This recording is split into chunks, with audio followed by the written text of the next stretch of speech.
show where you smoke pot throughout the entire show, it's really frustrating. Yeah. I don't know if you've ever been high and furiously angry at the same time. But it's not a great combo.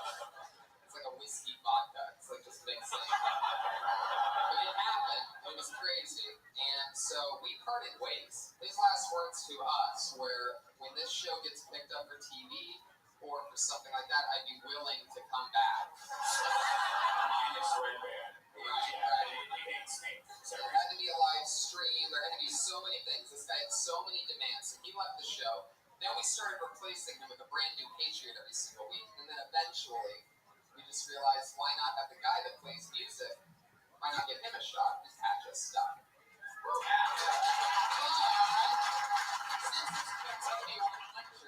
We're crazy fucks on this show. It hasn't really been working out really that well, let's be honest about it. We love Pat. We love Pat. That's an interesting angle. I see where you almost went there. Right. But what's crazy is that, the Patriots been begging me. He left about episode 30, we'll say. Ever since episode about 31, he started begging me to be part of the show again. And, we just couldn't do it because he clearly couldn't take direction.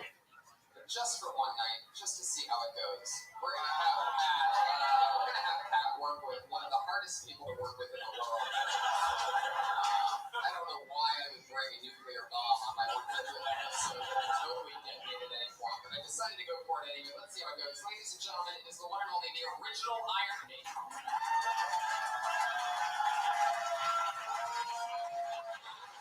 If you knew anything about it, this $5,000 suit, where we move it.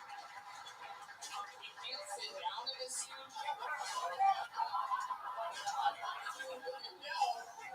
Wow, almost a huge fall with a big welcoming back. It's been 70 episodes. There he is, everybody. The Iron Patriot. That's one of his special things. That's one of 4 special things he can do is that sound that he makes with his mouth. Want to fire that up again, Patriots? We can do? From Josh. Where is that? Yeah, Josh just runs away. Just the energy of the Iron Patriot just brought down the entire show. Ruined the electricity. This is our system of figuring out what that was. Yeah, Josh just like a water bottles around. They just touched the microphone. Yeah. Well, that didn't do it, Josh. That's good stuff, yeah. Oh, okay. Patriot, welcome back. Josh, can you help coach that microphone so that somehow they can meet in the middle? We'll see how it sounds. Patriot, say something. I will lead these new Avengers into battle against anyone within my ring line. I am the Iron Patriot. I kind of mixed it, I'll be honest, right? I can't believe you just said the same lines as he did before. I thought you roll a little bit, like something. Roll any new shit, Patriot? For every line you say, there's a million Wait, ways to I heard this. That's not new. You just completely ignored the question. Alright, we heard your moves. Alright, settle down. I asked you if you had any new sayings or something. Just between me and you, there's my little secret. The bad guy always wins. The only use just perfect symbolism for the times. If that stuff at the end was you bombing, it was pretty accurate. It looks like your costumes gotten a little bit more beat up since last. I see sponges and stuff sticking out of it. And the car wash sponge right there. I mean, you're right there. How did you get so scratched up? Yeah, I got those sponges at Home Depot. I think you're answering the wrong question. We don't literally need to know where you got the sponges. How'd you get the scratches on the side of them? This costume was sent to me battle worn from England. They made it in England. The other smoker was in Norway. One of them was working in England. They sent it to me battle worn. What kind of battle? What kind of battle? Was anybody wearing a thing where they can't sit down and they can't... You almost fell on the first 2 stairs that you saw. What is somebody battling that's out there? What do you mean you weren't a battle? You're not answering any... Now, Patriot, since you've been gone, you've been making a lot of collages with me and Tony of pictures, with weird music, and me and Tony have actually been very scared for our lives. What was the motivation behind all that? It's a new kind of music video. I use pictures, and I put the song that I wrote with it that I feel fits the song. Like I did Holy Moly for you, Tom. It's a slideshow. I like dance music. Yeah. I've been watching this show live since February. Every Monday at 8 o'clock, I'm on a routine. I smoke some weed, and I watch it. And I've been listening to dance music. I saw you saying something about a Facebook stalker song or something. It grew on me, and I want to do a song with him maybe later on. Let's do it. Yeah, even like it's hard, I can say. Let's not do that. Would you ever work with a dirty crabber? Yeah, man. I like his processed electric voice. I think it would sound kind of cool.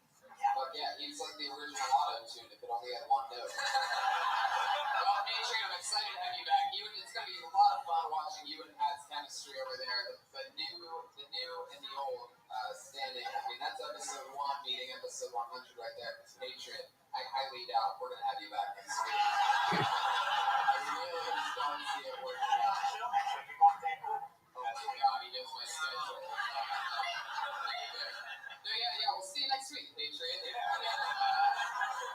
We will be in Vancouver, by the way, next Monday. So if you're listening, if you're one of the streamers in Vancouver, come to our show. Can I ask you a question real quick, Tom? Oh, this is how it fucking happened. I'm getting Doug high. This is exactly how it started. Okay. I told my mom to watch the Justin Bieber roast, and she said the best Oh, thing. that's such a hacky question. Okay, The well. best segment, she said, was the Martha Stewart, in spite of the filthy jokes. Now, I want to know, what does your mom think of your filthy jokes? She loves it. What are you talking about? It's a great question. She loves it. She made me this way. My mom's funnier, more evil than even I am. Great question. Special shout out to my mom who's watching a live stream. Thank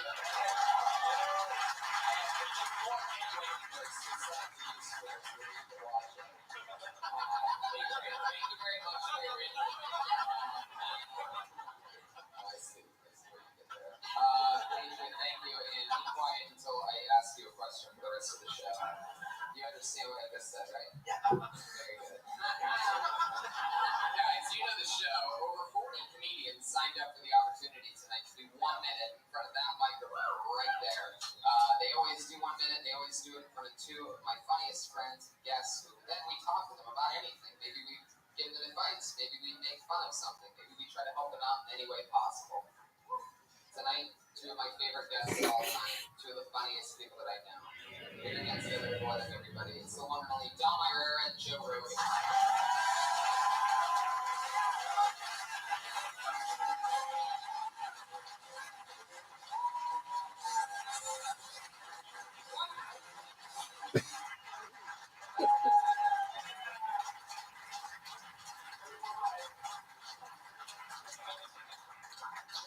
So excited to have you guys back on the show. Last time, hi Dom. You remember the original Iron Patriot? You were here for him at one point. Really? Yeah, of course I was the fuck And Joe, this is definitely your first time being this close to the Iron Patriot, right? Yes. Patriot, you have any questions for our guests? Yeah, I'll start with Dom. Dom, you were raised in a large Italian family in South Philly.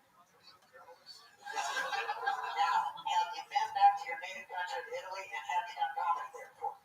No, I've been to Ireland, which is close to me, and I have done comedy there. Don't ask me how I do because I'm right. I kill. By the way, it's very uncomfortable being back there with you alone. Yeah. Let me ask you one more thing. Oh,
Listen to that.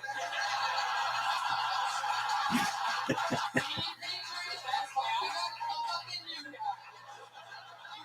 Please tell me. Timing, son. Ow. Do you want to finish the question? I heard a fart noise and I was just wondering who made the fart. I've never made that on camera. Who's on the podcast? Dom. What? Next question, Dyer. Dom, you have a lot of testosterone. Have you ever hit a woman?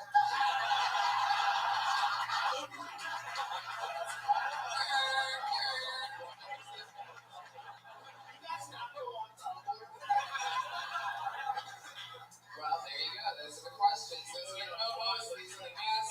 We had a couple of these surprises coming up at any point. You can answer the show. So, you know the deal. Over 40 comedians signed up for the chance to do 1 minute. Comedians are scattered around this room right now, lining the walls, maybe hidden even amongst some of you audience members. You never know where they are. Comedians, you know your time is up. Your 60 seconds when you hear the sound of a kitty. That's adorable. That's your time. Wrap it up then. Girl, you're going to bring out the angry West Hollywood bear.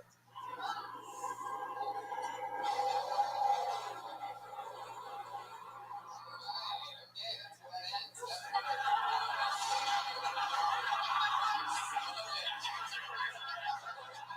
Tony, we might want to say that if you can get picked, the way to get up on the stage, if you haven't been on the stage before, there's a pair of stairs on each side. Yeah. So that's how you do But it. if you fall, people will probably like you more. So, alright, let's do it, guys. Who knows where they're going to come from? Put your hands together for David Verdulis.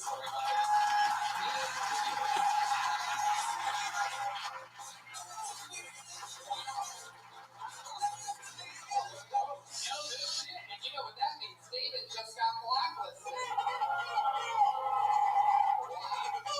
okay. Why is everybody so long in the sound effects tonight? What's happening here? Fuck yeah, Patriot. I love it. Good job.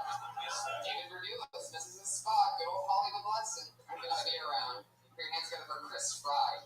Because you know I'm all about that.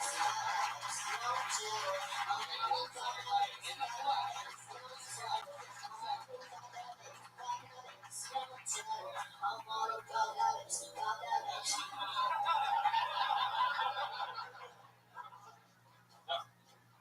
Hey guys, how are you? Race is still a problem. Unfortunately, I feel like it's thrust upon you sometimes though. Like, I was filling out a job application the other day, right? And it goes, hey, what ethnicity are you? And my options were Hispanic or Latino, or not Hispanic or Latino. And right, it makes me feel like if someone comes up to me on the street and they go, hey, Chris, what race are you? And I was like, not Hispanic or Latino, I'll tell you that much. Yeah. I did a relay for life, guys. They get super pumped about that. The cancer walk, you walk around for no reason. They go, hey, let's walk over here, walk over there. Beautiful day out. How many times you go? It's like, we're not literally searching for the cure for cancer here. No jokes. Hey, do it for the Rocketeer, everybody.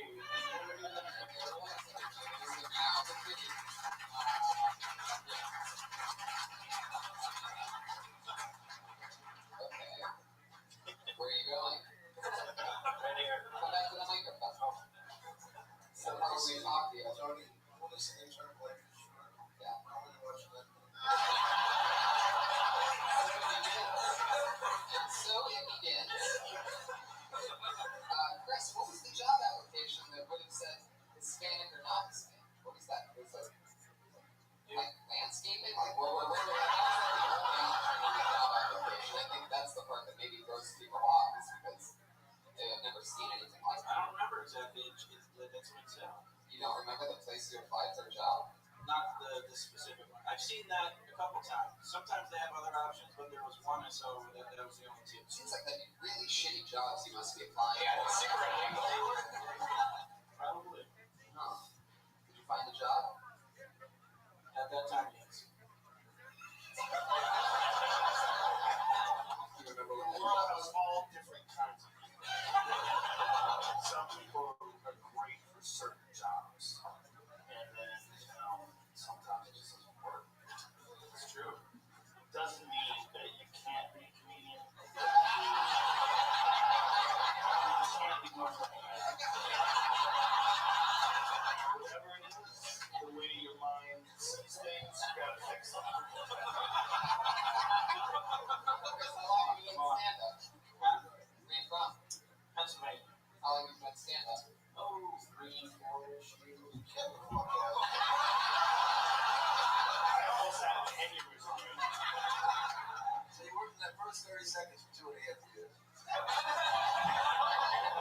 You write every day? Sort of, yes. Read job applications. Job applications at North Hollywood car washes. There you go. Pat Reagan for 3-point range on that one. How stoned are you right now, by the way? How stoned are you right now? No. You're not. So you're part of the problem. You're last You might be the only one here. Is that your real name, Chris Fry? It's free. Oh, free. It's spelled fried. Interesting. What part of Pennsylvania? Allentown. Wow, wrestling town. The northeast part of or northwest part of it. Yes. Did you do comedy there? A little bit. They just kind of. It's a fucking Billy Joel song. It is. Depressing as fuck. That's fine. How long?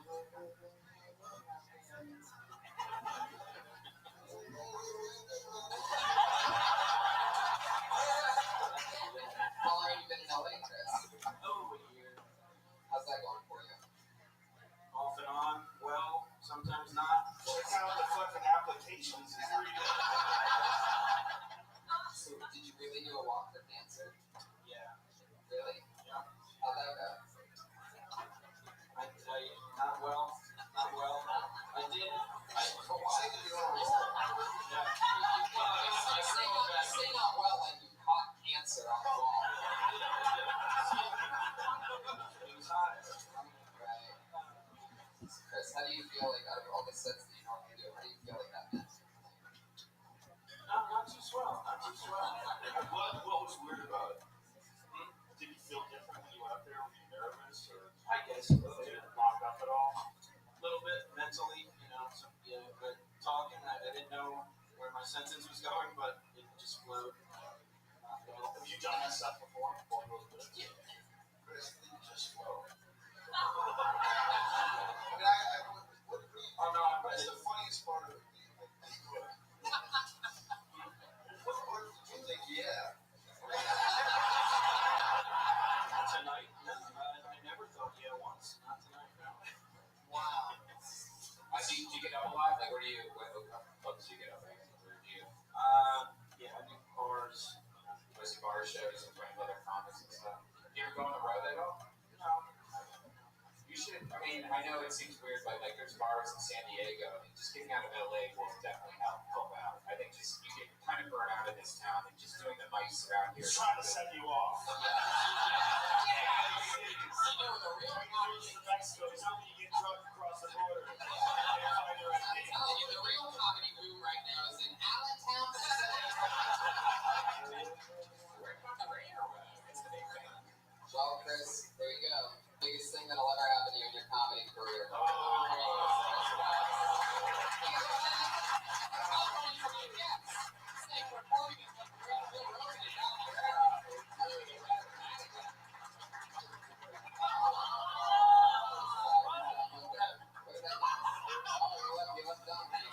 I actually thought you did okay, man. I know it's hard to do in front of this crowd and stuff like that. Your stage presence is pretty cool. So.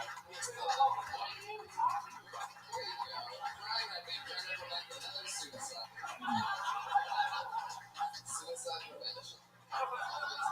Any club slipping for an opening act?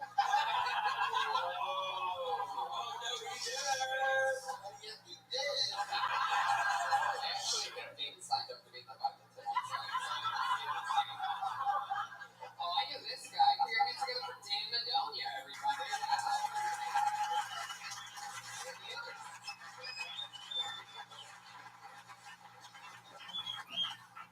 Hi guys, I'm Dan Madonia. I'm an adult. Don't need anybody's help moving couches if I want to make a fort. It's my responsibility. You guys have responsibilities too, right? You can't just take any pill you find off the ground. Right? You have to Google it first to know what rhyme you're about to say. Right? That's what happens if it's a Benadryl. Then you've lost your entire day. Right? Because we've all had a Benadryl before. They should just change their slogan, right? It should be because you can't have allergies if you're in a fucking coma. I've been smoking weed all this time. I don't know. All I needed was an antihistamine. He plugged it in one little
worked here together, what was that, like 6 years ago. Wow. Guys here in Calgary. So. And here we are now. Wow. I'm working on a new minute, crushing. And again, is Eddie Wilson. You guys know Eddie Bro? Probably knew your dad before he fucked you. Have you met his mom before? No. Somebody in the audience maybe about before that. Lots of people in the audience. Yes, that's what was assumed in the first joke. Yeah. That's what's in the possession. Thanks, Tom. Fuck yeah, Dan. Good job, Dan. How's everything else been going? You worked with Don Myra before. Yeah, we sing all the time. Just qualify myself because I love this kid. Rabbi, all right. He's great. I'll never forget the first time I made love to you. It's so nice of you to train me. You know what's crazy is Chris Fry actually didn't commit suicide until he saw how well it could go for him. He just got worried that he was just down Jones, so I wasn't going to do it.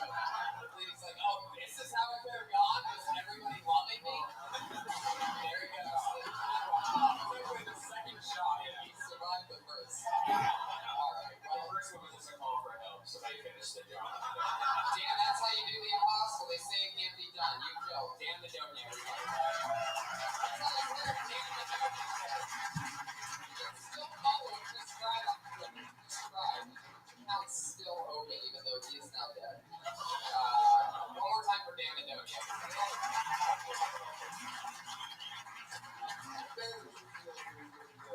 I mean, do you have any idea what I would do for the numbers for this episode?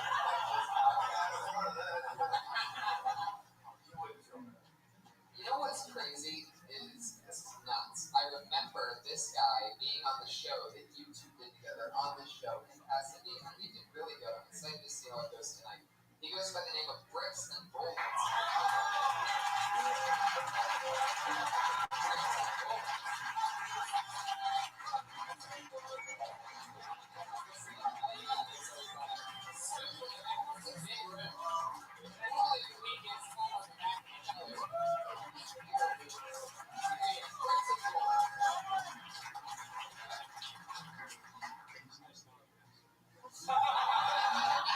White America, you are fucking up. We all heard from John Legend about how there are more black men incarcerated than there were slaves in Mississippi. So the first time I heard that, I thought the first thing was, I didn't know there were so many black Catholics. Y'all be getting it in, like literally getting it in.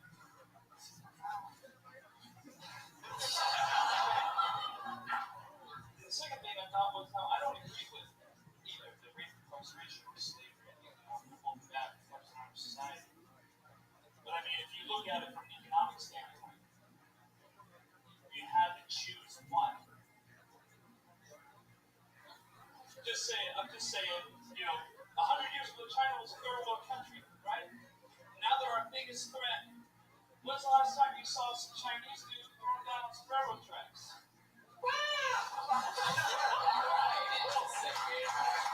Racist political sex.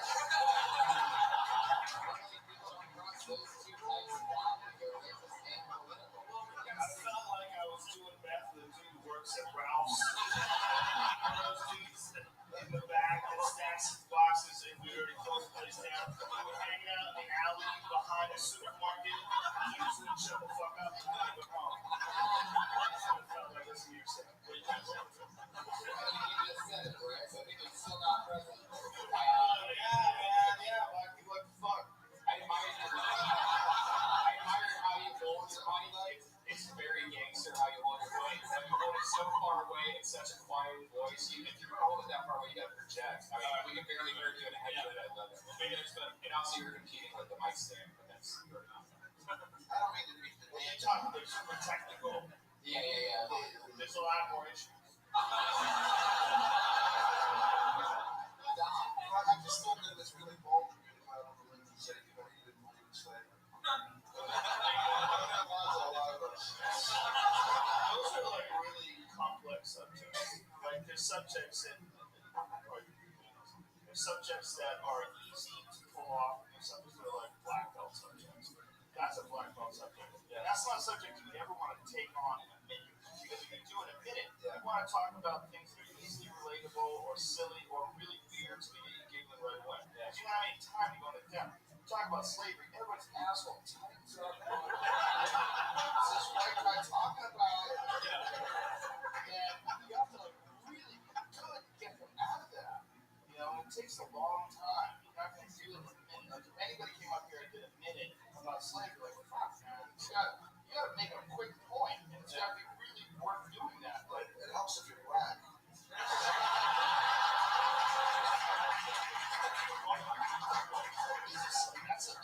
That's controversial material. Have you worked that bit out before? Have you done that before? I've never done a lot. That's another problem. That's something you gotta work at. Like even Chris Rock said, he used to have that bit. It's one of the all-time classic bits. I love black people. I hate Negroes. That bit is one of the greatest bits of all time. He will tell you that bit bombed for like a year. He couldn't get it to work, and it's because it's about race. Racism is a super touchy thing to talk about unless you have a really good point. Because you're automatically, this is people who know you really well, you're automatically going to take a little bit of a lead on that. What's this guy doing? So we'll come out to that on a 1 minute set. Yeah. Right. It took you a year. That's Chris Rock. Yeah. And you're more like crap rock. So it's going to take you a lot longer. What's that horn? I want that fucking horn when I know this. I know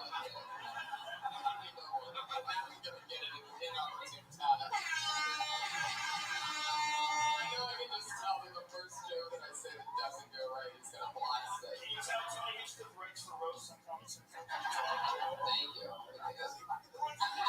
It's all the funny jokes. I liked your first time better. How many times since the last time have you gone up? I haven't been up. You're kidding. Was that tried and true material? It's a good question. Because I know I have envy. You know what I mean? This is obviously a bad example every year as a season. Well, everybody that does comedy has to get a bomb. There's no way around it. You get a bomb.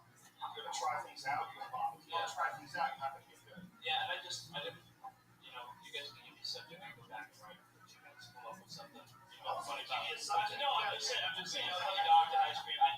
That stuff comes easy to me. I was looking to challenge myself regardless of the outcome. You know what I mean? That's what it was. Well, you're certainly challenging yourself by talking about slavery and then having the punchline being that half blood and they fuck a lot. Yeah. That's as risky as it gets. Yeah, I don't know anybody that can really make that work that way. I'm not saying it's wrong for me. So is it technically your fault then? Are those wheels turning over there? It seems like you have something about it. What's your name? Bricks and Bullets? Yeah. If I was going to talk about slavery, my name was Bricks and Bullets. Maybe I'd change my stage name to something like Cat Williams. Dr. Cornell West. Fuck yeah, well, Rex, we're backing farther and farther out there. I'm afraid for you to tell you one more time, just going to fall back in the audience. I thought it would be Bricks and Bullets. There he goes, it's Bricks and Bullets. It's weird when comedians realize that it's not as good as the last time. It's like, He really did kill the first time he went on stage at Ice House. It's just, if you want to do comedy, man, you got to do it all the time. You really do. You have to do it all the time. You can't just dabble in it, do it 10 times in a year. You can't do that. Yeah, we never asked the guy that said he's been doing it 3 or 4 years how many times he actually did it. It makes me wonder if he did it 9 times, because I still think that he has the bad side of the night, right? It's okay, you can laugh, he's dead. I'm not kidding. He committed suicide. Just relax. Did you guys have like a really good first set and then the next couple wasn't as good? Because that seems like that's what a lot of people were saying. I had first set was like amazing, and then the second, third, and fourth. I started out on the Tonight Show with Jerry. Amazing. No, my first set wasn't good at all. My second set was pretty good. Like for me back then at the time,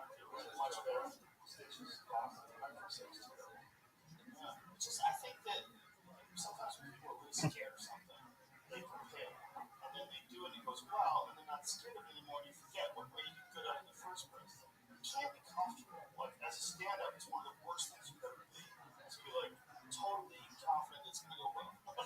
My first set ever, I basically prepared for 1 month for my first set to start doing 3 minutes in that room. I signed up, I got up, I prepared for a month again, just for 3 minutes. And I knew my thing in and out. And with the moment I hit the stage, I completely blanked out. I couldn't remember anything. And I didn't even write a set list. So I'm like, I have this 3 minutes. And I got so excited right before it happened that I completely blanked out. And I just started riffing about how I'm this guy that just prepared for a month. And now I can't remember anything. But the way that I said it was funny. So I actually accidentally killed my first time. And the second time, when I could remember my material, I started bombing horribly. But that's just how it works. What? Remember how bad the material was? Oh, it was really bad. I was better off forgetting my material. I was at I did a gig. My mother, she was working for a hospital. And I was really not a stand-up. I was a big about that full of shit. And my cousin Johnny was a complete violent. He got in a fight with guys because they wouldn't laugh at that. You not laugh at that. I pulled another name out of the bucket, everybody. It's Gail Travers. Gail Travers.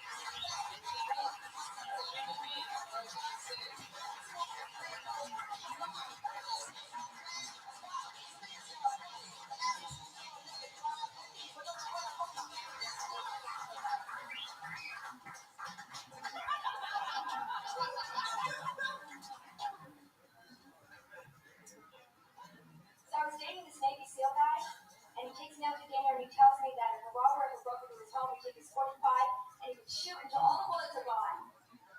That's pretty wasteful. What if another robber comes in? The guy's not going to have any more bullets. So I'm thinking that he's not thinking about the future. So I got rid of him. Then I started to find this new dating website. It's called the Most Wanted List. All the information's been verified by the police, so you know it's true. There are no liars on the site. They can't say they're 6 feet, but they're really 5'7", because you can see those lines behind their head. And you get a nice, good, clear profile pic of them too. No put that Photoshop or soft lighting or makeup.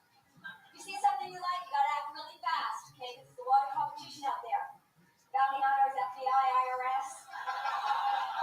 Immigration. Yeah, that too. And there's a lot to choose from. Bank robbers, wars. There you go. How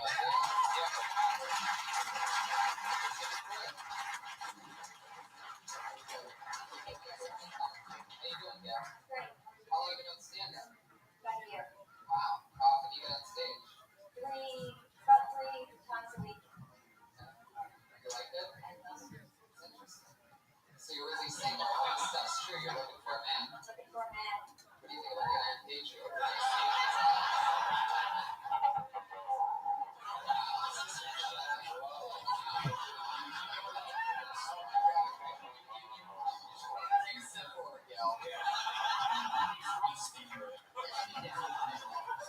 You remind me of Sally Field from Punchline. Is that an inspiration of yours? Sure. Cool. Yeah. But yeah. Yeah. Interesting. So Gail, Yes. why do you think you're single? I don't know why they laugh at that, Gail. I just ask an honest question. Sometimes they just laugh. I don't know why. What are you talking about? Because obviously she's struggling to get a band. Unfair. But that's what I'm trying to do. Around about 6'3". I want to see what your honest answers are because there's probably a lot of material in that, right? There's a lot of material. See what I'm trying to do here? Yeah. So why do you think you're single? Okay, I'm on forget it. Crazy. I dated a mob guy, but I didn't know he was a mob guy. And he was on the Most Wanted list, and that's where I got the inspiration. That really That happened? really happened. Wow. You had a really great set. Thank you.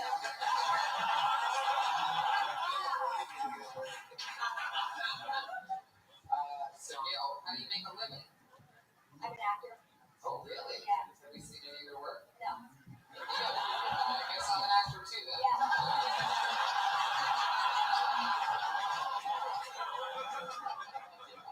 Yeah, that's it. So what are we talking about? Like extra work or? No, plays, so forth, but I was a corporate whore before, Oh. so, Yeah, double vaginal, double anal. I think that's not what corporate means, bro. I just called them anybody in corporate. I shouldn't do that, but I just called them corporate whores. Well, what did you do? Fuck that is Spencer. I was in pharma, What's that mean? pharmaceuticals, so I call those corporate whores. Got any scripts now? See me after. Alright. Yeah, you can also see Rex and bullets, but so, can you say what pharmaceutical company are we talking like? Oh, this was 3M. Now, I know 3M you think Post-its, but they had a pharmaceutical division. But they sold it off because, well, they were corporate whores. I'm guessing Bill Cosby told me about it, right? What I did there, everybody? So, how do you make your money if you're acting only in stage plays? The corporate whore stuff, the stocks, and How long have you been out of big pharmaceuticals? 6 years. Okay. Saved up a lot of money. I did, yeah. I guess we're not really getting much out of Gail, either just for work or her actual relationship situation. But who's the last guy you dated? Jesus Christ. Oh, She answered the fucking questions. Normally it's else. I'll tell you, the last guy I dated Yeah. was a bodybuilder guy, and he told me, Is this a joke or is this real? no, but this is true, it's a true story. He told me that he partied with Charlie Sheen, and I was more scared of that than the mom guy. It's true. I believe it. It's true. I partied with Charlie Sheen. I don't think Patriot, so. do you have a question for us? Did you have nice feet?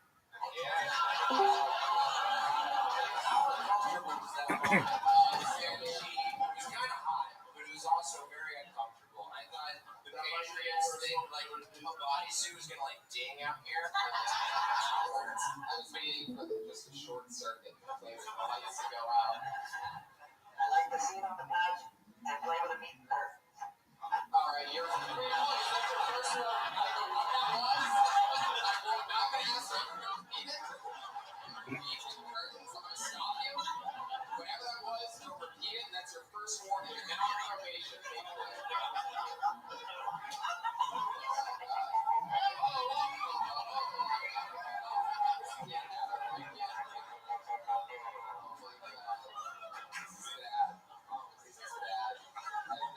What happens if you get her pregnant? Does a vibrator come out? Gail, I had fun with you. Best of luck with everything.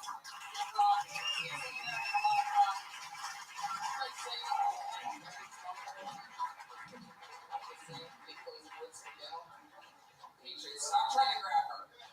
Patriot, stop. Gail, go. Get the fuck out of here. Gail, run. They really like each other or something. She just stayed there. Gail Travers actually does have the Twitter handle actor and writer. I'm not making that up. That's her actual Twitter handle. Is that real? Gail, have you written anything? Used to be at corporate war. Well, certainly. It's a great idea. I'm so broad, and anybody can say they're not. You never go to acting school. You never see you're a pilot who's actually from a plane. I'm an actor. And we're Tuesdays. So it takes respect out of a comedian and everything else. Anybody goes up here for a minute and they call themselves a comedian, they're not fucking comedians. Do you do that, Don? Ari Shafir actually was one of the first people that I never used to He's talk. very mean, by the way. Don't watch the show till it's perfect. Passive aggressive. Apparently he doesn't like women who's more older. It's true. Yeah. I have comedic license. Fuck me, God. But he was one of the first people, like, after doing comedy for a few years, I would never call myself a comic. He goes, if you do it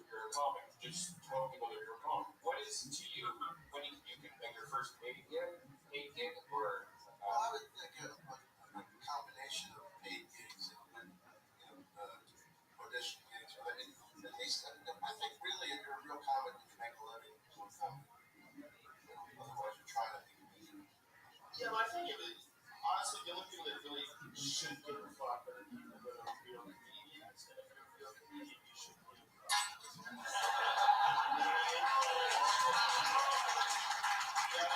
Maybe they want to be comics or they're trying to be comics. Is it really money what matters? If they make somebody laugh, I think it's symbolic of it. I think money. yeah. And I think because it shows you at a certain level that you can be a fucking act and make money. You both know that. But there comes a point where you're doing it for 10 years, you're not making any money, and it's kind of sad. Right, but give them a Way way to lift the show up. I don't want to go on some happy. Joe, just because you're a comedian, fucking, you can't really roll. I'm trying to be nice. I don't think there's anything wrong with them calling themselves a comedian. All right, let him call himself fucking a Why would you clown. You're a real comic, like a bona fide, like there's probably like how many comics? If I wasn't a comic, there's maybe 100 people that pay to see you one. What number? 20 or 80. 20 or 85? I literally paid to see down the road before I ever did no mic. I took a day down to see down where I took out twice. This one night something happened and Tom missed a flight or something like that, and it was Dennis Leary headline instead. I was like, what the fuck is this? And I'd never seen Dennis Leary before, and then the next night it came back and he was the next night. So I think you're a world-class comedian, so like, why would you fuck yourself? No, because I'm on Tony, man. I think that's why there's three like there's headliner, middles, openers, hosts. I think that's why there's different levels of being able to say your I think it's it's definitely a lifestyle. You know if you're a comic or you're not. If you're wondering if you're a comic, then you're definitely not a comic. Like you're either in it or you're not. I think. Well, It's got to be at least 5, 6, 7 minutes a week. That's just pretty much it. there was always this ridiculous hierarchy in Boston. Like I was a middle actor, like I was a headliner, like I was a middle actor with no respect. And then I remember this one kid, I don't want to say his name, but he went off and he got a TV show. And these guys at Boston, he's a fucking middle actor. I'm like, he's a middle actor with $1 million, you tell me. What are you talking about as a middle actor? He's a comedian. What do you give a fuck? You're labeling him by this weird fraternity. Nobody's watching it.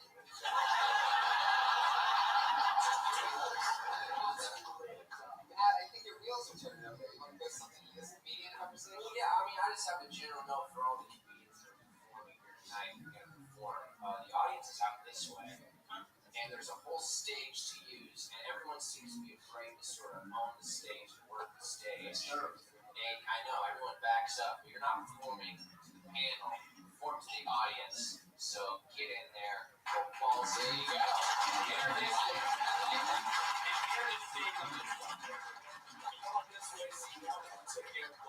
That's one more thing. I like that. That's one more thing you have to think about now. You're fucked. Yes. Now we're going to back up even farther. For your next comedian, I believe I will not in any way say this right because it's impossible. J-List Robinson.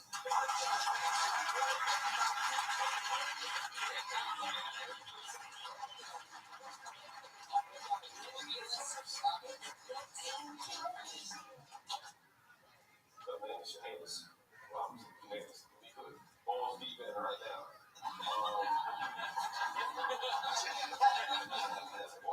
Anyway, I'll turn this up. Usually I feel guilty about things that I shouldn't feel guilty about. So walking by this family one day, they just happened to be white. And I didn't want to scare them. So I stayed about 10 feet behind them. They're safe. Usually the mom of the family just told me to go to the side and said, maybe you should pass by. I said, oh, I'm sorry, I was trying to scare you. Straight face. She said, oh, you weren't. You're about 100 pounds soaking wet my 12-year-old daughter to take you. So I knew where the daughter, she had corn with a lollipop, I'm not fucking with that. She was Nicki Minaj. So I feel like I should probably work out. What's the point of being in shape of brown if I can't? Steroid. It's like the clock.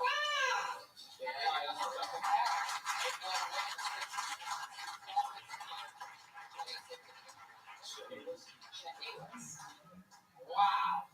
That's an interesting spelling for that name. Yeah, it's spelled wrong, actually. Really? And just kind of went with it. That's it.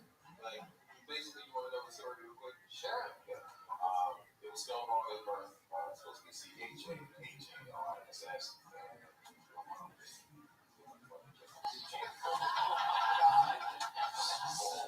That's amazing. That's one way to put it, rolling with it. Not going to the office and getting your name changed is another way to put it. That's pretty impressive. I was just missing 2 letters out of your name. How's it spelled? It's spelled CHALISS. So I said Chambers. Yeah. And it is Shameless. But it's really. Which, by the way, Simply shells. which, by the way, would make it what? CHAHA. Alright. Wow, so you would have had haha in your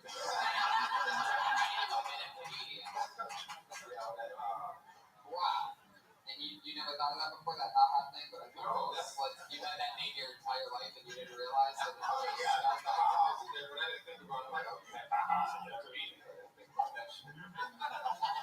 long have you been stand up? How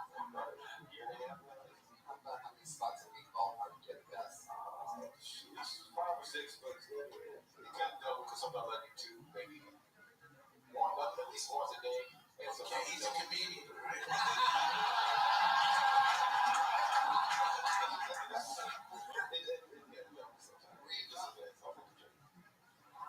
What part? Northern Virginia, like 20 minutes outside of DC. Wait, Kimbridge? And I say this mind control sometimes. Like, no, back those areas. How long have you lived in LA? 6 years now, yeah. 6 years. I like him. I like him on stage. Yeah. Why you gonna piss me off? Why you gonna stage with all of that?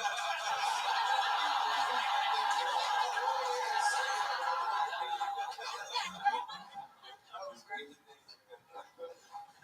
How do you make your money? I work in a retail store, so that's what I do. Yeah. How's that work? That's I right. fucking hate it. What retail store? See, if I tell you, then I'm really gonna fucking hate it. But I work at Walmart, so.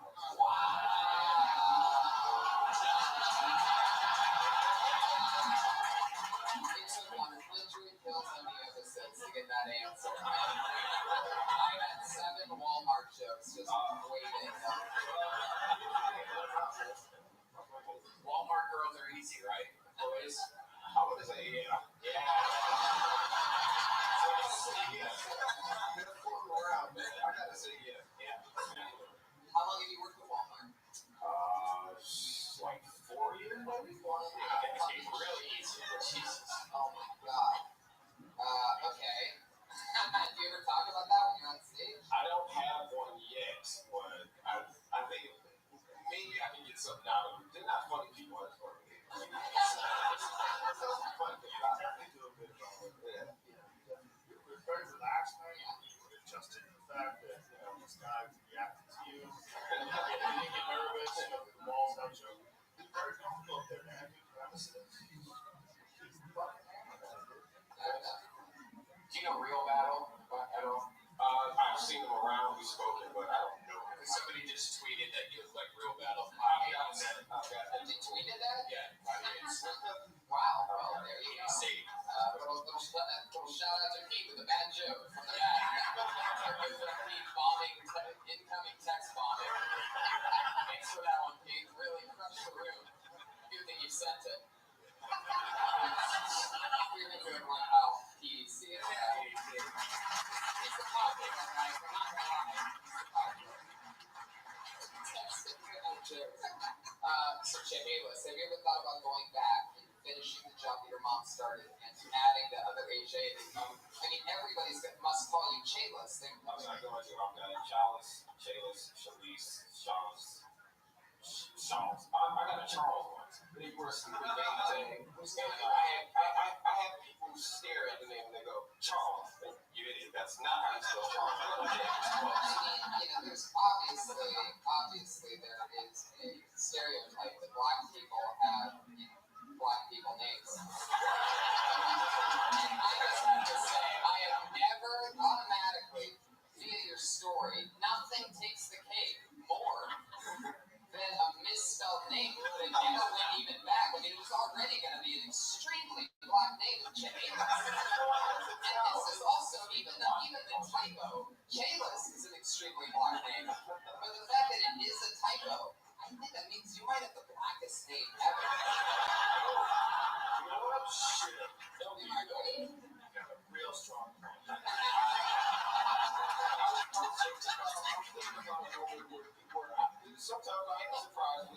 sometimes there are blacker names than mine, like a regular name dipped in fucking gold is what I like to call it. Well, I guess a DeAndre is like a normal black name, but What's your middle name? Are you ready for him? Yeah. Okay. Is it spelled right? Yeah. You got that one right, okay. Yeah, it's spelled right. Now see, these are jokes ready when I tell you this.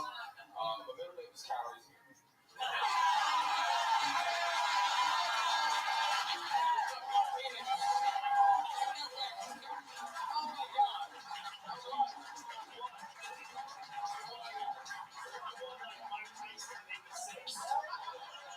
Chris Wright just killed something, man.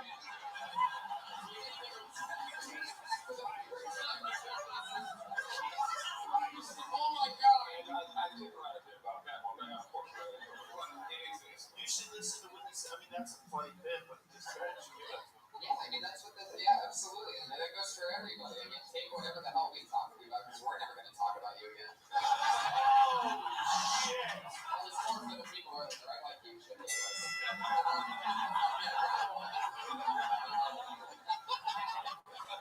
Okay, so can you please, for the love of God, explain to us just the truth behind how they decided, how they landed on Calrissian? I mean, if you don't know, well, I'm just going to say real quick, Star Wars. you guys all know Lando Calrissian himself. Star Wars, okay, you take over. How the hell in God's name you got that as a middle name? It's not an answer. A lot of us were born in the 80s. My middle name is not Skywalker.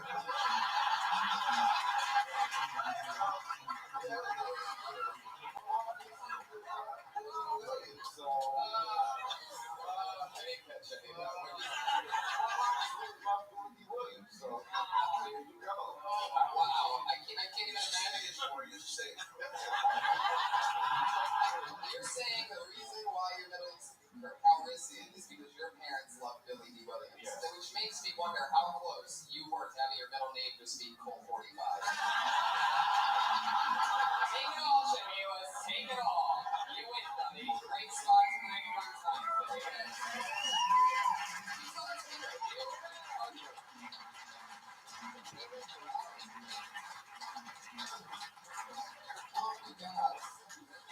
Oh my god, it's just too funny. That's his real middle name. The guy should have 40 minutes of killer material on his first and middle name. And then he should just close with one thing about his last name. It'll be the biggest comedian in the country. Patriot, you're racist. What did you think? Yeah. I definitely realized over 30 episodes of The Patriot that there's a very strange racist side to him. We don't condone it. It's a lot of the reason why we ended up getting rid of him. The Patriot, what'd you think of Chehalis? Remember in my Share My Banana song, I got that name Latidra. What do you think about that for a black girl?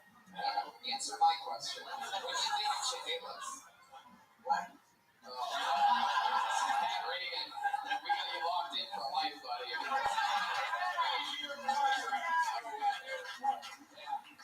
I think that comedian should keep his day job, get a night job, so he doesn't think about doing comedy again. Whoa, Patriot, you are the worst. I thought he did good.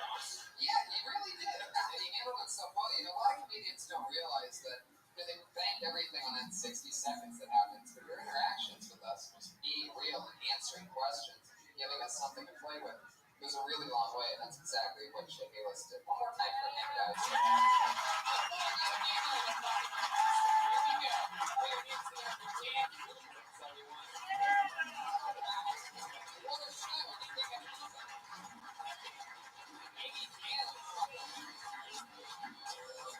Maybe David's mom is still his name for a wacky bit.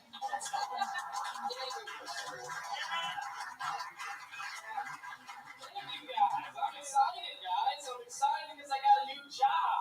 Yes, thank you. I got a job as a garden gnome. It's an easy job. All I have to do is stand stoned in the grass all day. Garden the garden. That was great. I was thinking about it though. Gnomes and dwarves, they don't have a lot of options for work. Think about it. I mean, we can work for Travelocity, or we can go work in the mines all day and come home with some sleepy bitch with a weird apple addiction. I was at the bar the other night and I saw this pretty woman. I tried to get her number. She told me I had no game. So I pulled her stool out from under and screamed Jenga.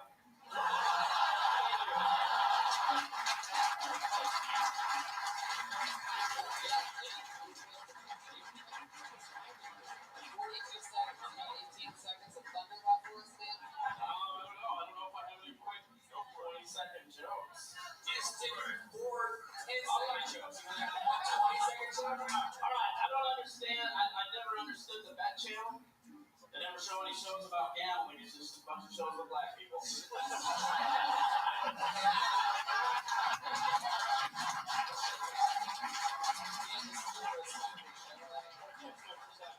time in the store, actually.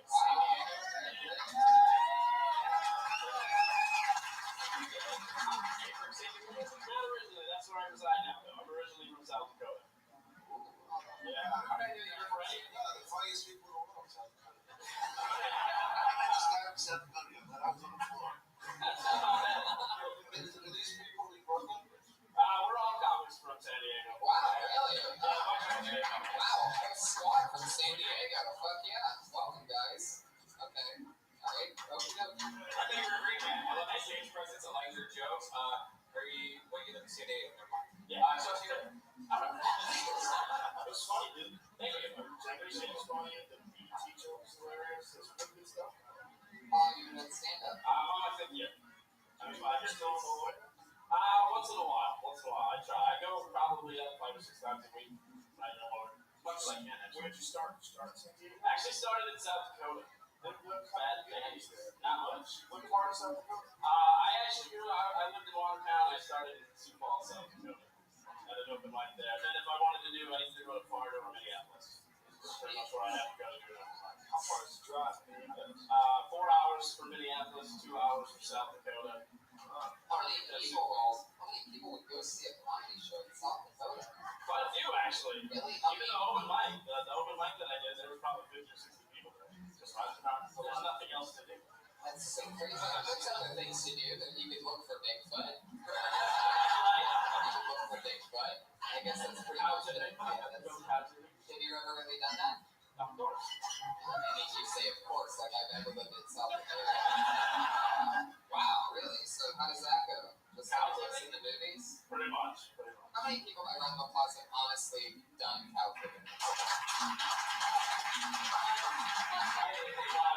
A lot of people called me out on it, and now I really think I had baby cows because I heard that it's a big conspiracy theory that you can't tip a full-grown cow, but you can tip baby cow, like I'm calves. pretty sure Brian's saying you know cow tip it. I'm pretty sure there's a Brian was supposed to taking down a fat chip one night. Did you went out to Marty Fields in Ohio? I went to Applebee's, and she gave me good service, so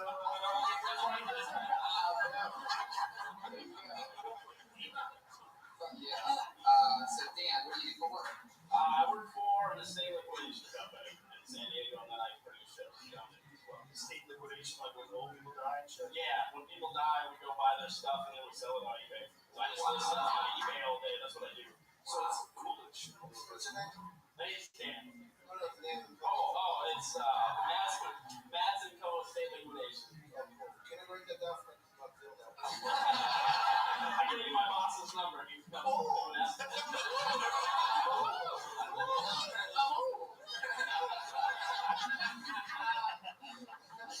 Said that funny job. You always say I'm old that way? Is that from a movie or something? Sometimes I do written stuff, sometimes I do improvise. It's a gift. I mean, it's just funny about slaves. Let me ask you this. Did you feel the need to work around your balls eating like that? Of course. That's both states, right? Use it. First of all, you have a beautiful body. Thank you.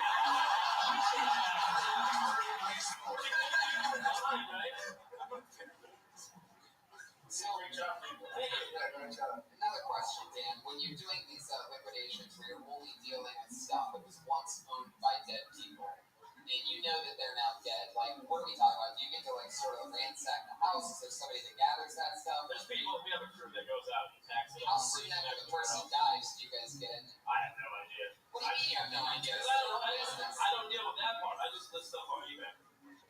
They go, they get the stuff from the family, they bring it to the warehouse. You're in the warehouse. Put it You're in the warehouse sitting there. In a warehouse just filled with dead people's shit. Yes.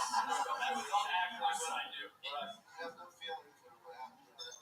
it's a job. Do you get first dibs? Like, do you I do actually. Oh, that's so fucking sweet. Is that a dead guy shirt you're wearing right now? No, actually not. Did you ever get the haunted shit? What's the coolest thing that you've got from a dead guy? Well, hold on. You may be haunted, or why do you say maybe? The stuff can be haunted. Did you ever have an experience? I haven't ever had. The warehouse? Not yet. Not that I know. Just close up? Do you sit in the warehouse by yourself? No, there's a whole eBay crew. We have a whole crew. There's like 4 of us. What's the coolest thing you got? Well, the coolest thing that I've seen was a script for Blazing Saddles. Wow. It was actually before it was named Blazing Saddles. It had a black bar on it, penciled out with the Blazing Saddles. So that's pretty cool. It ended up selling only for like $60. What? I know, right? I thought That's so. insane. You're really bad at what you do.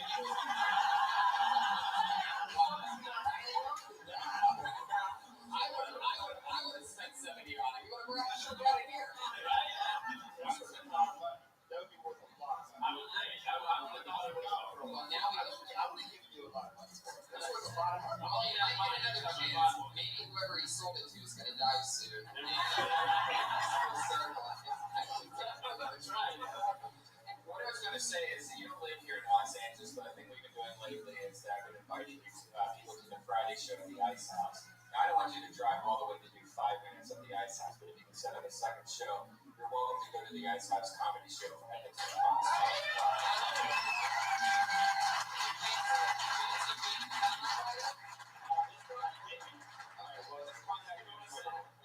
There you go. Dan Moolitz here, everybody. Just San Diego comic finale.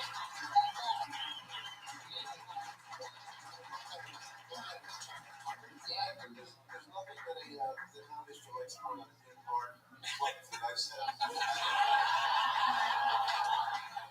The old days of comedy clubs fighting with each other, I think it should be over. Because there's so many fucking comics in this city, there's no reason for comedy clubs to fight. That's what you're doing now. My sister. I think it depends on the club. I think the Ice House and the Comedy Store, like, that Pretty legit together. Yeah. brother, sister. It didn't used to be that way. It used to be like if you worked at Laugh Factory, you could work in the store. Like Scott Day used to be the manager there. They called me up and said, you can't work in the local company. Are you fucking serious? I said, you really can't work like, what's the big deal? Was there not as many comics back then, or was there some kind of weird comics? I was just trying to show power thing. I always worked the wrong free clubs. You know why? Because I killed. I pulled another name out of the bucket, guys. Who knows what's going to happen this time? This looks like another new name. Put your hands together for Mike Fairbear.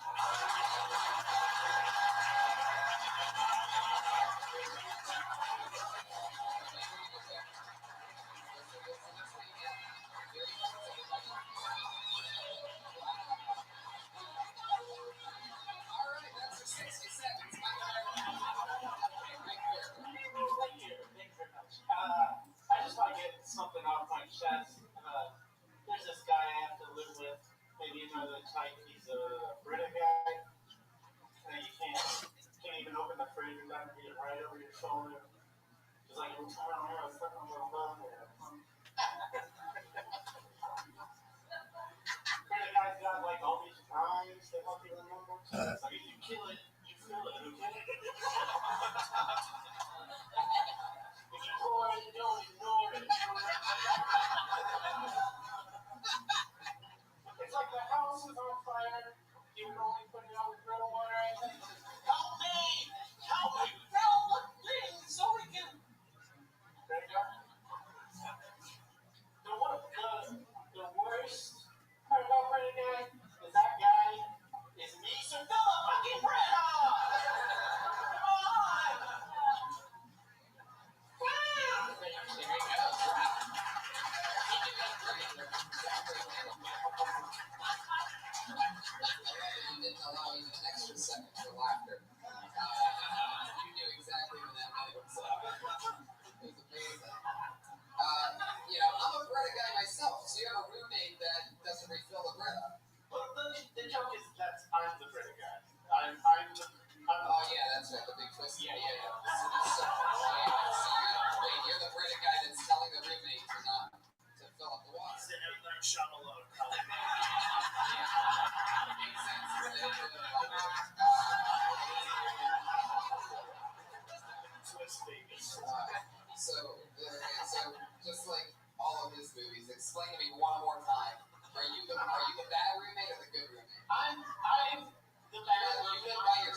If it's not working, I understand. There's a lot. Oh, there he is. How the fuck are you? Zoo, baby. Zoo. She yelled at me because Zoo. there was no Brita water in the refrigerator. I got her How you living, pimp?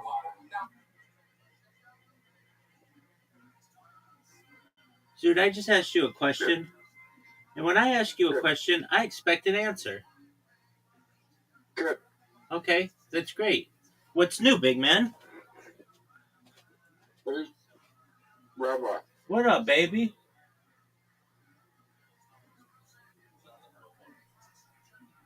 What's good, son? Tonight, probably.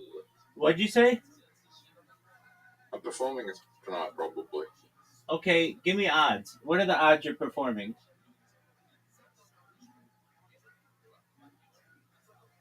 85%. That's pretty good, dog. Are you proud of that? There could be new. So it could be less. But yeah, but 85%. All right. I might get a host for a stage track soon. You might be what? A host for a stage track thing. Are you serious?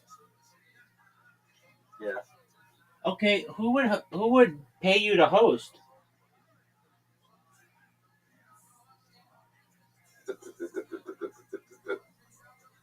The person who runs Laugh Lab. Oh, at Laugh Lab. Okay, cool. That's the new place, right? No, the new place is called Hunley Street Comedy. Hunter Street Comedy? Hunley Street. Hunley Street Comedy. Hunley Street's like... How do I explain Hunley Street? How do you explain Hunley Street?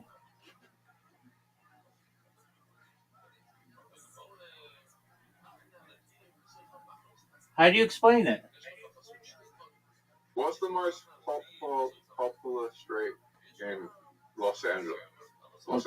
Technically, it's the 405 freeway, perhaps the 5 freeway, but if you're not including those, then it's arguably Sunset, Wilshire, or Santa Monica Boulevard. Do they have clubs on there? Oh yeah, the Comedy Store's on Sunset, and the Laugh Factory is off of Santa Monica, and yeah, those clubs are it's off of Sunset. We've got It's like a couple blocks up. You won't get up there, dude. How do they have an open mic, or does it take time to get up there? Yeah, Stuff to get up there. it takes time. The way that it generally goes is you start attending their potluck on Sunday night. They have a potluck. Do you know what a potluck is? Where everybody brings a dish. Yeah. Okay, so everybody brings a dish, and you get in there and you start to network, and then they do an open mic on Monday night, and it's not guaranteed that you get in there. Sometimes you have to come in really early, and I don't know what the odds are, but maybe 50% or so, and then you get to perform.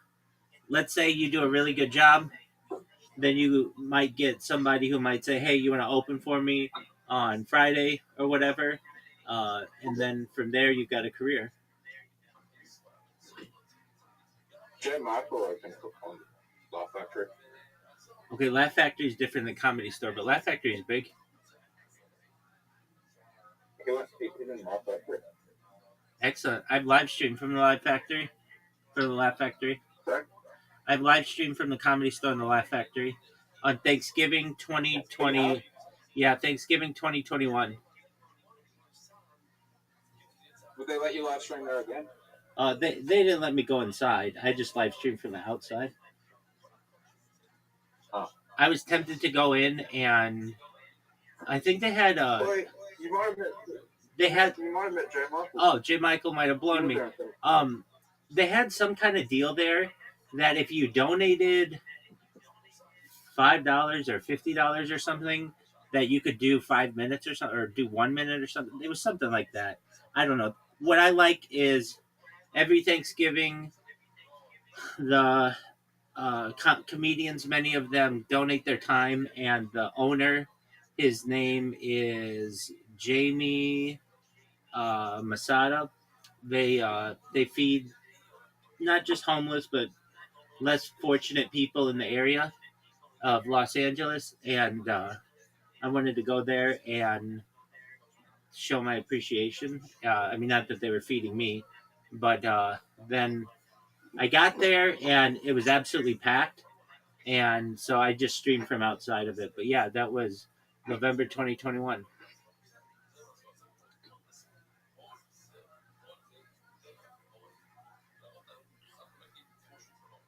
All right, Zoo. Hey, I was on a podcast today. Yeah. Yeah, you want to hear all about it? No. Okay, well, go fuck yourself then. Then you don't get an invitation.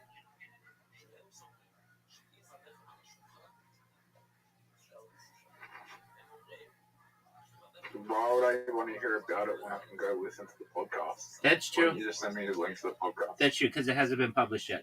So it was the guy from the Czech Republic. He's a younger guy. He's like 21. And he has a podcast on AI and some other topics. And he didn't know what to think of me. He told me before, he's like, I didn't know what to think of you. You have so much content. It's like, I don't know, like, if you're a real person. I don't know if you're a bot. I don't know if you're AI or whatever. But then he met me and he was like, he said, "You're my savior." So we spoke for 30 minutes, and then he said, I want to have you on my show again. And I said, okay, well, then let's do a series. Because that's common. That happened with the guy from Australia, too. I'm doing his podcast again tomorrow. I said, look, we'll do 3 of them. So we'll do the next one is going to be on AI, and then the following one will be on mega projects. So we're going to do that the next 2 Sundays. And he has just a small podcast. I mean, he's done like 18 episodes. And then he came in here, and we spent like the whole day together. He's asleep right now, but he almost slept in here too. But he's like, I'm not ready to do that yet. I've never slept like online, but maybe in the future. He said actually yes in the future. So I'm like, okay, no big deal. Come back in the morning, and so he's big, and he's really into chess. He wants to launch a chess app, and he's played chess every day for like 930 straight days. He's really into it, and he just loves chess. So anyway, got to connect with him, and I helped him with his social media, and yeah. So now here's my question: Are you ready to lose? Yeah. Are you sure you're ready to lose?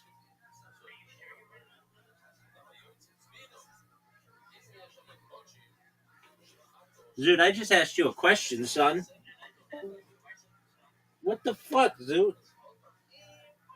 If Zoot doesn't come back, there he is. Zoot, what happened?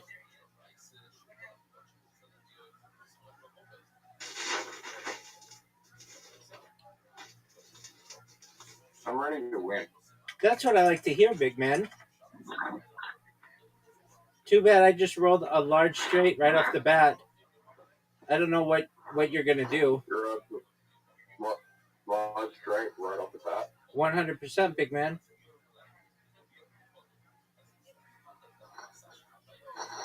I've got 2 weeks left. 2 weeks until what?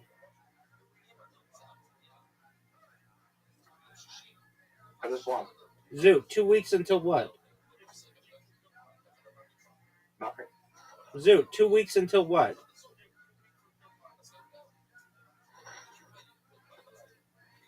I don't know why I put that.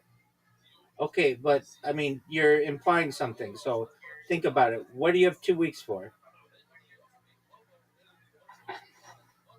Just.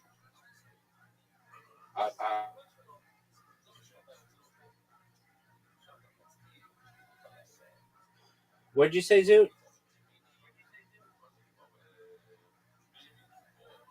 Zoot, big dog, you cut out. What'd you say?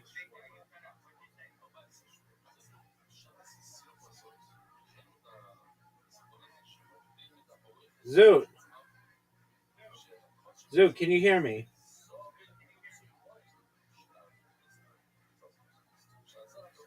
Zoot.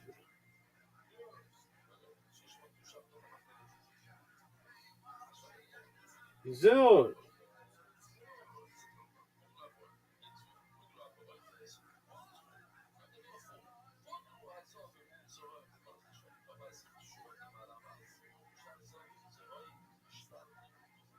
Zoot.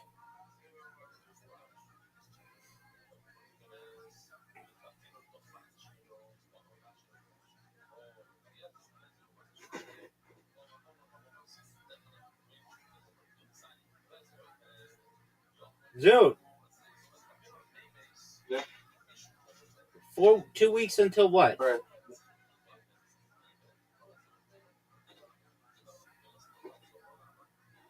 Zoot, you just said I have 2 weeks left. 2 weeks until what?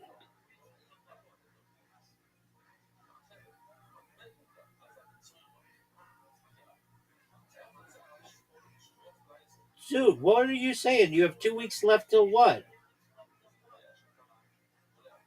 Nothing. Why would you say I have 2 weeks left?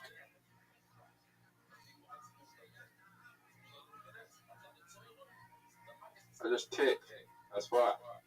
Okay. Did you tell your doctor that you've been having really bad ticks?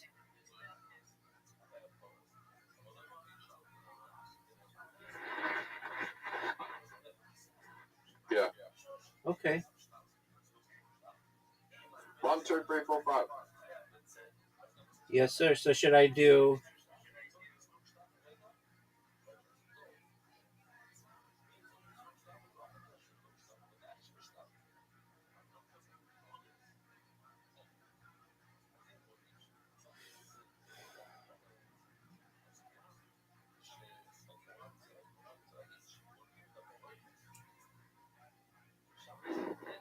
four in a row, Zoot? What are you gonna do, son? Oh, what are we doing here? What are we doing here, dog?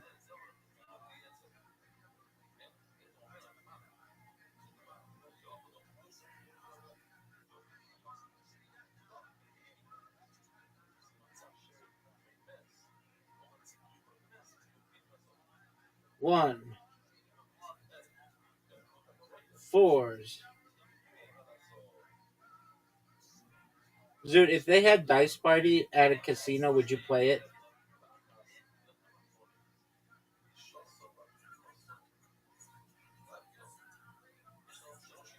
Zoot, If I had that party at a casino, would they play it? would you play it? Yeah, of course. Okay, well, Would why? you? No. Because it's essentially poker, and I'm not like so tempted to play poker that I'd play that. Look at you with four in a row, son. Oh, You gonna do 12, or you gonna do 14? yeah. 14's just a bad number. Why is 14 a bad number, son? It's very low. Okay. What did you just think of my 5x of sixes, dog?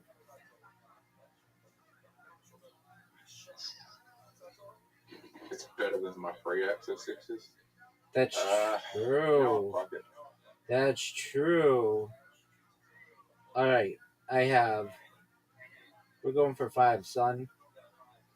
I need 3 5s. I just got 3 5s, big man. I know. Fuck. Big dog. I'm gonna buy 100 on you, son.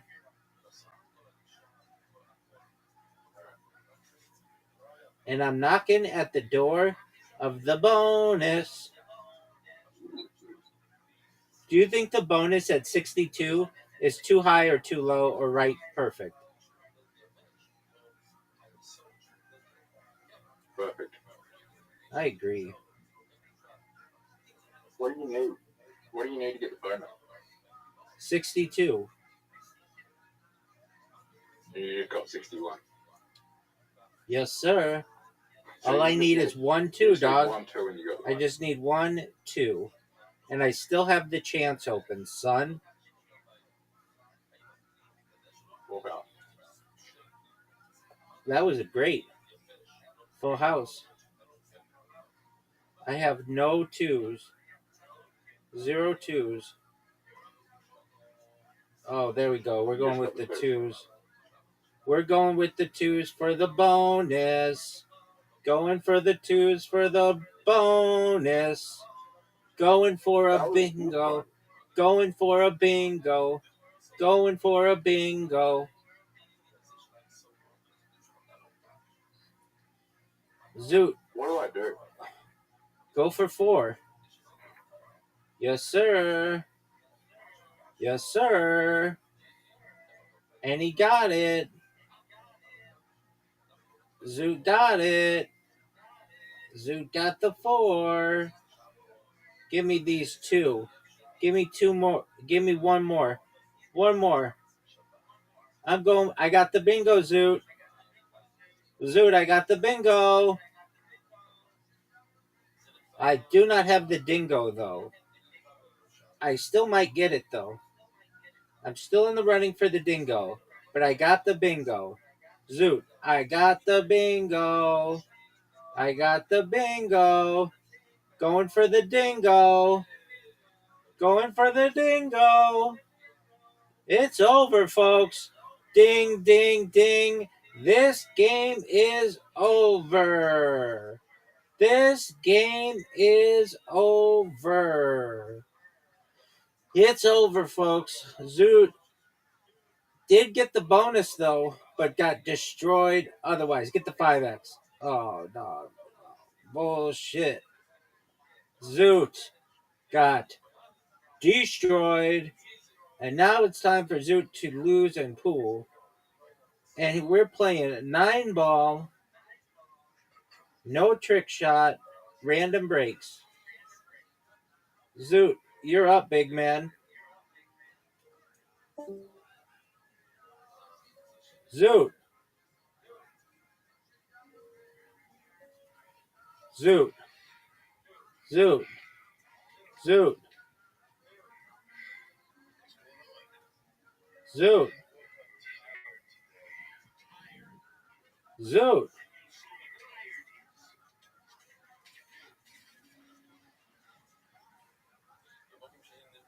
Zoot, what happened, dog?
racing the drum.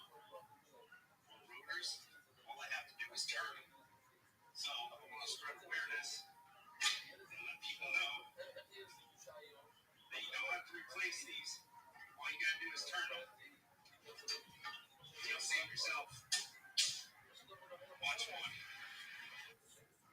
But anybody that knows the sport knows that Armin's toughest fight is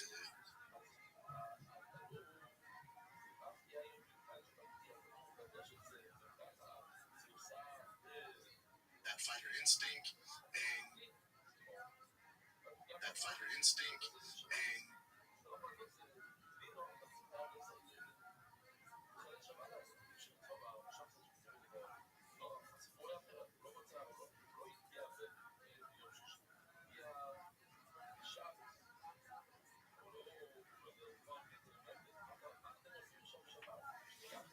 Can you tell me right quick what would be better motor for my Skyline, a Gallo 12 or a Gallo 24?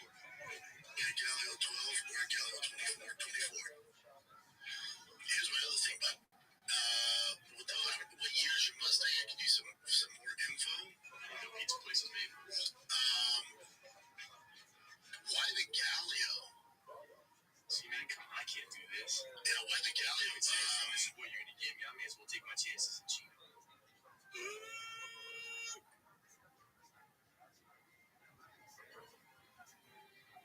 Gee, his hot rod is souped up 6 ways from Sunday. Never had you figured for a gearhead. Oh, yeah, I'm a real expert. What is that, a 6-barrel Hollycock? You betcha. Edelbrock intakes? Nothing but. Gallo 24? Oh, yeah. I made that last one up. I see.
My mind is truly, I always thought Could you tell me right quick what would be a better motor for my Mustang, a Gallo 12 or a Gallo 24? Here's my other thing, but can do some more info. Why the Galio? Yeah, why the Galio? If you can, I like the anything with a 5.0 swap when it comes to Ford. I can't get enough of 5.0s. It's the best engine Ford has ever made, and there's so many parts for it. And you get so much power out of it. I do the 5.0. Don and I are supposed to be street racers. That's right.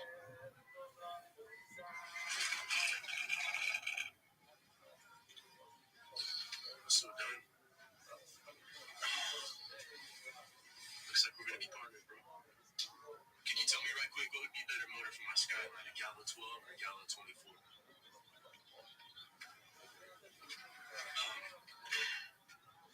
24. I didn't know pizza places made motors. Could you?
Now, 10 years ago, that would have been fine, right? But no, I got screamed and yelled at. I found out that she hadn't even changed her filter since she bought that car. And it was like 3 years ago. So that was way worse than that walk, right? So there's so much to play with that, and I really enjoyed that. That was great. You know, Brit is a pretty hot, controversial topic. But have you ever thought about taking a page out of Bricks and Bullets' book and talking about slavery? That's a good direction to do everything. Like, segue right into, yeah, that'll work. Or hair. Yeah. You are a very hairy guy. What's your nationality?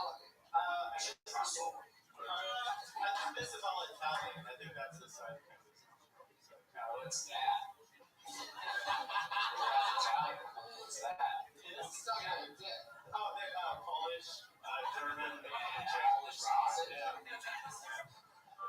Nature, what do you think? You've been quiet over there, behaving yourself, pondering like. What color are your shoes? What color? What the fuck is it with you? Let's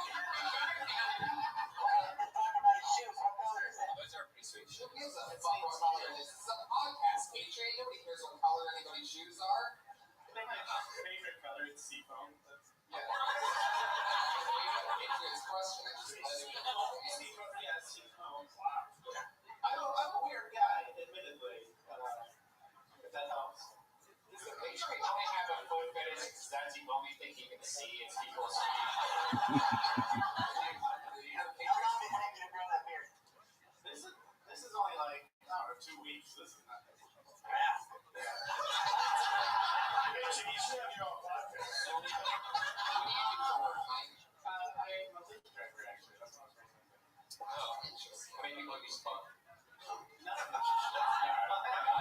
Are you just saying that you don't get in trouble? No, I'm a leaf cuts. That's my favorite question to ask Lyft drivers. Lyft drivers always have an average of 2 or 3 people they fuck. Right, you ever let a girl go for a good old mustache ride? A pink mustache ride? He's a Lyft driver, you motherfuckers. You guys stopped believing in me about 5 minutes ago. I didn't know what you were thinking.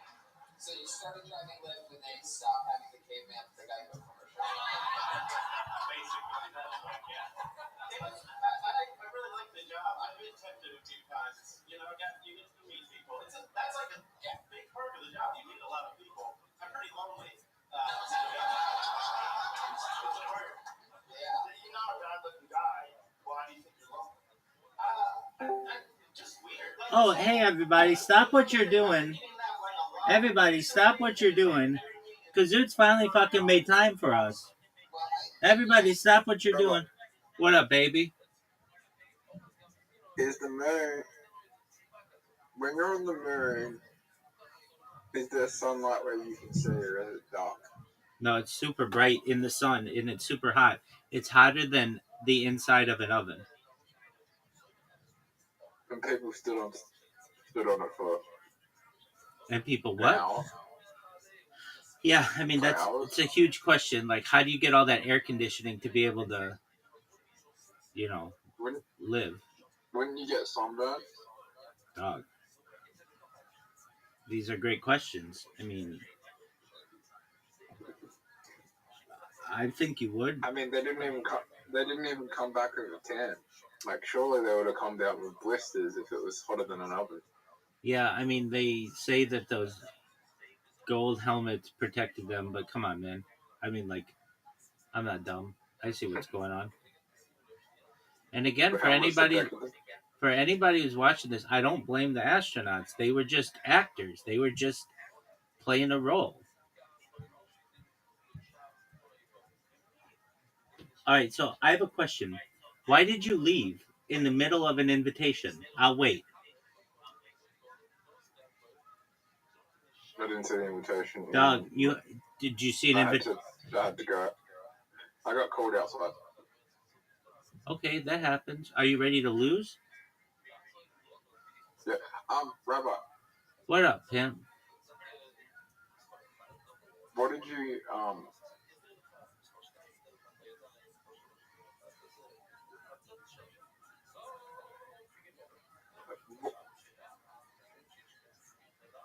do you think the astronauts went to space? Yeah, dog, they went to low Earth orbit. We know this. They went to low Earth orbit. Yeah, dog. Like less than 1,000 miles off the surface of the Earth. Nobody's gone further than that through conventional means. Next question. No one's gone further than that. I mean, unless they've been abducted by aliens or something.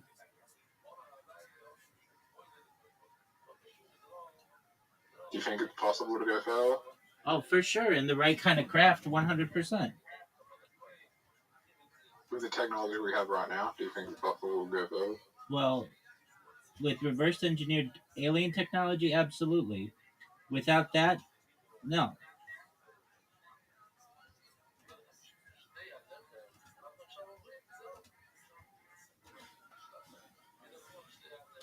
Next question.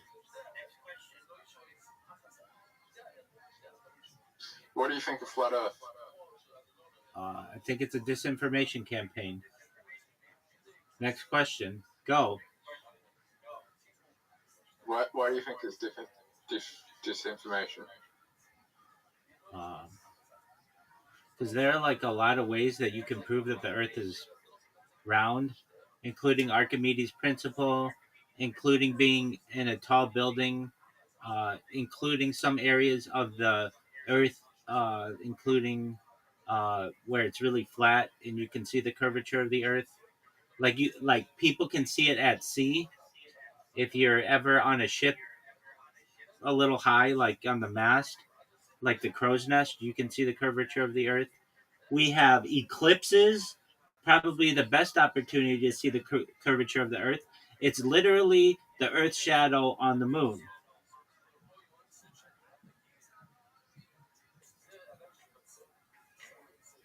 Or I shouldn't say that. It's literally the shadow of. Well, I guess just seeing the moon cycles is enough, because with the moon cycles we can see the shadow of the Earth on the moon that's circular. But eclipses as well, we can tell that the moon is circular when it passes in front of the sun for a lunar eclipse and a solar eclipse. We can tell when the the Earth's shadow is in front of the sun.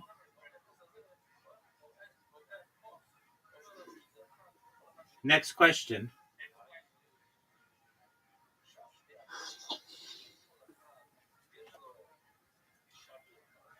Do you think the Earth?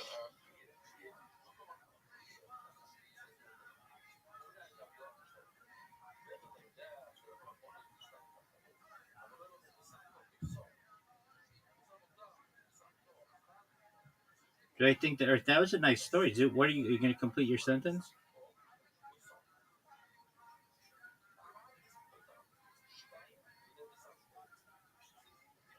And apologies, I want to clear up. It's not the Earth's shadow. The solar eclipse occurs when the moon passes between the sun and the Earth, casting the moon shadow onto Earth. And then the scenario where Earth's shadow falls in front of the moon, blocking sunlight from reaching it, is defined as a lunar eclipse. This event can only happen during a full moon, when the Earth is positioned directly between the sun and the moon. I mean, have you ever been on a plane? Word, dog. How could the Earth be flat if you're on a plane? Well, it could be. But that's another thing. People who went really high into the atmosphere on planes like the Concorde could see the curvature of the Earth.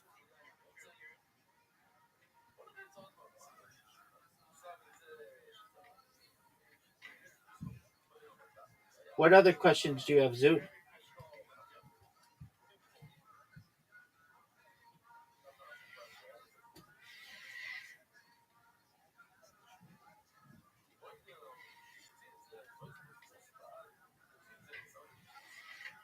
Zoot, what other questions do you have?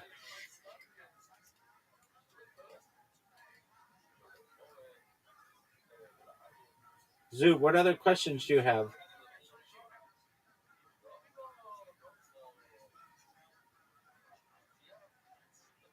Zoot.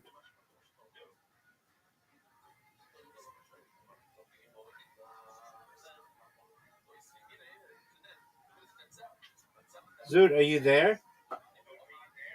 Yeah, I think in the next 5 years they'll try to fake the Mars landing. Not in Do the you think next. it's possible that Not in the next 5 years. You got to give it more time than that. Do you think they'll try and fake a Mars landing?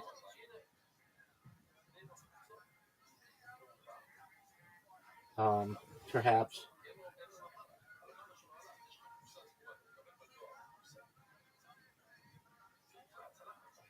Are you How ready, will we know it's fake? Doug? Are you ready for an invitation? Yep. Okay, do you know that you have one? That everybody's waiting on you?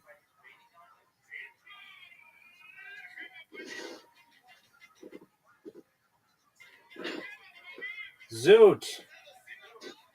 Yep. I forfeited due to inactivity. You got that win? That's bullshit, Zoot. You should have told me. That was cheap. I didn't know you weren't playing. Zoot, I thought you were Zoot, playing. I'm sending you an invite right now, and I'm gonna. You have to resign after the first hit because. Okay, so now, Zoot, resign. Oh, I did an illegal break. Zoot, resign. Did I win? Yeah, I won. Fuck yeah. Okay, cool. Okay, now it's on like Donkey Kong.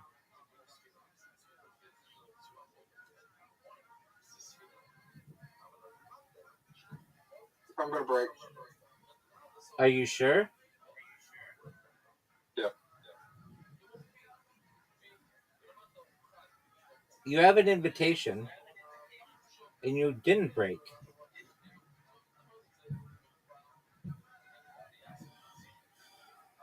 Ready to see a win in one shot? Yep. Oh, I didn't get the fucking. Let's talk to this. That was terrible. That was one of the worst shots I've ever seen. Now, you want to see me dominate?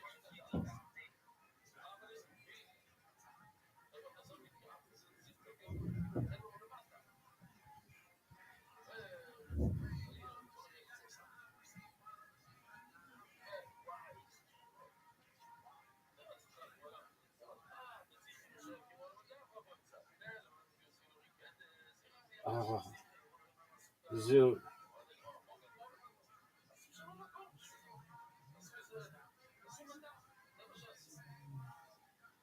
Are you proud of that shot, Zoot? Because that, to me, might be one of the worst shots I've ever seen.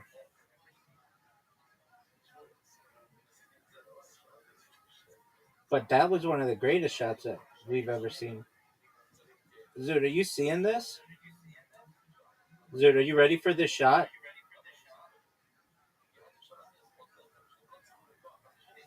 That was garbage. Zoot, you can move the ball. It's one of the worst moves I've ever seen. That's a miss. It's a clear miss. One of the worst misses I've ever seen. All right, Zoot. Let's see it. Let's see your shot. Garbage. Garbage shot. One of the worst shots we've ever seen. Dude, I'm just going to tell you right now, I'm going to make all these shots for the win. That's one. Zoot, are you ready for this? Zoot, are you ready for this shot? That's two. Zoot, are you watching this? Zoot, are you watching this?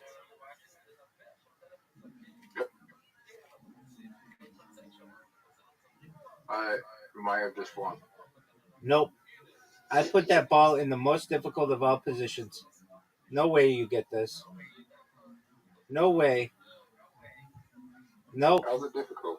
It's easy. Nice combo shot, Now, son. this one is going to be a little bit more tricky. Oh no, this is an easy shot. I would make this shot easily. The problem is, Zoot. Zoot. Zoot. There's no way you make this shot. That's a miss. That's a miss. It's a clear miss. You're going to miss and then give it. Oh, Zoot. What a beautiful shot. That was one of the best shots I've ever seen. Zoot. Don't miss. Zoot. Whatever you do, don't miss. What a beautiful shot. Why are you good at come back all the time. Oh no. I've seen you do better comebacks. Zoot.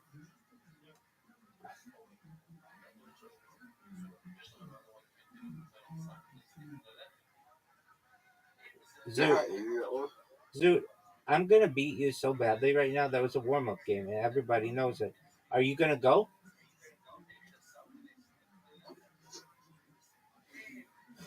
That's a miss. It's one of the worst misses I've ever seen. Nice shot. That was amazing. You could win on this shot. Do you know that?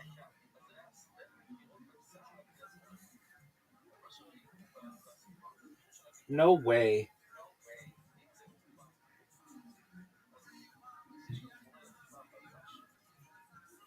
Look how easy this shot is. Look at this shot, Zoot. Zoot, are you watching this? Did you see that shot?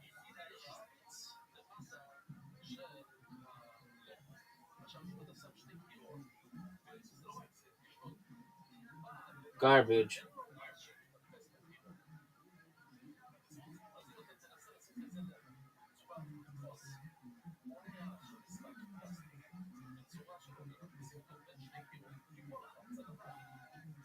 Zoot, that's a miss.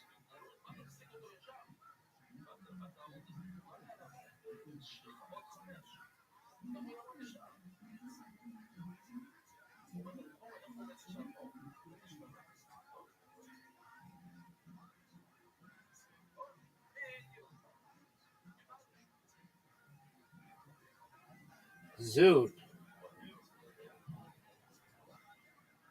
Zoot. No way you make this shot. You're done. It's over for Zoot, folks. For anybody who's out there rooting for Zoot, you should just all know that he's done. Look at this championship shot.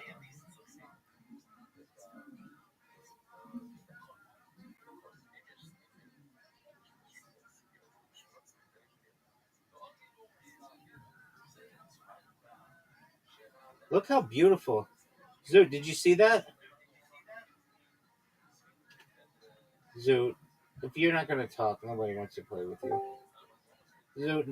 Zoot, what are you doing?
Lonely, I think you should go find Gil Travers, who by the way, I didn't notice until now, has the name of every weather news lady ever. Gil Travers, is that a real fucking name? Probably not. If you're really lonely, stage name. I'm an actress. If you're really lonely, I have a tip though as a Lyft driver. Because you don't get their phone number, you don't get their information when you pick them up. But you can take a screenshot and then you can crop out the photo and then upload it on Google Image Search. It's connected to their Facebook, and it will connect you to the Facebook. Then you can come back and If you ever end up giving Brian a ride anywhere in your Lyft car, just remember you can't be within 500 feet of the school. So, so much fun. There you go. You're not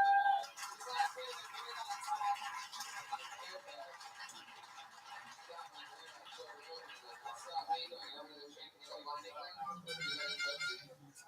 Is that you?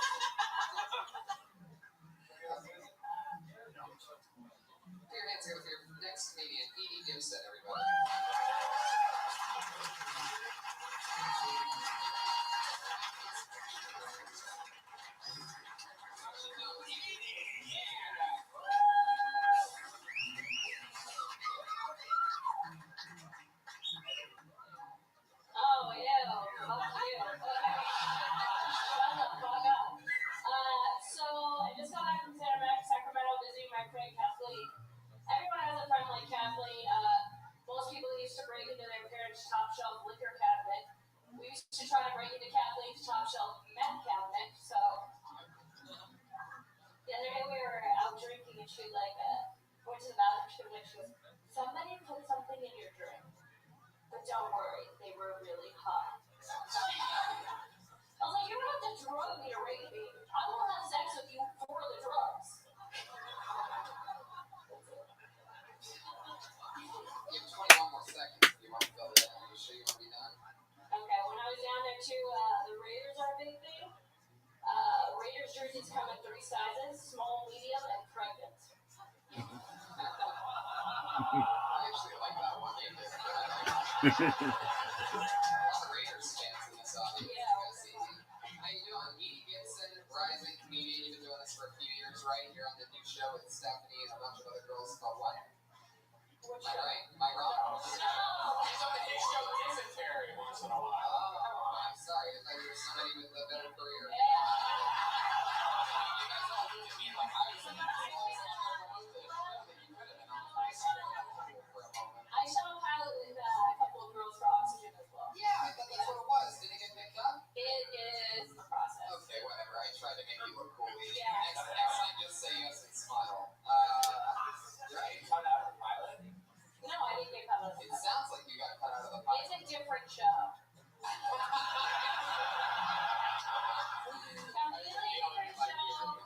This isn't a different show. It's more like Girl Code.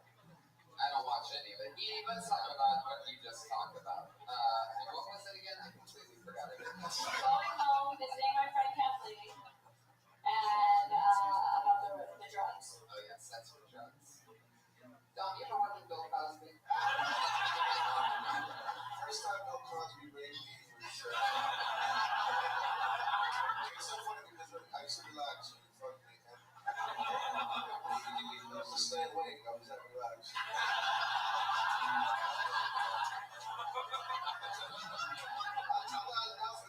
Maybe you should start your setup with fuck you. I think when someone oohed too, if I'm correct, I think they were oohing the fact that somebody was whistling. Oh no, someone went gross, and I was like, oh, whatever. I think what they were doing was someone was going. Yeah, they can do that. I think they were like, ew, don't be a dick. Am I right? Or you know, if I'm wrong, say something. You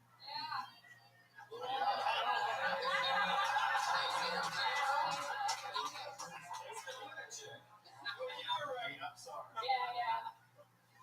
Damn, you with me. Was that your material stuff you're talking Yeah, about? this is the first time I ever said this.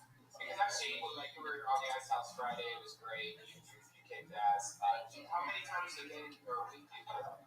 I think I get up almost like every day. Every day. Yeah, You're a trooper. I am a trooper. Are you sure? Well, because some days, like, you know, like if there's like something else going on, I might miss a day. But consistently, I would say I probably get up What's at your least favorite? 6 times a week. What's your favorite drugs? You said you're fucking for drugs, so what kind of drugs? Yeah, Brian, you tried. They're not. Not hard enough, I get it. And enough fucking drugs in the world. How old are you? I'm 25. Well, 6 years too old for this.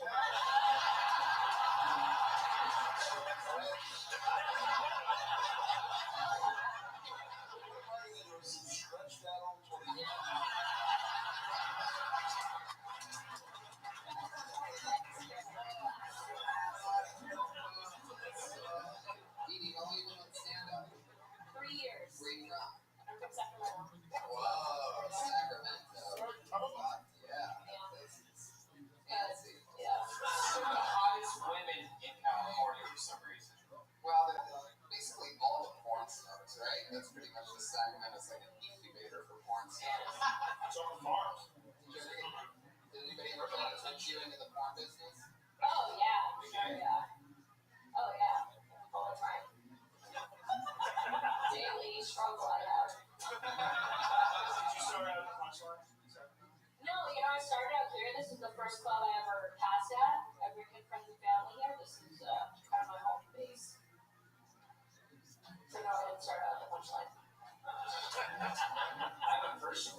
And the next time I saw you, you were just really distant towards me, very mean. And I was like, yeah, I was right. Wow. Oh, nice story. Yeah.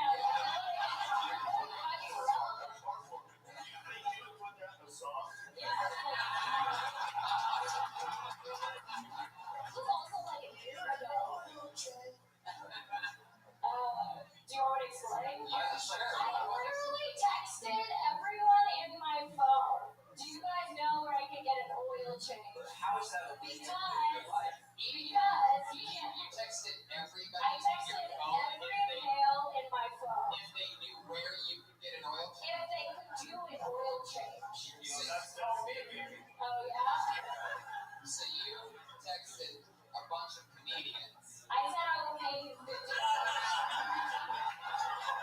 There was pay involved. Why do I not want to know what the fuck right there is? You can't possibly be.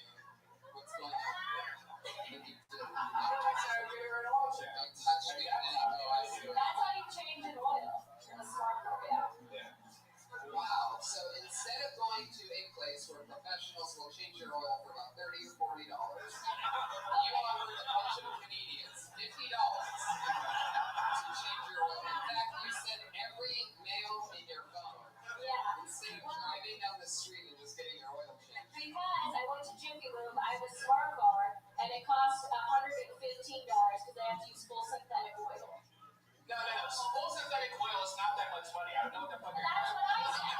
Yeah. That's what I said. They said with the labor and everything, it was going to be I'm $100. pretty sure your car is the only smart thing about you. Okay.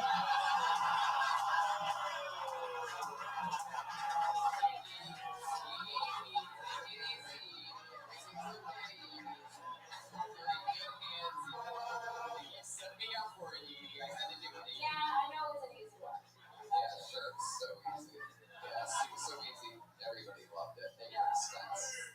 Piece of shit. Yeah. Thanks. Thank you, Rabbi. You're all over it.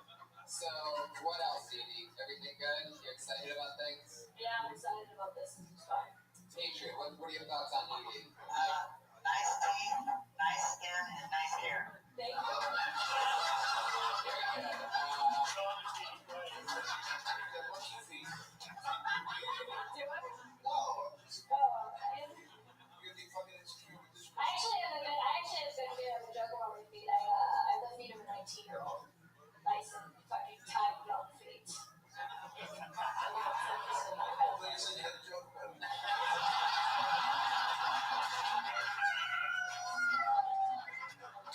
We almost chainsawed that joke. It would have been fucking epic, by the way. Almost. Edie, thank you so much. You're welcome. Yeah, this is a part of the show, everybody. We're on two regulars. Every single week since the show started, we've had two ladies that do a brand new minute every single week. Always a brand new minute, always executed to the best of their abilities. So we watched them grow over 100 episodes. So here we go again. Put your hands together for your first comedian tonight. She's a regular on the Dysentery podcast and Kill Tony, obviously. Very, very funny young lady. Put your hands together for Sarah Weinstein.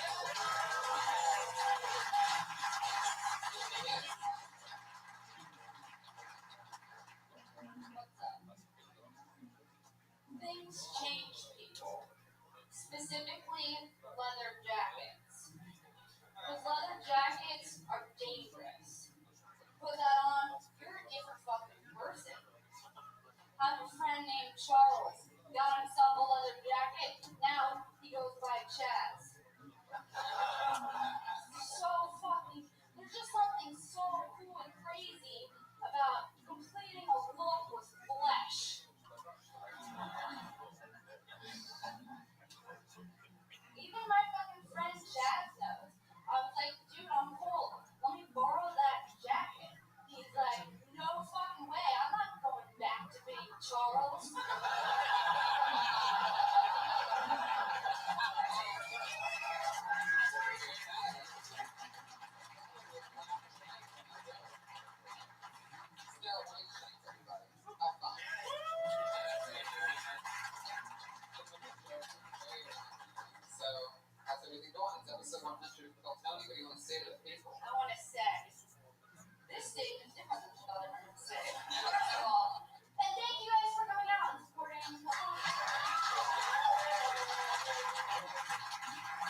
system without him. So how do you feel about being this close back next to the man, the myth, and the pedophile? Well, I feel safe.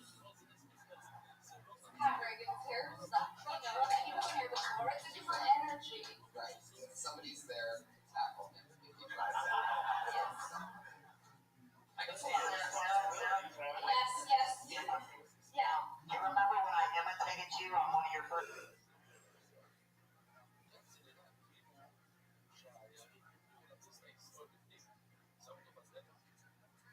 routines? And I said, went to Rite Aid to get some Kendrick Van Clean. Kendrick Van Clean left with a blue shot.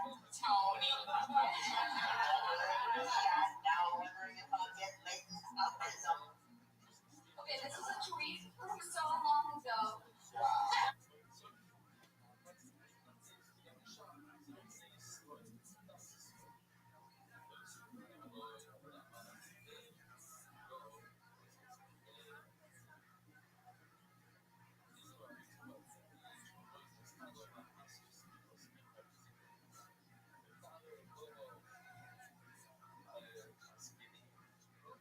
And he never uses it word for word.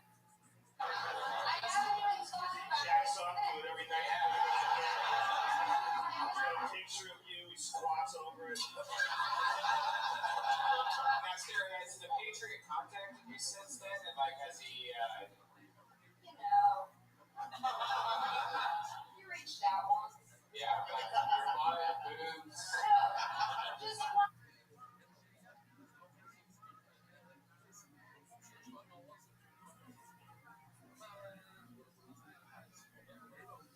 Many times, that's all. You're just being manipulated, and you ever wondering if that is the case. But Kellyanne is saying that about Texas went red, bitch.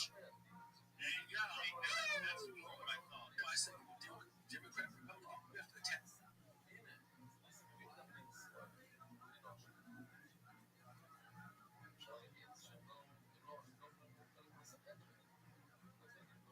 I get pizza. Yeah.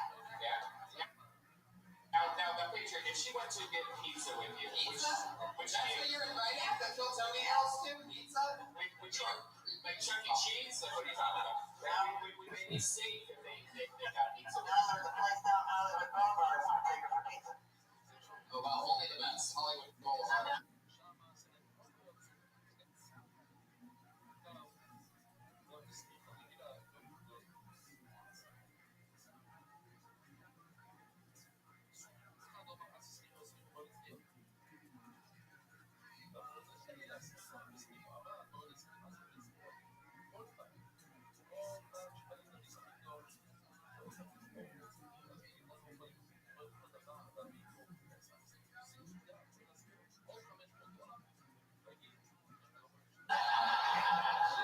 What place? That Gringo place right now across from the Oh, I know. theater. Yeah, I know it. Movie theater or like Jimmy Kimmel. Yeah, it's run up from that. Yeah. Yeah, it's Yes, it makes it really good. one of the worst pizza places in Hollywood. literally one of the worst pizza places you probably go. Hollywood and Island is the dirtiest Now place. there's New York style. Yeah, just because it's so it's some forms of DiGiorno, Patriot. Girl, it's because it's New York style. So it's Domino's pizza. I wish that I went to San Diego with Sarah. I wanted to have fun on the trip. New York style. I wish that you went to San Diego with me. You would have had fun. Is that Well, what you're when Phil Tony went to San Diego, I really wish I would have went on the trip. Yeah. Well, guess what? You quit the show. You said you were too good for the show that we wouldn't be able to sustain without you. Now, 70 episodes later, I'm Pat Mater, like a real dumb. Just remember that. Sarah was questioning going on a date with you and having sex with you if you went to that show, and now she's heard that you're here. It was Change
been with us 100 episodes. Put your hands together for Kimberly Condon.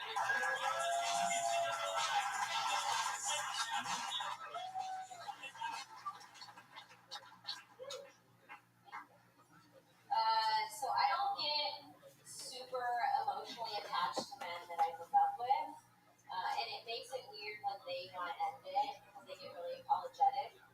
And then my response is really weird. It's usually something like, oh no, where will I ever find another dick?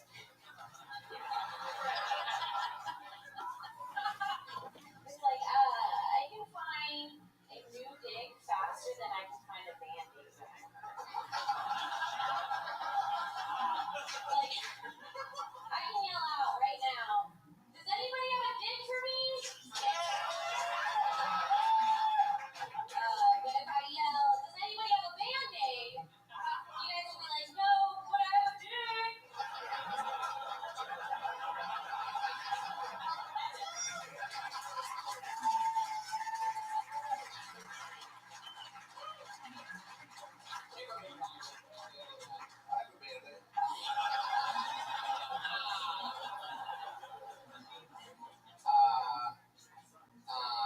Okay.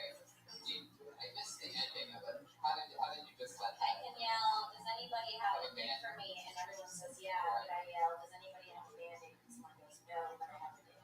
Right, exactly. Okay. Okay. I think it needs to go back to the fact that the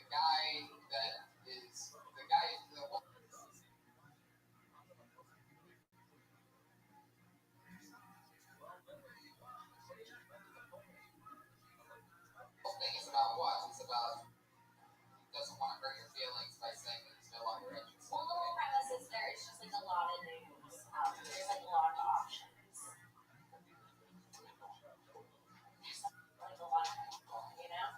Like when two girls fight over a guy, it's like, oh, but there's like, you can just close your eyes and point and you'll probably land on another chick. Like, there's so many news. There's definitely a lot of things. Right? Yeah. It sounds like someone's a little jaded.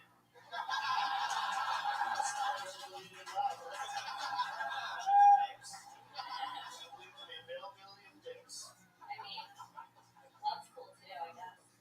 You distract the fuck out of everybody else younger than us, kid. Jump in the truck and stage Especially this front row, they totally see your talking about dicks. Talking about landing on dicks. What?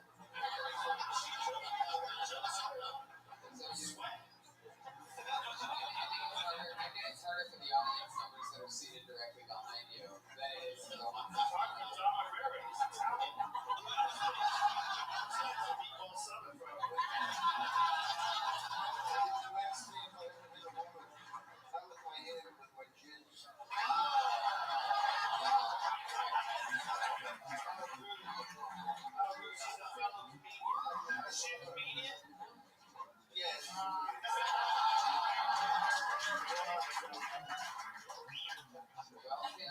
You have your material. You did it again. It's very fun.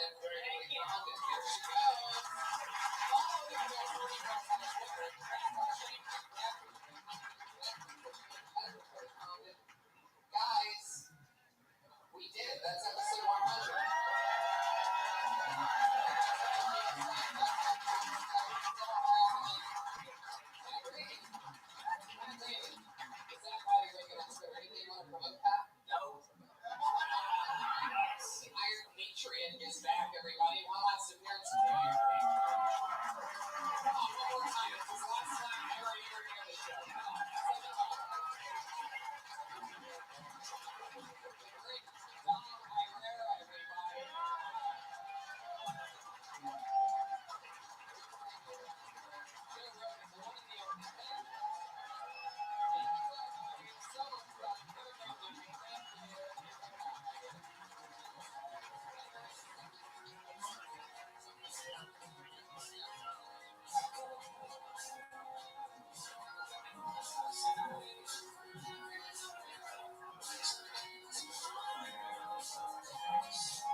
Whatever your last joke was, it went right into it on my phone. I'll listen to what I see. It's whatever your last is.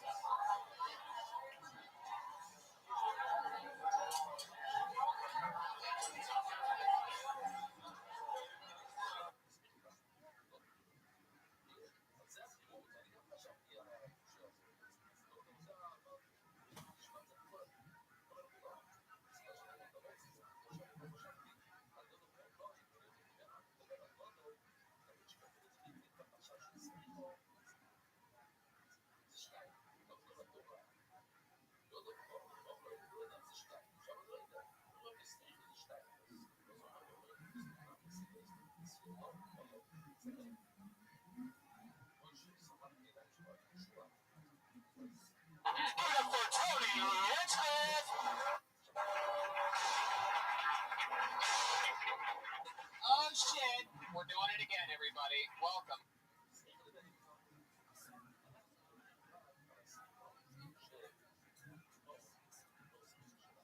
Episode 99 of Kill Tony is happening right now. Hi, live audience. How are you? Fuck yeah. For those of you joining us via Ustream right now, the 100th. It's in the 100th. The people. Special shout out to you guys. It's all happening. Hi, live audience. Welcome. You guys excited? It's always fun. You have that fun Monday evening energy, sort of still in shock from the great stylings of our one and only band leader, the great Pat Reagan, everybody. There he is. Here with the one and only Brian Redband, everybody. Hi, guys. Always here on the ones and the twos, and you can find us 1 week from today in the main room. Already almost sold out. Kill Tony 100. Featuring the likes of Bruce Buffer. Maybe a special visit from some past characters, including the great Brody Stevens will be there at some point. Look out. Other big names as well, huge names. Maybe a guy whose name rhymes with Bill Burr might be there. And maybe I'm just not allowed to announce that. Dilbert? Is that you? What the fuck? Like the Office cartoon Dilbert? No, that doesn't really cleanly rhyme with Bill Burr. That's more of a Bert. Just throwing it out there. If it was Bill Burt, then yes, it would be Dilbert. You did. You floated it out there. 0 for 1, Pat Reagan tonight. We're going to see how that develops as the show goes on. By the way, you can also catch Brian and I in Vancouver, 420. How about that? What a coincidence. We were there at 420 last year. What's up? Hey, What are the odds of that? I think I remember us barely being there on 420. What are the odds that we'd be back there again in Vancouver in a theater? Get tickets for that, our Canadian listeners. Other than that, Sacramento, San Francisco. Sacramento, San Francisco, the 13th to the 14th of May. And I'm headlining Helium in Buffalo, April 30th, May 1st, and May 2nd. That's it for that part, everybody. So get tickets. Not you guys. That's for all the people that listen to this show. You guys are live right now. See what just happened there? Like, I don't expect you guys to go to Buffalo on May 1st. All right, fuck it. What else? We have no sponsor tonight. No sponsor. So let's just move ahead. We have our co-host, Pat Reagan, the one and the only. He's in position. So let's get it started, guys. You know what happens. A bunch of comedians want to do a minute in front of me and other comedians. I always have 2 of my funniest friends on. And this thing always turns into a fucking blowout. It's about to happen right now when I bring up two of my funniest friends. As always, put your hands together for them. It's Andrew Santino and Michael Costa. Yeah. I give myself credit on this one. I built this show so well. Always two of my favorite people. This time it's Michael Costa and Andrew Santino. What's up, guys? Welcome back. You've both done the show before. You know what's happening. I wanted to shake everyone's hand as I was coming in, and no one shook my hand. Not one person. Yeah, they still feel a little bit mellow. She was Such a fuck no face. yes, don't touch me. Don't look at me. How you guys doing? You were watching the championship basketball game down there, and you sacrificed what? The end. It's not. You It's don't know still what happens. happening, Yeah. but we just love stand-up comedy so much.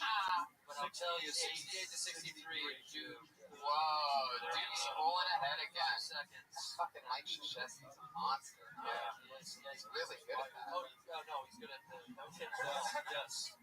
This seems like a great topic for this show. I love it. Well, let's get right into it. Every week, Pat always has a question for our guests, a question that people might want to know an answer to. So go ahead. What's your question for tonight, Pat? Okay, I'll start with Michael. Michael, what are the top 3 sex positions? Top 3? Sex. 1. That's number 1. The sex is happening, so any position's good. I come immediately in doggy style. Missionary is boring, but it's definitely the most used in my department. And then the last one would be standing up somehow. Whoa, look at that. I love how that ended in a question. I'm pretty sure I just named Standing like up. 7 different positions for my top 3. Those are mine. That's a good question. I like that one, Pat. That's why I like this system we get set up. Sometimes you get comedians on to get the same question about what they've done, their half-hour specials, or this and that shit. But Pat asks the tough question. My first sexual experience ever was in a woman's ass. Really? Wow, you got a little when I confused, was huh? 17, she was It very was religious. a very good It was a year. very good year.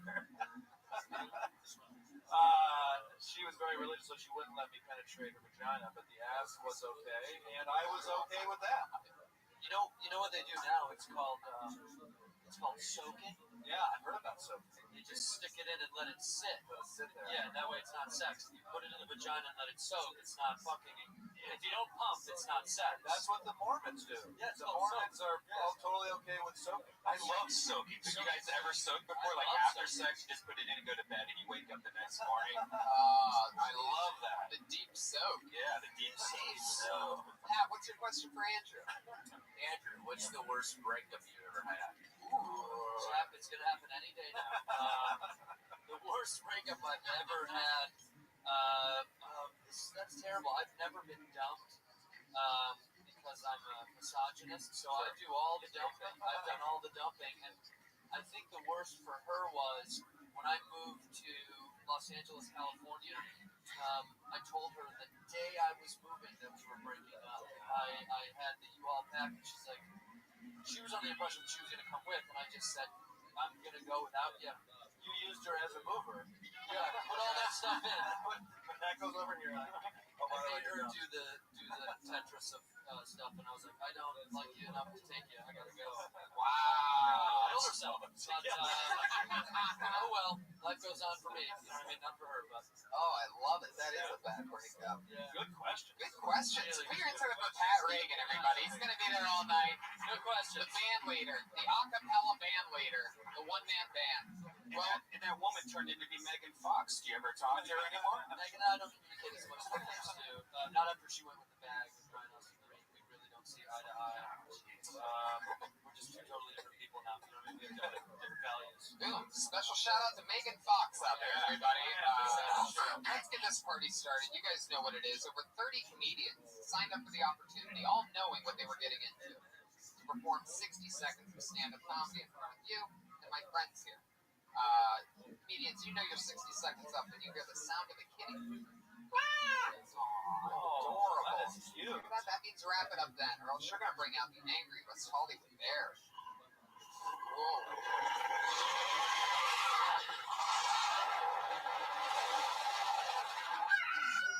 Dookie, little complex next one this week. It's just a live sound feed from Rage on Santa Monica Boulevard. Yeah. That's not even. The leopard ate the bear, and the bear got eaten by a rooster, it sounded like. So it's a special one tonight. I'm really excited about this. So let's get it started, shall we? Your first comedian doing 60 seconds tonight goes by the name of Will Moore. I know Will Moore.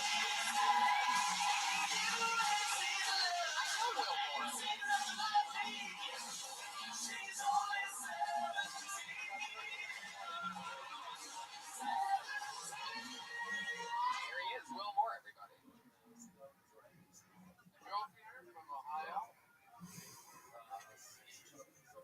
I had to drive through Kansas, and it was amazing. It was everything you said it was. Just devastated by natural disaster. I was terrified the entire time I was driving. I was like, why is Google upsetting me out of nowhere? Is Google Maps going to rape me? It was either going to be a brutal rape or a sweet bonfire. Either way, I'm getting. Tired of living, loving, and party. Did you see how bright this candle's burning? I think that's it. 30 seconds left. Alright. The second day of driving to Kansas. About 4 hours of going 90 miles per hour. It was my fucking mind. There was nothing everywhere. And I saw an ambulance coming down the other way with its lights on. I was like, oh, that's a dead person in there. The last thing I saw was a gas station, and that closed at noon. I don't have any hopes for going. I don't have my hopes for a hospital in that area. Fuck yeah, there is nothing in Kansas. Wow, I love that. Did you think that was about a minute the first time you stopped? It felt like a minute to you? And what's crazy, guys, this is absolutely so insane, is that out of all the names in the bucket, I actually know Will Moore. I did stand up like 2 or 3 years ago in Ohio. You were sitting in the front row, and I started doing crowd work on him because look at him, right? I mean, will I take low-hanging fruit? Absolutely. By the way, Will, fruit is this thing that people eat that's really, really good for them. Anyway, so I see Will, and I start doing crowd work on him, and I never do this, even though I almost always open up every show, to sort of light people up in the front. I found you to be so hilarious looking, and he had such a great laugh. He was taking all the jokes so well that I actually brought him on stage. Do you remember this? Yeah, I totally remember him. And we had sex with him later. Oh, I see what you did there. Yeah, we totally raped him. And You guys are Google Maps. That all yeah, exactly. We took him to Kansas. And then you started doing stand-up comedy. You've been doing it ever since. So watching Tony inspired you. You said, I know I can at least do that. Right, exactly. So you really drove all the way, because when I moved here, I think that you did the same, Tony. I drove out here to U-Haul all the way from Ohio, and that was one of the worst drives ever. Now, did you just do that just to save some money on a plane ticket, or are you living in your car, or did you move out here? No, I'm just here for a few weeks. I can't rent a car because I'm 23 yet. Right. So that's a problem. That's why you rent a U-Haul, because you only have to be 18. Boom. Just like Could have a plane ticket, though, still being under 23. But that was expensive for child. When I drive it, I wanted to see the country. How was it? A lot of it was really good. Yeah. But you only remember Kansas for some reason. It was fucking awful. Now, Colorado, sweet treat after driving like 9 hours. Yeah. And by the looks of things, you love sweet treats. I miss this. Now, you're a part of the Death Squad Ohio, which is a lot of people don't know. It's a group of like 20 or 30 people strong. It's like almost a gang in Ohio. Have you been getting up in Columbus, going to the Funny Bone and all the other local places? I'm in Cincinnati. Cincinnati? Get up around there. Go Bananas Comedy Club is fantastic. Oh, a special shout out to Go Bananas. Fuck yeah. I love it. There's a bar attached to the Go Bananas. So what happens whenever I go to Cincinnati is you perform and then you go blackout. That's what happens every single time. Am I right or wrong? Oh, yeah. Right. Did you say every city I ever go to? Every city, yes. Every city I go to. I find the Kansas joke funny because it's coming from Ohio, which I know you're Ohioan, but to me they aren't that much different. No, they are. get They really, really are. Well, Because Ohio has a bunch. But Ohio also has like a bunch of major cities and freeways and shit. Sure. Kansas is just nothing. It's just dog shit garbage. I'm from Chicago. I've never been to either of those places. Really? Ohio or Kansas. You've never been to Columbus or Cleveland or The real answer is why? Would I ever? millions of people? Ohio, I agree with. But like we had that in Chicago. I mean, I'm just surprised you haven't done a show in Ohio. I refuse to go there. I get an offer and I go, yeah, right, dude. I'll see you later. No, I just have never. Maybe go bananas and say, and then you can open. You want to open? Oh yeah. All right, I'll make the arrangement now. If I go, you'll open. I'm promising you. There you go. Fuck yeah. Will Moore opening something other than a Snickers bar. Pat, what do you think about Will? What's your story over there? I see the wheels turning. Well, you got this cherub face, Will. Yeah, he does. How old are you? 18. Look at that. Like even at 18 years old, you still look like a pedophile dream. I have a joke about having a baby. Having baby face. Say it, you fucking weirdo. All right. I'm 18 and I look young. People tell me all the time I've got a baby face. I did not know that many babies were normally obese. I love that your opener just trickles out into nothing. It got real for a second. Yeah. It's just thing I'm dealing with. You love my suicide jokes. I love that stuff's my favorite. The more dead stuff you can put out is my favorite. Do you have another suicide joke? I have a whole lot of. Let's hear another one, please. Yeah. Alright. I've got this idea for an app that creates guns based on how they taste. Do that. That's your opener. What have I fucking created? Look at this. He's been doing comedy 3 years. He's 18, this motherfucker. Year and a half. This is the future. That is much more interesting than driving through Kansas, Yes. in my opinion. Yeah. Give me one more. Do you have another one? I really want to hear another one. Alright, I joke about suicide a lot. Whatever we do, people are always like, hey man, you've got a lot to live for. Life is beautiful. You've got a lot of potential. I just want to kill yourself. I'm like, fuck you, this is free. I'll do what I want. Your beautiful life is a pen from the bank. I just got this in accident. Whatever. I don't understand. I lost that it. joke. You lost me. I get it. I got it. But what I love is that not only does he have suicide jokes, you had a suicide segue there. Did you hear it?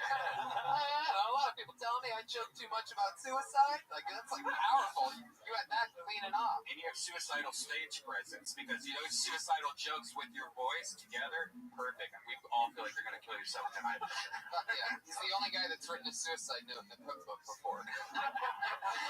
See, he loves it. He fucking takes it. Will gets it. There's a lot of guys that have been doing this 10 years, 40 years old that can't take a joke as good as Will can at 18, like a fucking trooper. Put your hands together for Will Moore, everybody. There you go, Will. Good job, Will. There he goes. And it has begun. Will, don't kill yourself. Will, don't kill Will, he's yourself. not killing himself. You're great. You're fucking great. That's what I live for, bro. He's not very good comedian. He's not killing himself. You were the best that me and Tony ever had. Fuck yeah. A stellar callback from. Somehow I believe that. Follow Will Moore on Twitter at the Needle's End. And do follow him. Even his Twitter handle's suicidal. Ooh, we know this guy too. He's a favorite here on Kiltony. He's been on a few times. Very, very, very funny young rising comic. Put your hands together for Sam, everybody. I'm excited about this.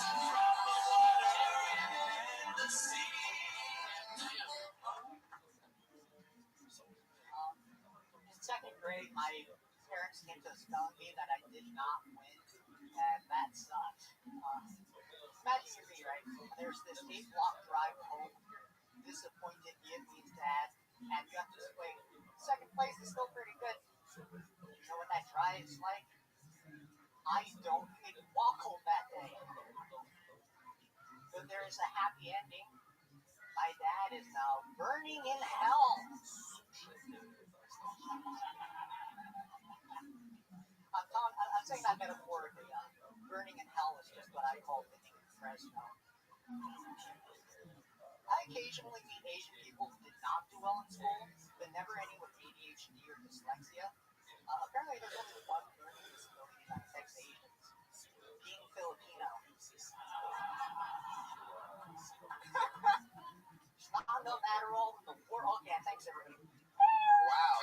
just knew it.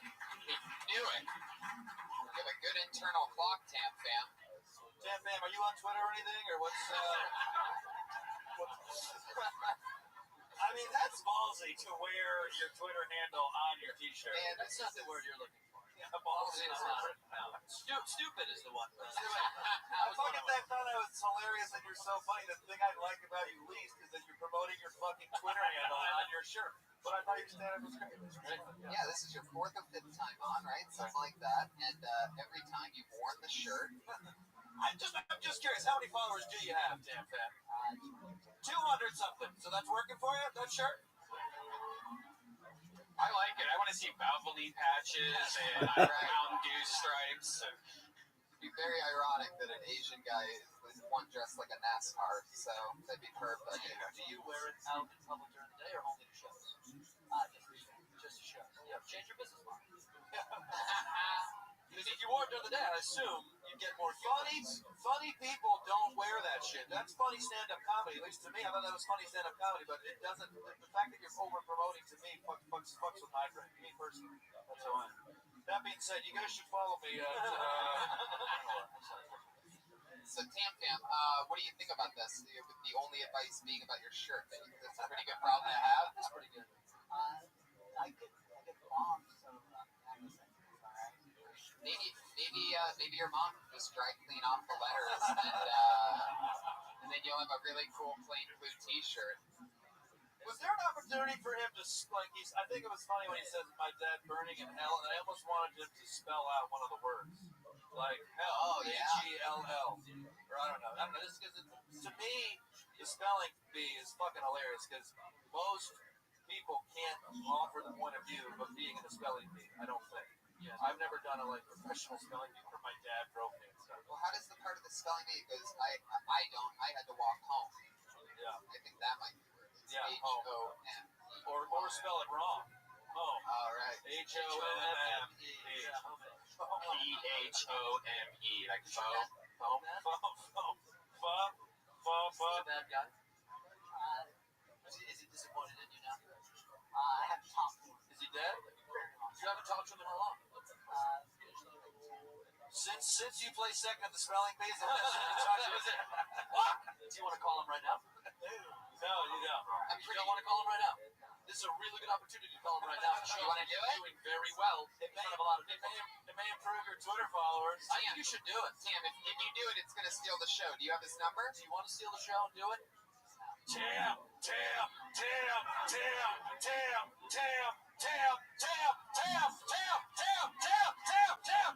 All of his insecurities dripping out of his brain, taking over his body. You don't have his number. You don't even have his number, do you? I do. The music. I really want to call him. Tam, let's fucking do this. Why do you want to not talk to him? He's a dick. Let's all the more reason to call him. Yeah. Look at what's going on right now. Don't you realize you're having more fun than your loser dad has in his entire life? So let's call him and bust his balls about it. You don't How want much to? support you have from all these people. That's just not great.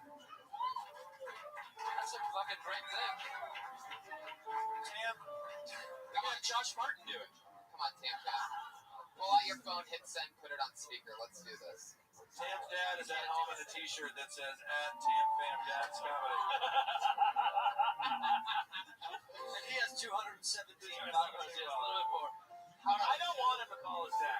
That's because I'm from the Midwest and my parents love me. I don't want experience. Yeah, but he has the opposite issue. I know. He needs the love, but it makes me feel uncomfortable. How about this? How about we just have your dad yell as loud as he can from Fresno, because I'm pretty sure by the looks of your ears you'll be able to hear exactly what he's saying. He's watching on Ustream, right? So Ustream. What is your real name, Tim? Robert. I was like, God, be a stage name. the irony is that he's obviously not even that close with his fam. Yeah, so Irish. Well, Tam, I really wish you would have called your dad. You were absolutely hilarious. Every single time, it's a brand new minute, and he's always so funny. Put your hands together for Tam. That's the crazy stuff that happens. That's the crazy stuff that happens. We almost talked. Tam Fam almost I wasn't talked to being us. helpful. I was actually not. I was being a bitch because I was being a bitch. life. This is real life. I know this is real life. This is real fucking life. But him facing his father after 12 years on the Kill Tony podcast would be great for ratings. Come on. But it may injure. Why is that a bad thing? It may fuck his life up for like ever. That's a good future bit that people have to FaceTime their parents. Oh, that'd be great. Well, I'm actually starting a podcast where everyone just calls their dad. That's not true, but it's a good idea. Somebody can take that. Everyone's in together. I pulled another name out of the bucket. I think we've seen this guy a couple times. Put your hands together for Daniel White, everybody.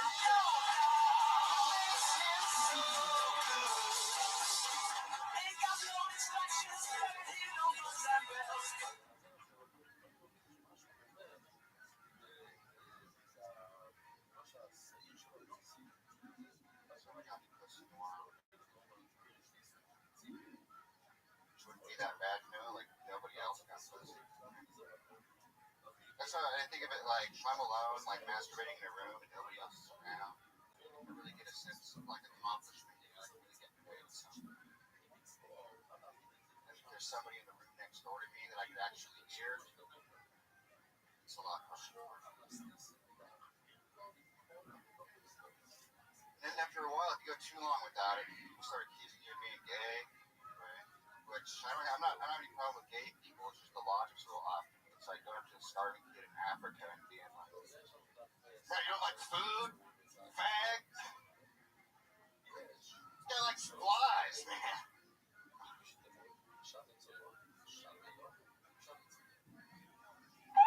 Good closer there at the end. The old silent closer. Hit by a stroke. Okay, Daniel.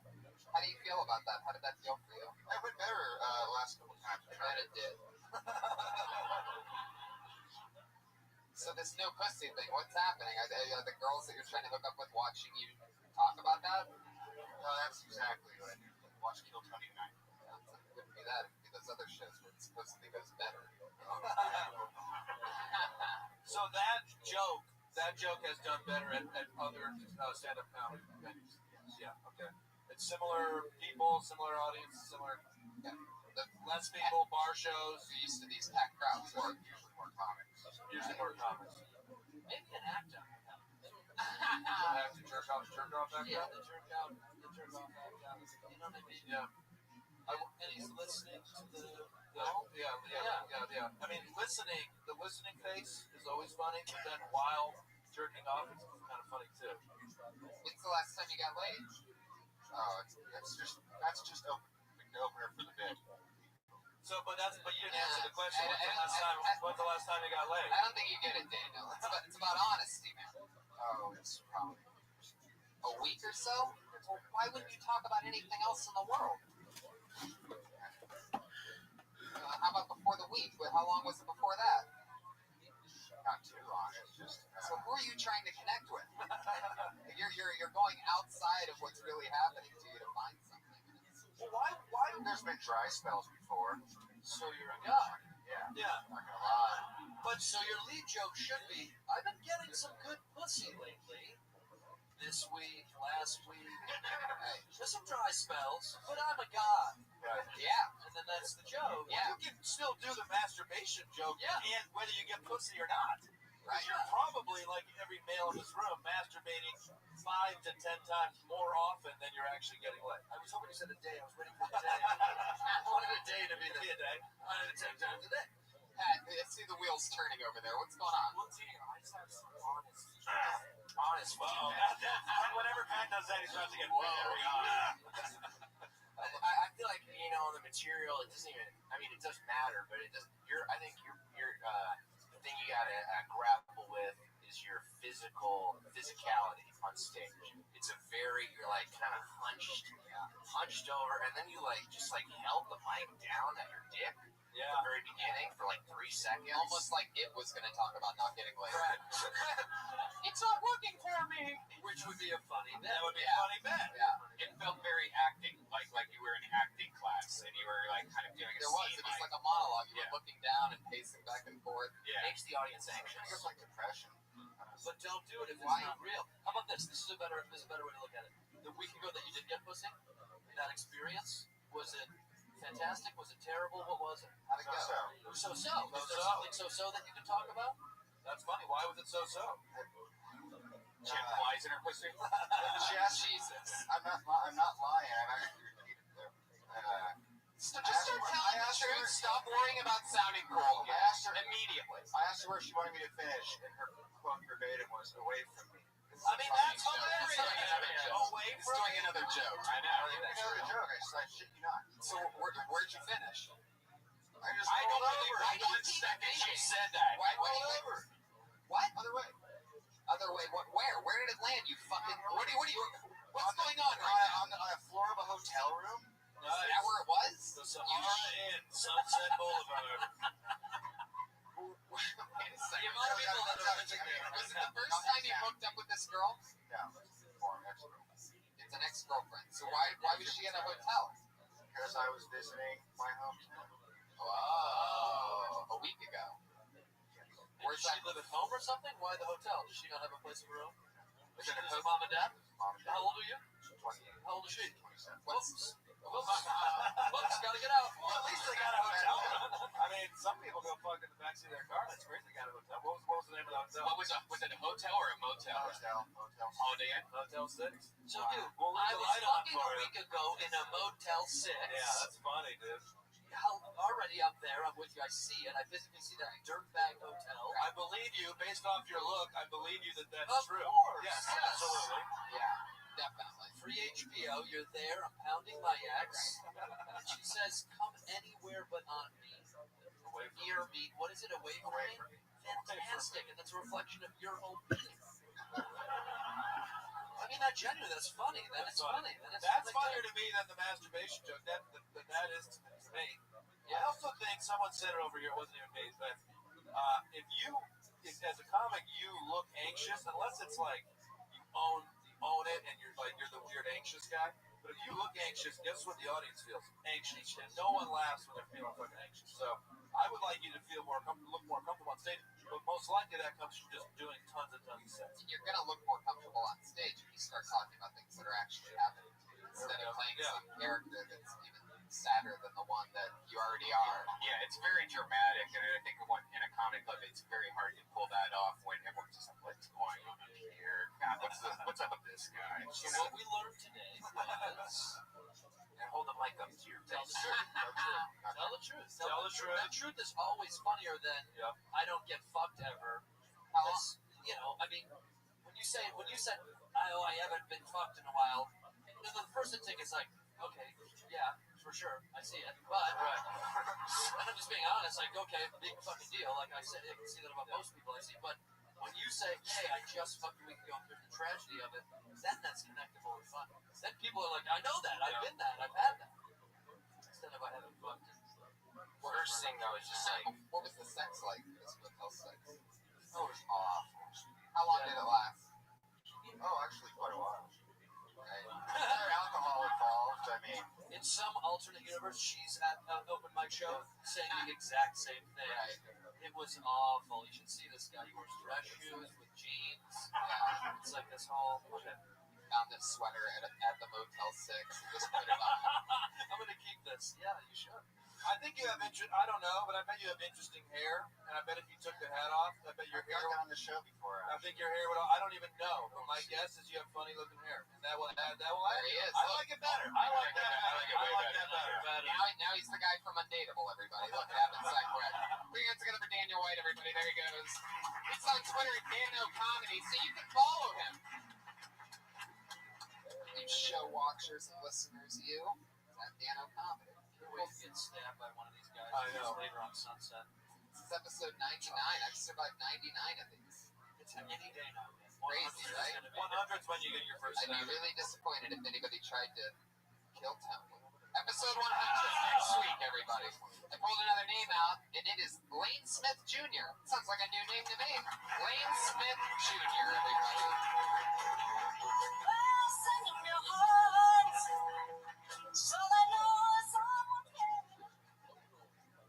What's going on?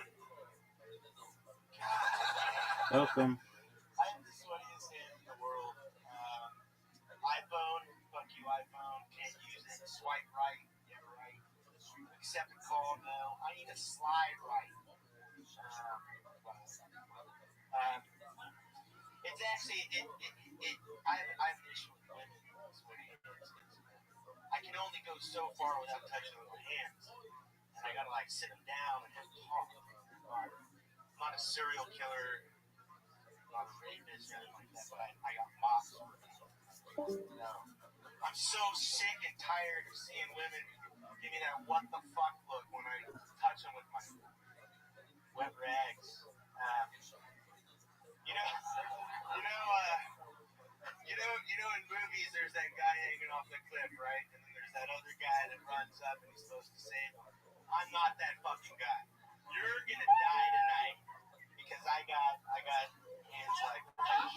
Fuck yeah, interesting. I fucking love it. He turned it around. I thought he was sinking quick in the first 10 seconds. Yeah. Little did I know that we were dealing with the one and only wet hands comedian. But how fucking original, unique to him, interesting point of view. That's fucking hilarious. That's what I'm saying. You called your wet hands like 9 different names, and they all made me laugh. Fish, wet rag, mops. I want to see an hour of wet. Look at that. Dude, your first album is called Wet Hands. And I want it to be 1 hour long, and then at the end of the hour, you just accidentally drop the mic. It just slips through and you walk off. Please tell me you have a thing where you don't need like lotion or oil for your Oh yeah, no, I've saved so much money in lotion my entire life. How many minutes of The first time, I've been working on it. The first time, I can see the microphone is wet. I'm not kidding. Josh, we need a towel. Oh my god, it's so scary. Josh, when you're getting a towel, get me another beer, Josh. Now, I can see it dripping down his hand on the mic. Do you have? Don't show the fucking audience that. Do you have?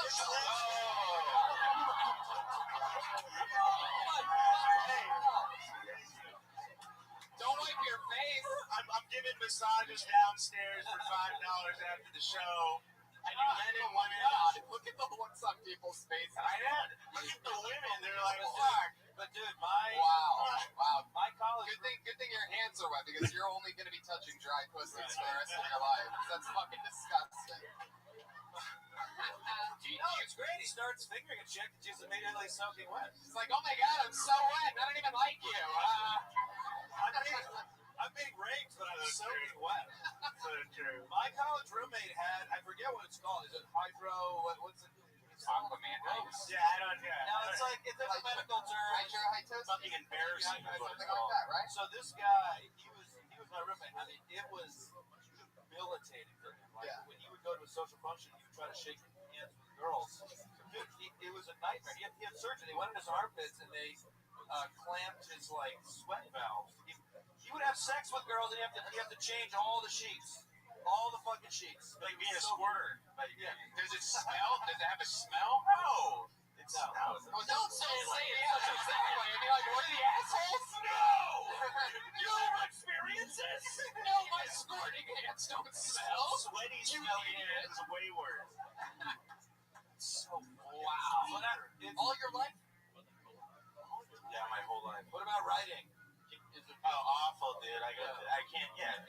There's so many things I can't do.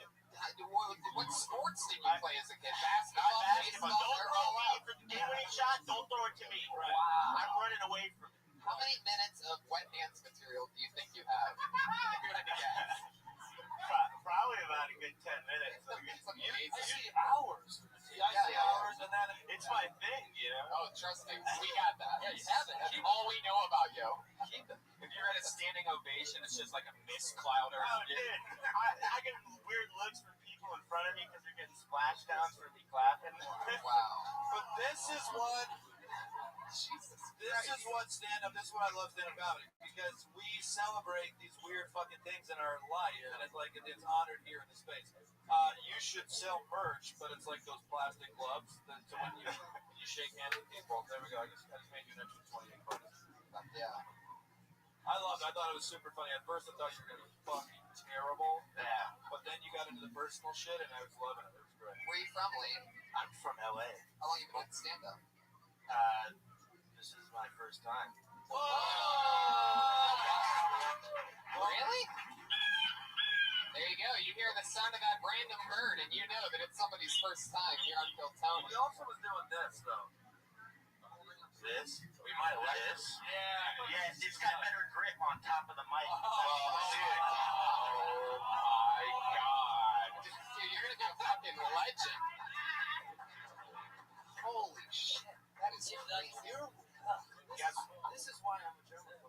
Oh, are you a German? You want to switch seats? Do your feet sweat too? Oh, yeah. Oh, yeah. It's like, Jesus Christ. The way you just said, oh, yeah. I love how honest he's been. Obviously, he has no choice. He'll see how wet he is.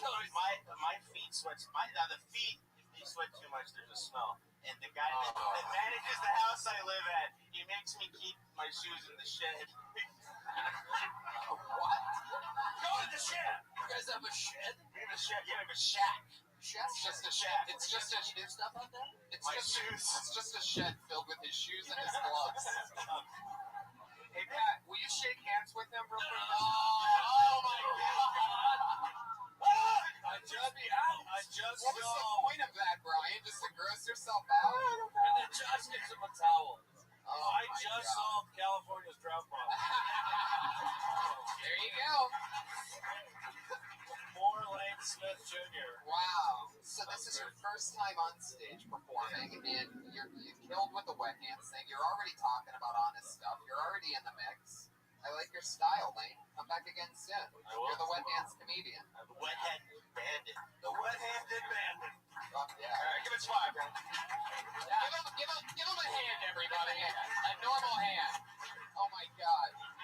It's pretty wet. I like that. I'll just take that. Pretty wet. Fist bumps for life, Lane. Fist bumps for life. I was worried he was going to electrocute himself. That was wet. That was really good. Yeah, sure, I could use a little more. Yeah. You can picture him in the shower, just slipping everywhere. I feel for him. Not as You much feel as what? What's all this sympathy coming from I you? know. What do you? I love stand-up comics. This is something, stand-up comedy's hard, but I also feel this is Kill Tony. We can say whatever the fuck we want. Yeah, it's the war zone. His hands were gross. Yeah. Fucking I disgusting. refuse to shake that kid's hand. I would not do it. Smell your hand real quick.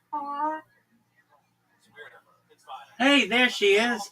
How was the wedding? It was good. She looked so beautiful. I didn't get a chance to do pictures, but when you're in a chapel, they have like a schedule, and then you be on crunch time, and then you have to get yourself together. It's just like, oh my God, it was just a busy weekend, and it was good though. It was good. So when I'm gonna tell her to make sure she has the pictures, like day pictures and all pictures with the bride, with her, the bridal party. I didn't get a chance to take a picture of myself. My best friend couldn't take no picture of me walking down the aisle because they was like, when we lined up, I heard them saying that they can't do no video and this and like that. So it is what it is. But we did like a line dance, what they do in New Orleans. And we had like umbrellas when we go to recession. We had fun though. We had fun. It was so pretty. Excellent. Yeah. Are you tired? Yeah. Yes, I am. I'm tired. Yes, I am. And that's why I got home earlier, but I had a group or whatever. But yeah, I am tired. I want to go to sleep. So I just got out the bathtub and I'm gonna eat this. Apologies. How did your dress fit and how was your hair? Probably the dress, it was okay. But I think she did take it up, but she didn't take it up like I expected her because it was still not as much as on the floor, but it wasn't dragging, but it was on the floor a little bit. But it was okay. But the dress, it fit good at the top. It wasn't too bad though, but I enjoyed it. I didn't fall, I didn't trip, so it was good. Well, that's good. We made it through. Excellent. Are you ready for me? Are you ready for me? Yeah, hurry up because I'm ready to go to bed.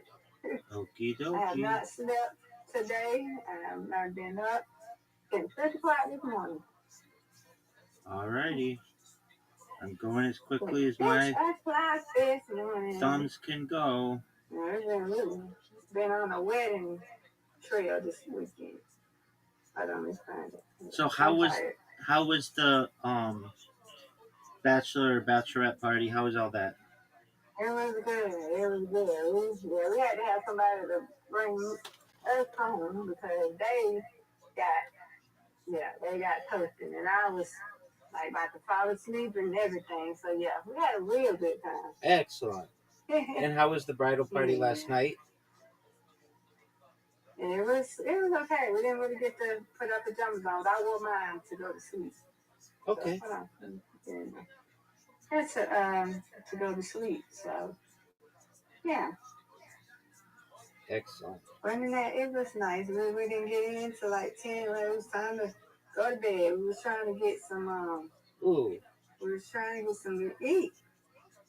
But when we got to eat, we didn't get done eating until about 1. So we got something to eat or whatever. And I ain't even in my room. So. But yeah, I didn't get, we just got there. They were slow at the hotel restaurant. So we didn't get to bed till about 10 or 11. So we were like, okay, we're going to go take our showers or we're going to go to bed because we got to get up extra early. Up down, we got to get our hair fresh and all that and everything. So yeah. But it was a good weekend. So yeah. Excellent. It was a good weekend. Yes, I can reboot and get ready to go to work Tuesday. How was your weekend? It was good. Let's see here. I was on a podcast today. So that's a slow one. Okay. I was on a podcast today, and I'm on a podcast tomorrow. And I did so well on the podcast today that the person wants me on for the next 2 weekends. They want to have me on, and they came in here. They're really cool. They have 18 podcasts they've done so far. They're a younger person. They're 21. They came in here, and we're in here all day. They're from Czech Republic, and they just really appreciate all the help I was giving them. So that was cool. Are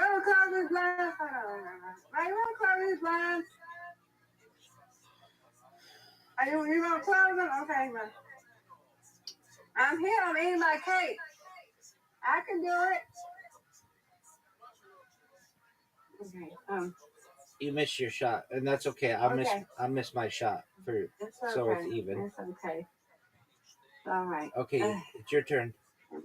Go, Miss. There you go. I didn't want you to have to forfeit. I'm on a sleeping free. That's what I'm on. Alrighty. So the guy's name is Tony. He got to meet Jayski, and yesterday I streamed outside for a little bit. I made you a video. It's on my other phone, but I'll send it to you when I have some time. And it's just a short video saying that I appreciate your friendship. And I also made a video on my walk, just promoting myself in the community and everything. And then I had, of course, Zook came in and Riser. Last night, you didn't miss out because Discord was having outages across the whole internet, and like I don't even know if we would have been able to really play. Like it was a weird situation. So we didn't watch a documentary last night. We did get a chance to talk, Riser and I, which was good. And then what else did we do? I've been working on my robots. They're working really well. So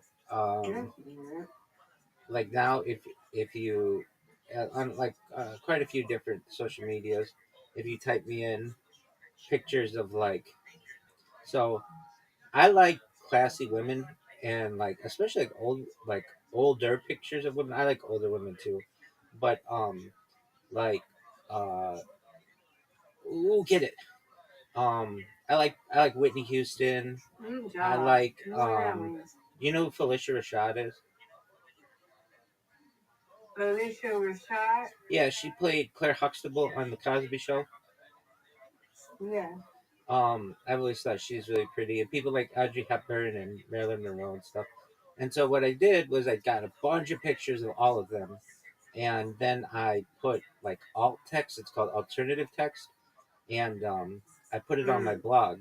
So now when you Google me, their picture. I mean, like you can find me, but then you find all kinds of their pictures as well. And at the very bottom, it says, "Go to Rabbi Rothschild's Discord and filter my live on YouTube to see Rabbi streaming." Like it's basically a plug for myself. Now it's like, okay, well, why did you use a bunch of ladies? Because people are attracted to attractive individuals, and so they click on those pictures. And so I know what people want, and then they also save those pictures. So I made it so that like my little message generally doesn't cover their faces, so people still save the pictures. So I did that with like 2,000 pictures. Oh, nice spare. Um, I did it with like 2,000 pictures, so that's pretty good. And ooh, there we go. And I got a podcast tomorrow that I'm gonna do at 3 o'clock, and it's my fourth of 5 podcasts with this guy, which should be cool. And then I'm continuing to just try to be on podcasts. So you were missed. I missed you last night, missed you the night before, but I know you were doing your thing and was happy for that. And like I said, you didn't even miss last night because Discord was just off the chain when it comes to. I'm missing that. That's good. Yeah, exactly. Ooh. We're gonna be on here anyway. No, I know. So that's good. And get it.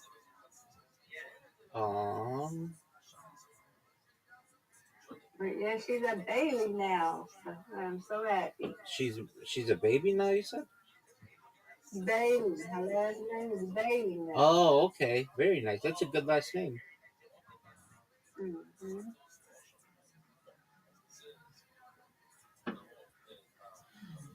How was he? Did he look handsome? Yeah, he did. He was nervous, and he did get a little tip. He was up there. We had got the makeup artist, her cousin, because her cousin did our makeup, and my cousin did our hair. Right. The day before, but she came and fixed it up or whatever, refreshed it. Yes. Ooh. Oh, nice strike. Thank you. Yeah, so she gave us diaries and stuff today, and then a little, cute stuff, and concept writing, and put some good stuff in there. So we went up there, we had our little diary, so we just made sure we didn't, mess up our makeup. So it was cool. Yeah. It was cool. She looked beautiful, and he looked handsome. Yes. Perfect. Did he wear a suit or a tuxedo or something? Yeah, tuxedo. Yep. Fancy. Yeah. They had a little ring bearer there too. I think they had a ring bearer and a little flower girl. Very traditional. Yeah, but they didn't do the rings really. Yeah, because she was, I forgot how old she was. And the other one, he was 4. So, yeah. She was sad to be around his age too. He's probably a little bit older than him, but not that much. All right. Well, there you go, Miss Aquarius. You win, I win. I win, you win. Undefeated in bowling, undefeated in friendship, and you get tomorrow off to relax and take a nap and all the other good stuff. Cover. Yeah, I be here probably sleeping. That's perfect. Right. I'm tired. We had the hustle and bustle, and now it's like we got up at 6 o'clock. I think it was up last night, but I was gonna try to wash up and all this stuff. Girl from the water, wait, come on, let's go there, go eat. Yeah, I didn't want to get up when the first alarm came on. Okay, well, let's go. We went on down, we did our thing, found downstairs, ate breakfast, came up, and then this one, because they was already up there. That's how we got downstairs. Stacy's cousin, Brittany, is the one who did our makeup. She was already there. She came down saying, yeah, no, Stacey said she came down. Stacey came down because her cousin was already up there. And y'all got, y'all killed whatever because my cousin was in our room. So they had a suite with one king bed, and then they had another room with two queen beds. So the suite was Stacey and her mom, and then her other cousin, Mahogany, and with her baby, stayed in that room. It had a couch, like a little mini kitchen, a big bathroom, well, like a living area, and then they had a bathroom and then a bedroom. And then the room we was in, me, Tyra, and Rothschild, which is, Stacey's best friend, and his cousin, you already know Kyra, the one who's the maid of honor. Okay. She stayed, all three of us stayed in the room together. So, yeah. So, my cousin did our hair in our room, and the makeup artist was in their room. So, yeah. That was just a hustle bustle little thing and all that. And then at 10:30, we had to go to the chapel. We got about 10:30, and we had to do rehearsal. That was weird, or whatever. It was my first time. I had my bouquet up. I was supposed to put it lower, my stomach. I didn't know. So I'm glad. Stacey's aunt had told me. She's like, put your bouquet down. It's like, it's my first time, never, So it was a rundown. It was cool. So I wish we had more, like 2 run downs to do that. I was really good. But anyway, that was well, and then we had to get ready and all that stuff. And 2 people missed their makeup, so they had to get their makeup done. So yeah, but it turned out beautiful. Anything that you would have changed? Done by 4:30. Is there anything you would have changed? Anything what? You would have changed? Mm-hmm. Anything I would change? Not really. But I wish that, like, I was going to schedule anything, but the picture thing, I wish that each bridesmaid and their escort can got a picture, or a bridesmaid got a picture by themselves, or something like that. Instead of it's a group thing. You know what I'm saying? Yeah. Yeah. One thing. But other than that, it was good. It was on time. It was scheduled. I'm glad that they had a photographer. He did a good job. Brittany did a good job. Like, I'm going to get her when I need to get my makeup done. I'm going to definitely get her. Yeah, I enjoyed it. It was on schedule because, we had to be on time. We had to, they did pictures. We did pictures after where we had to wait for a minute. Then we did pictures for 15 minutes. We had to be, we had 15 minutes to do pictures.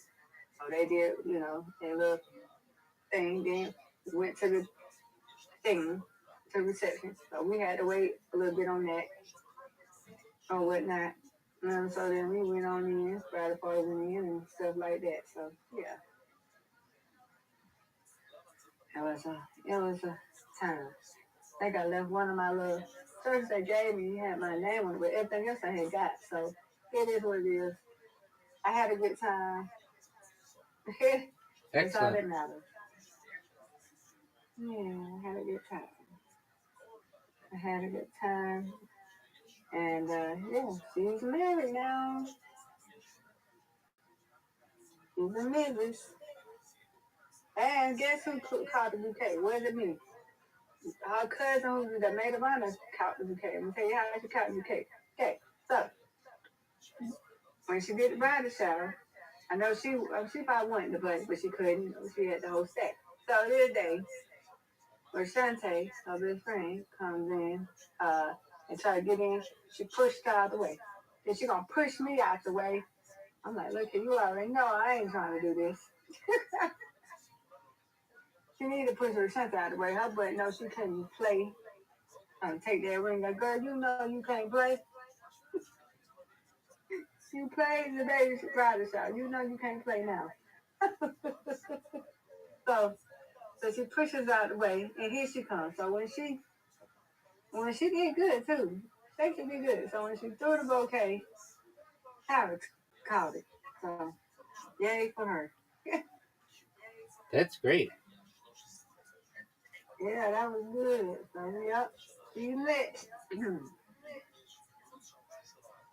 That Kyra, you next now. You gotta find a good person. Yeah.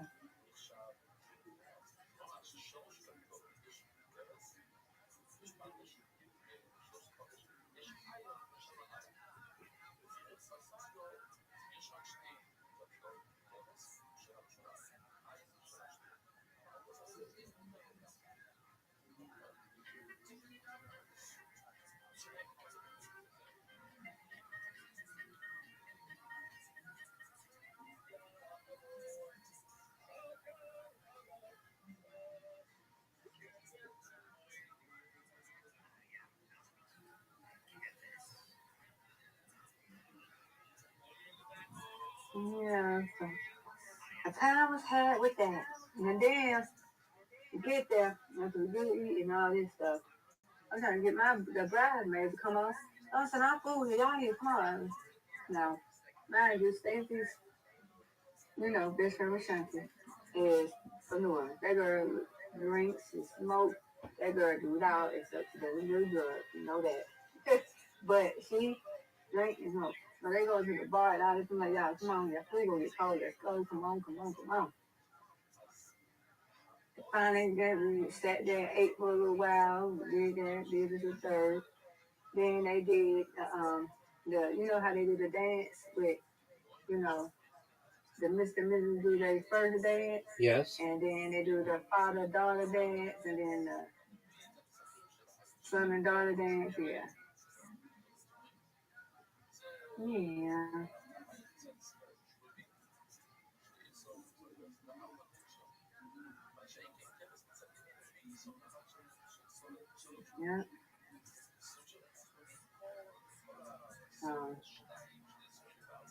Yeah. That was good. And then everybody was wearing the Stacey and Jamal. I said they probably took pictures. So I asked Kyle knew Kyle. I said, Kyle, they took pictures? He said, yeah. I said, yeah, they took taking pictures. Because they needed, pictures for them, just for by themselves. So, and then it was good. But then, before we got it, we did a second line, which, New Orleans tradition, they always had a little umbrella, and we got a little umbrella with our names on it.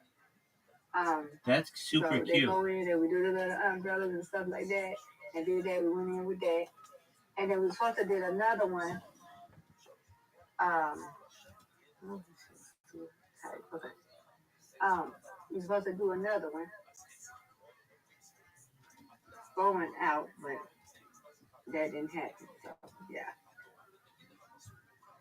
Then I had to get my stuff out of Kyra's car, and my best friend Adrian took me home.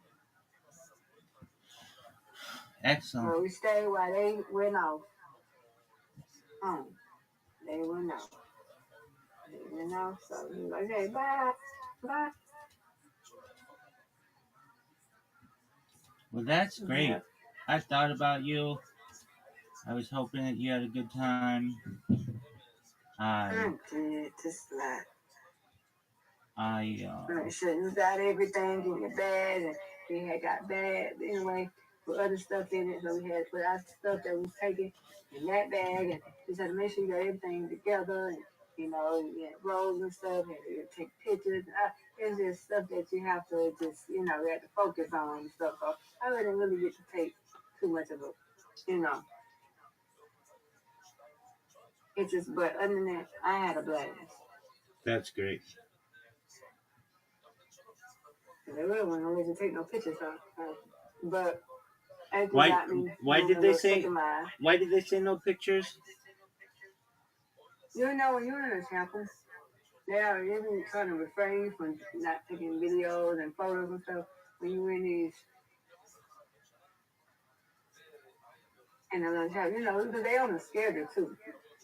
These type of little chapel things are on the schedule, and that's a good thing.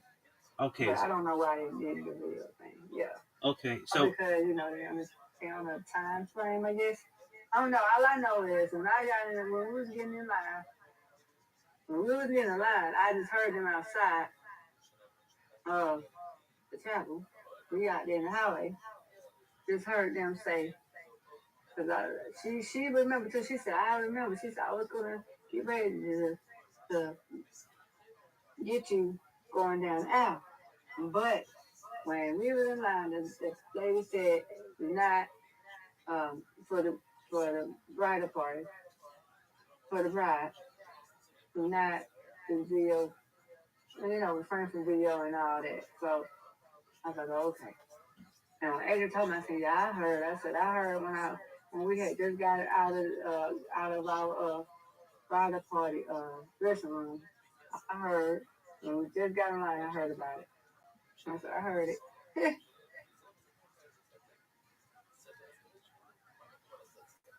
Yeah. Mm. I had pictures and stuff. Yeah, you're a photographer. That was the same time when they did their engagement pictures. I asked him. I said, "Okay." And he takes good pictures. Great. Good pictures. Oh, mine. They said great. Yeah, I wouldn't mind getting them either. So, yeah. They had to get their pictures too then. So, everybody was like, "Where's Stacy? Where's Stacy?" I said, "Now they might be going to take pictures."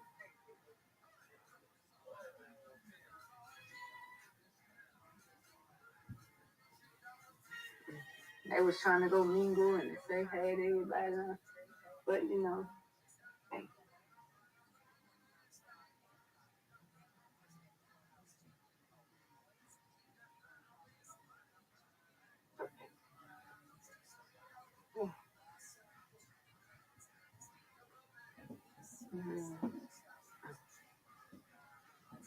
Loosen that, buddy. Woo! My head. Okay. So,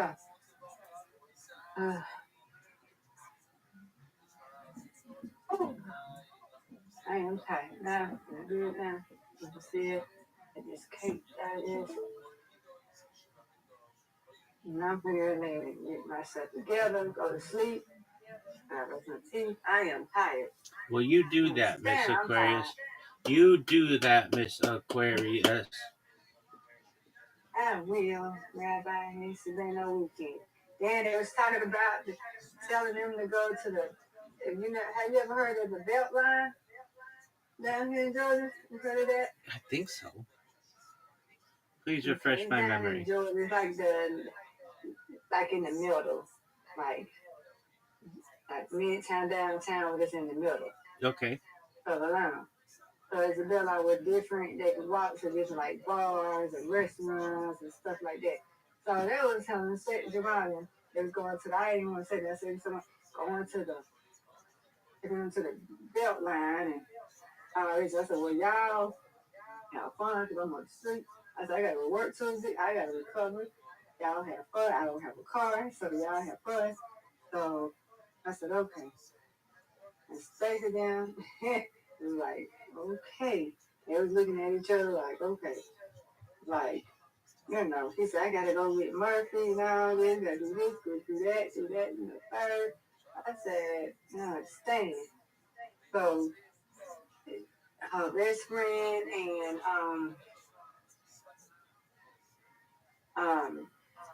cousin and all that, they going down there. They said in this group chat, they going down there. And Stacy was like, "Well, this time I got to go with it." I said, "I bet, shoot.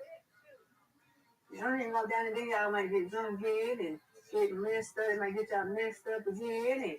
And then you're going to get somebody else to take y'all home." Now I might as well just say, "Hey, rest up. Enjoy yourself. Go at home. Enjoy each other. I'm married now. That's right. Time to enjoy each other." That's right. No more countdown, Miss Aquarius. No more countdown. They're officially married. Woot, woot, woot, woot. Woot, woot. Woot, woot.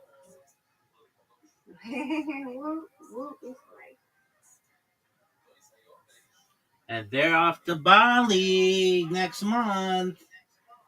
After they go to this lady, well, her cousin's wedding, so I told her congratulations too. She was like, "Thank you." They go her wedding in New Orleans, and they finna be going to Bali. Ooh, fancy. Mm-hmm. Have you been to New Orleans? I met her when I first met her. When I first met her, I went for the first time. And then I went again. Yep, I'm gonna go again though. Is it fun? Yep. The Crescent City. Mardi Gras. Hmm? It's called the Crescent City. Mm-hmm. Because it's like in the shape of a crescent. Oh, okay. But yeah. I mean, I told them I want some beignets. I'm gonna go. I want some more beignets. Because last time beignets, I put them to the plate and eat them hot. And it was too cold and my auntie didn't want them. I won't be doing that no more. They don't come with me. If she don't come with me, then I will. Because I gotta eat. You gotta eat them things. It's hot.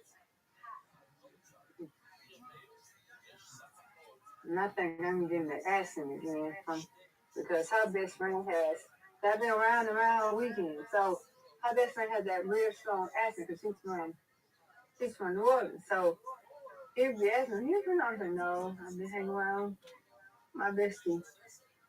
She's from New Orleans, but now her best friend got a strong accent because she's been there for so long. So it comes and goes now. And I ain't even from New Orleans.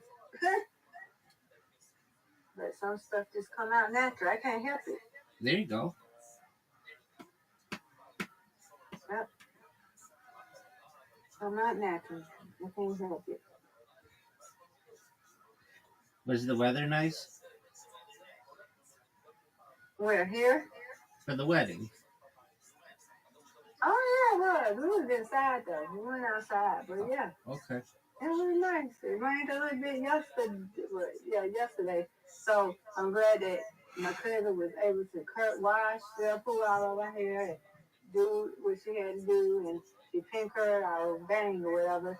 And then, hey, she put everything in, and then, hey, we were gonna go till this morning. Yep. She has a little silk raspy. Yeah, she hooked this up. Cool. Yeah. Ow. And your cousin. Your It's been a busy weekend. Okay, so Friday we go. So this is it. Okay, Friday we go. So we go to this thing called, I told you, like a high society. So we go there. They all messed up. Hey, I'm drinking. I drunk. What did I drink? She drank a lemon drop. They got her lemon drop, they her some kind of strawberry thing, another lemon drop, well, not another lemon drop, but probably champagne. We had champagne. I had champagne, we had shots, and I had some little strawberry, some fruity drink. So, I was a little bit tipsy, right? Yes, but, ma'am. Man, we had to get a ride.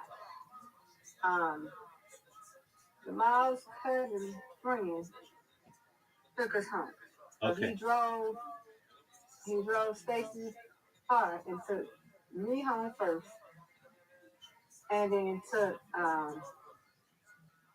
she wanted me to get home, and I don't blame her to get me home, So I was like, "You gonna take me home?" He said, "Yeah." I said, "Okay." So, I rode with them. So he took me home first, and then he took Stacy and Jamal home. Jamal, boy, all I'm gonna tell you it was a phenomenal night. That's all I'm gonna tell you. And we was all tired. I'm talking about me. I couldn't hardly get that. I was like, I'm ready to go to bed. I can't, Then I had to get up at 8. I said, we're at 9 because we had to be at the Hessline at 12. I was like, I know we ain't gonna be able to make it. Then I get a text saying, oh, don't forget, you gotta bring this and this and this and this for the. I'm like, really? So then I'm like, all right. So I'm getting my stuff together. I said, you know what? I ain't gonna have time for this. I had to call her mama. I was like, look, she was like, hey, don't rush. So we're gonna come back and get our stuff. So you ain't gonna need to rush. I said, good, because I don't want to forget anything. So we did that. It was woo. That's why I'm tired too. I'm telling you. Because we was in that salon for 7 hours, 12 to what? 4? Almost, I can say. Yeah, about 5, 6 hours. We was in there. Yeah. I was like, oh my God. Well, shout out to Stacy. Shout out to her husband. Sounds like they planned a really nice event, and everybody had a good time. They did. Nobody got sloppy. They did. Everything went smoothly.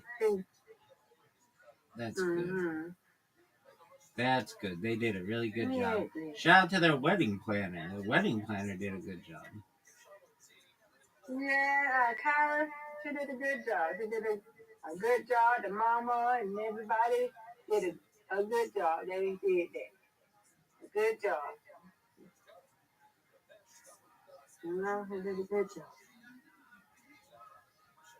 Oh, they did good. Yeah, mama, the whole everybody did a good job. I did a good job too. I found my cousin. So yeah. Yes, you did. And I was going to ask, your cousin came through, everything smoothly? Mm-hmm. Excellent. All the hairs were done. All the hairs were did. Yep, and makeup. Everybody had a do. Yep, all the makeup was done. Yep. Yep. Very cool. And she had to get in there because, you know, she couldn't see him or nothing like that. So we all had to do the rehearsal. She couldn't. She was probably getting some more makeup, you know, touched up or whatever. But, you know, she couldn't do the rehearsal. Why couldn't she do the rehearsal? Well, you ain't never been to a wedding, so you won't understand. So, Miss Aquarius, I've been to more weddings than you have. No, you haven't been in one. So when they yes, I have. I'm the one who said you weren't in one 2 days ago. I've been in weddings. Okay, so you don't know why they do that. So first, you know Jamal, which is the groom. The groom is he don't have to be, you know, getting all dolled or whatever. There's a tradition that the bride has to get ready. She can't do the rehearsal because she can't be seen by the groom. Right. That's right. Yeah. So usually that's not done the same day though. It is on the same day, but the rehearsal, you know, today she didn't do it. She was in the thing, getting her stuff together. I gotcha. Usually the rehearsal is like days or weeks before though. Well, the rehearsal is the day of. It's different. Okay, it could be different, but it just depends on who does it. It is different. Okay. Because yes, you can have a dinner rehearsal. She didn't have a dinner rehearsal. Yeah, you can have rehearsals. You can talk about it. We didn't get nothing. We didn't get nothing till today. Okay. Yes, I got on the website. Yes, we have. I thought we would have the same person, but one person didn't show. So it was me. The only people that got there was me, basically. Yeah, it was basically me. Why didn't the person show? I don't know why the person didn't show. I don't know. I have no idea. That's what Stacy said, that one person just didn't, I guess they had some news, so she said she had to switch it up, but she didn't really switch. Well, yeah, she did have to switch it up. Because Kyra was going to be with the best man. He was going to walk with him. Rashante was going to be walking with Steven. Mahogany was going to be walking with somebody else. With Kamari, I think. Nanda was going to be walking with the dude who didn't show. And I walked with my same person that was on the website, Jalen. I walked with the same person. Kyra, she walked by herself. Rashanti walked with the best man. No, she walked with, who is she walk with? Kamar? No. She didn't walk with the best man. She walked with the best man. Then it was Nundy walked with Kamari, Mahoney walked with Stacey Cousin with Steven, and then I walked with Jalen. Then we had a little boy, Nundy's little boy named Zahir. And then I forgot the other little girl name, but Zahir. Okay. So then everybody, did their thing. It was cool. Excellent. Yeah. But I think I was the only one that walked with the same person. Was Jalen cool? Jalen, yeah. He was cool? Yeah. Yeah. It was cool. I had to let him know, like, look, we gotta, first when we did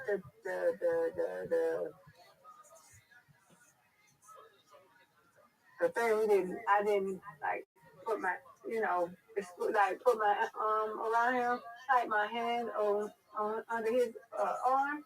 So she was like, don't forget to do that, whatever. Then we had to stop, right, by the door, so to take pictures and all that. Then we walked. And then we smiled, and then we had to look at each other. So I had to remind him, don't forget, okay? Don't forget. He's like, I got you, okay? Then we had to play in our hand and all that. So, yeah, it was cool, though. It was cool. Excellent.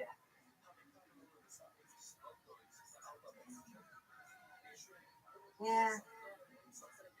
Yep, because one person she had on there wasn't there. So I don't know if it had something to do or whatnot. But, yeah. So said she'll walk by herself, and that was fine.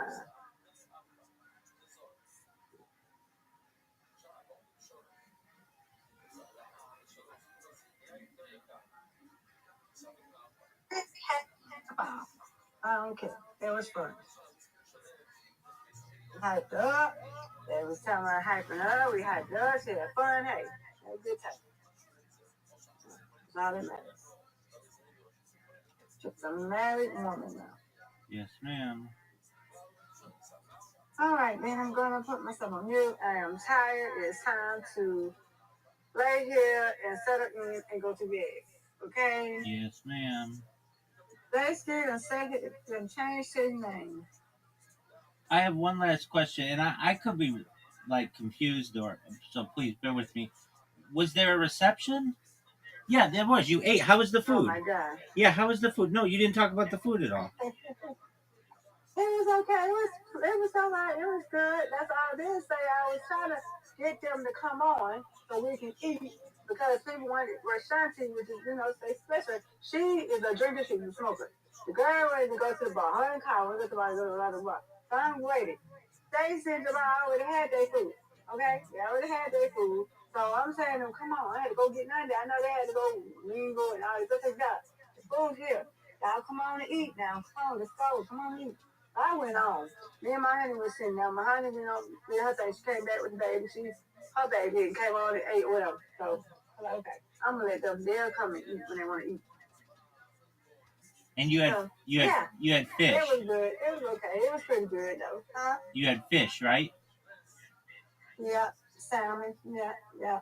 That's right. And I had forgot about it because when I looked at the little piece of paper they gave us, where they put on that thing so that the waiter or whoever server they'll know what we all had selected. So then I'm looking at it and said fish, and I'm like, I said, oh, okay, salmon. I had salmon. So it said fish, and then they said chicken. So yeah, fish. So I was like, wait a minute, I ain't want fish. So then they was like, you didn't want fish? I said, oh yes I did. It's salmon. Okay. I had to think about it. Okay. So yeah, it's good. It was good. Oh.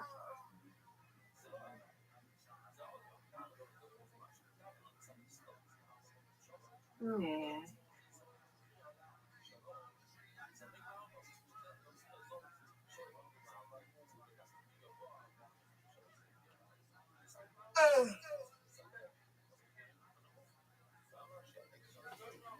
All right. I'm trying to figure out where I can see this thing.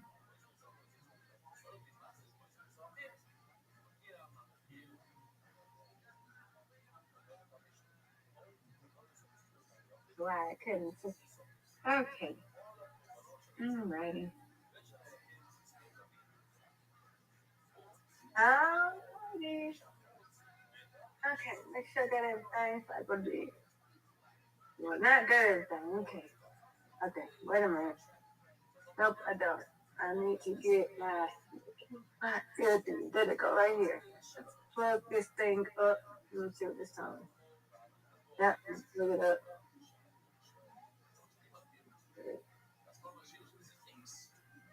I'm tired. Eyes are sleepy. Okay. That's a bit. I'm blind, face now, too. Enjoy each other's company. Ain't no.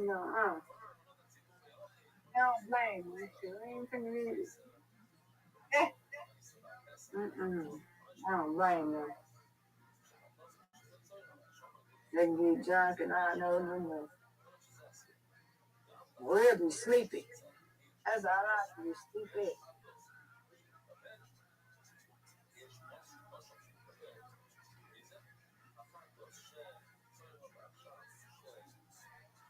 All right, then.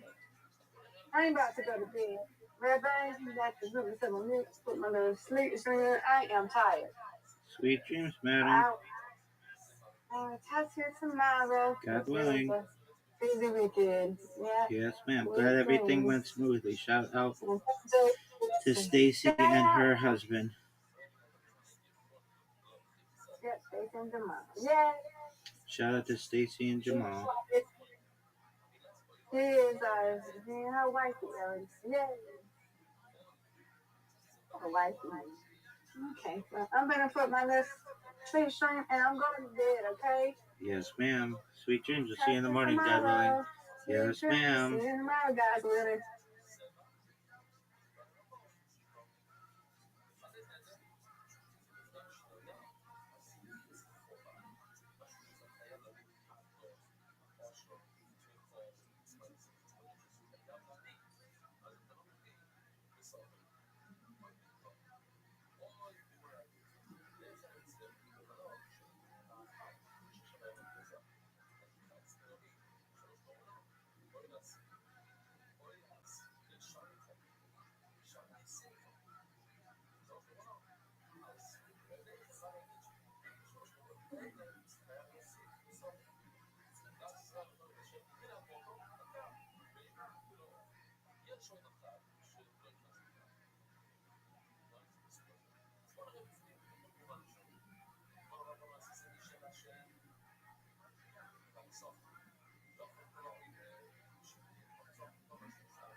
House, let's sit over here, guys.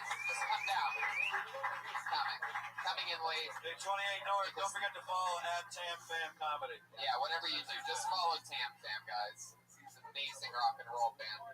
Saw them at the Viper Room a couple weeks ago. What?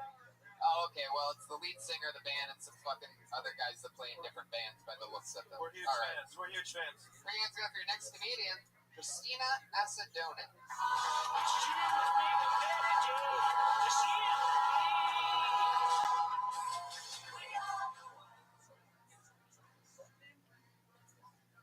Hey guys, what's up?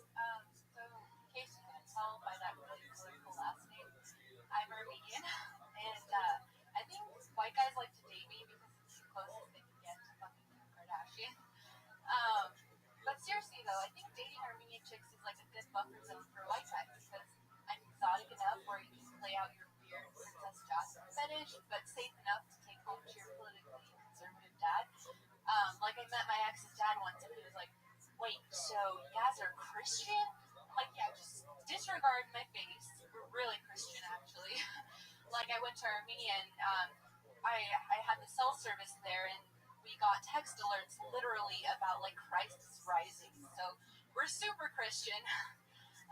So yeah, white dads come around, but I wish the TSA did. Like every time I go to the airport, me and this white girl are wearing the same uniform. Sweatpants, college sweatshirt, top bun. I just have aggressive eyebrows. There you go. And that's exactly 1 minute right there. That's how it happens. Am I saying that right? Is it Christina Acidonian? That was pretty. No, you're Donut. Acidorian. Acidorian. Oh yeah, your R's look like that. But Gotcha. it's my first time too, so I want. Wow. That was my next question. I can hear it. Yeah, I'm really nervous. It's great. Well, congratulations. Thank you. I'm a big fan of you guys. Yeah. Thank you so much. Well, welcome to Kill Tony. So how long have you wanted to do stand-up for? What have you been doing before this? It's weird. I like to be hot in like relative positions. Step forward and stop hiding behind the stool. It's all okay. So I do politics and comedy, so I like to be relatively hot. That was bad. Like hot in relative positions. Like I'm hot relative to the career. Okay, you're pulling a Daniel White on me right now. I just need you to answer the questions honestly without trying to slide I went to material. school for political science and UC Santa Cruz. I'm here, but I've always wanted to do comedy, and I think watching you guys, I just was like, okay, I gotta do it. For the very first time, very personal, which I love. Like, I'm also very glad that your first Armenian joke wasn't about the eyebrows, because I feel like every fucking comic does the eyebrow joke. But I'm glad you didn't open with it. I thought it was really funny and really good. And even right now, as we're talking, you're backing up, trying to hide behind the curtain. It's like the This is your fucking time. So get up there and share with us your point of view, because we want to fucking. Just did it. Where are you going? Where are you trying to escape to? An ice stage. You go to the edge of the stage. Yeah. Try to stay there. Don't fucking move. Christina. Let's see how long you can stay there. Now, Christina. Is that scary for you? Yeah, that's pretty. Well, it is scary, but this is fucking awesome. Like, it is a scary thing. Yeah, that's how you get over it. And you don't have to worry. You did really, really good. I mean, for the first time, that was really good. I thought you've done it a few times at least. The Kardashian joke's pretty funny. I think that's 100% true. I think, that's one powerful thing Kardashian has done is now that every time I see an Armenian woman, I want to put my dick in her. So that's It's like soak or fuck. so marinate. But it was good.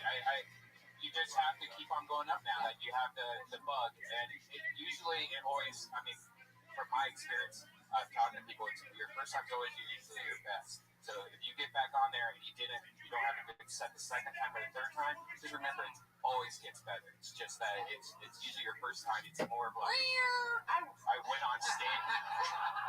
The first time usually I went on stage and that nervousness is over. So Christina, what else other than going to Santa Cruz? Yeah, exactly. What else is there to you? You went to Santa Cruz, you're Armenian, what else? I mean, I think my just whole experience going up there too, like, I didn't realize it was such a big deal in LA. Everyone's like ethnic here. But I went to Armenia? Literally in LA. I was born in LA. I'm a huge stereotype. I'm a huge stereotype. I'm from Glendale, like the biggest stereotype ever. But I went to school in Santa Cruz, and I was just confronted by like how aggressive my face is, because people would be like, "Where are you from?" And I'm like, "Shit, like I can't hide this." But you said that you did go to Armenia. Yeah, I did right after graduation. Did you Uber there? That's good. No. I don't think she's Armenian, Tony. Oh yeah? Well, wait a second. Well, why would that be bad? Not wearing any gold. I'm wearing a Armenian necklace. So what's at the end of an Armenian necklace? A bottle of cologne? Isn't it weird though, if like she was in Ohio, no one would think she's Armenian, they'll think she's Italian or something, and you're like, oh, my face is harsh. like, no, it's not. You just look like the girl with brown hair. Right. Yeah, if Meadow Soprano was in Glendale, people would be like, "What is this Armenian?" Sopranos was a show that was a big hit in the early 2000s, guys. So it's a little bit of a reach, but I rewatched it. I watched it recently. It's just better than anything. So you only fuck white guys? Yeah. You know, what was that? Oh, wait, I love Santino and I love Field. So you only fuck white guys wearing blue baseball caps and White guys, Myron. white hoodie. Andrew. How white? Santino, is Like she like see-through white? How white are we talking? like I try to make up for how ethnic I am and just go like full. So you like pale white guys? Yeah. Like ginger. You want to open for Andrew and go bananas in Cincinnati? Yeah. Wait, what? That sums it up. When you heard your name get called, were you nervous because you had to go up after sweaty hands and touch that disgusting microphone that's giving me the heebie-jeebies? Pretty dry. Yeah. Well, you do some jokes about your last name, which is awesome, but well, Tony only said it, and then you didn't say it, so I only heard it once, and it was from Tony Green. So just say my last name is, and a lot of people just keep saying it to us, so we know what the fuck you're talking about. You're a Coptic Christian? That's Wow, what fucking what is Coptic Christian? My landlord was Coptic Christian. She was one of you guys. I just figured. I just put two and two together and just assumed you guys are all the thing, you know? Have you ever dated an Armenian guy? No. Really? No. You laughed at that like a normal white girl would laugh at that. Oh my god, no! Why would I ever? Armenian girlfriends, or most of them are white girls? Yeah, we're Armenian by blood, But strong Christian. no, I'm definitely. It's just Wait, are you Christian or no? no. Wait, so what was all that? I mean, because I went to the country and that was literally a true story. You got my stories I got about that. How were your parents about white guys?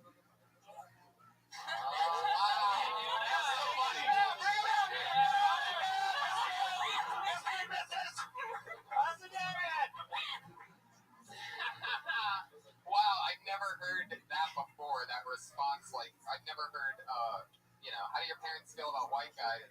They don't know. It was. I've only heard that with black guys and white people. It's so funny to hear that white people are like black guys to Armenian parents. Like, oh, I would never tell them. That's amazing. Has it always been that way? You're just not attracted to.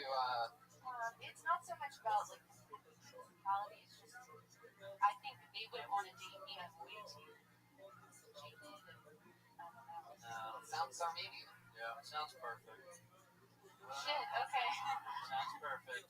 Are your parents landlords? No. Did you do any open mics before this or anything No, like it's my that? first. So how does it feel? Are you gonna do it? Yeah, I'm really psyched. I came here 2 weeks ago. Do you know how stand-up comedy works? Every open mic, there's always 4 bitter pissed comics that judge. Everybody, stop what you're doing. My man, Riser is here. He is 6 minutes early. I brought a guest. No way! Wow, it's the Dingo Man himself. Are we streaming this? We're streaming the Dingo. Yeah, which one is it? Is it the Outback trial one, or is it just the Lindsay Chamberlain, the true story? It's neither of those. Either one. No, he said Either it's one. no. You said it's something else. Oh, the Channel 7 tapes? The Lindsay tapes? That's what you called it, the Lindsay tapes. Yeah, what is that? Channel 7 That's Lindsay just tape. like a TV special. And that's the one that you want to watch too? No. Does it have Channel 7 in the logo? Doug, nobody's gonna have that. Channel 7 doesn't even have Which one that. do you have? Just put on the I don't know. Do you have a link for it, Zoot? Dude, get out of here, Riser. Come on. No, just put on the one. There's 7 News Spotlight. I don't know. Is it 7 News? Yeah, that one. Okay. On the 7 Okay, News. well, that's on the like racist one. Okay, that's the racist one where it's just is from 5 years ago. And Yeah. it's got it's 56 minutes long. What the fuck? No, this needs to be a documentary. This isn't Let's Watch YouTube Shorts with Zoot. Zoot said this is a documentary. No, I mean, a documentary. It's just a TV special. Yeah. All right. TV specials are longer than 6 minutes.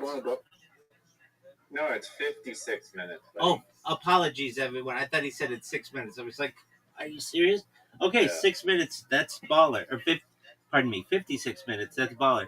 Riser, don't you want to hear I was on a podcast today? That's okay. You don't want to hear about it. That's cool. Pre-game. No, it's not that I don't care about it. It's that Zoot will. It's just Zoot's here. I get it. Say no more. Say no more. You know, Rabbi, I had a thought that if you were on, if I just annoyed you so much that you flew to Australia, live streamed it, and killed me, your stream would go viral. So let's not talk like that. I don't know.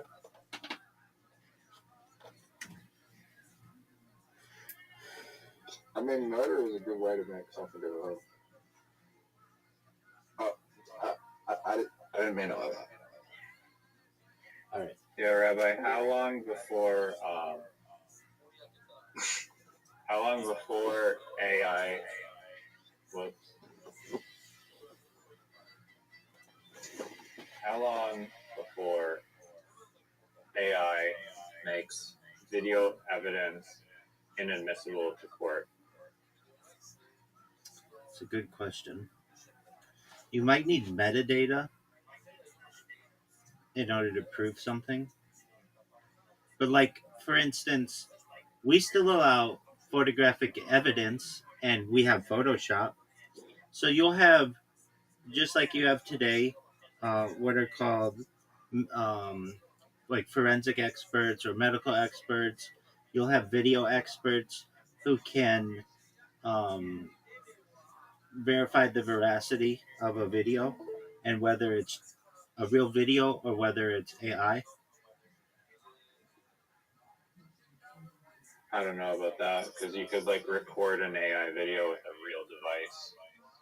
Just like you can Photoshop pictures.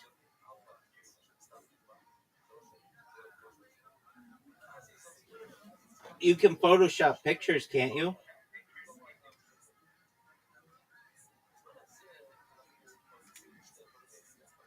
So what you'll do is you'll have the prosecution state that they feel that this is a real picture or it's not a real picture, and the defense can say whether they think it's a real picture or not a real picture, and you'll have experts on the stand saying, you know, these are there's clear-cut evidence of this being AI manipulation, and then other people would say, no, this is legitimate.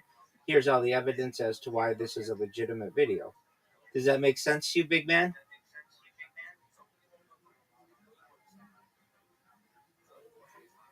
Dog, am I just jerking myself off over here?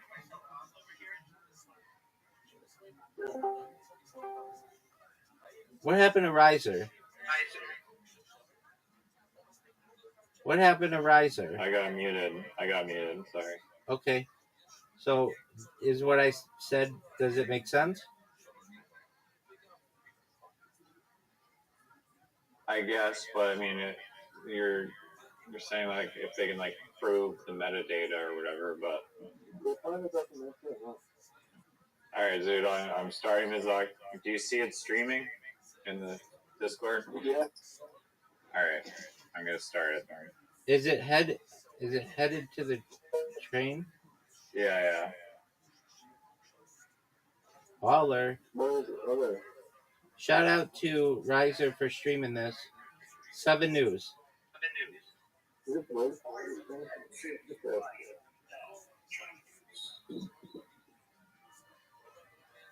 The Lindy tapes.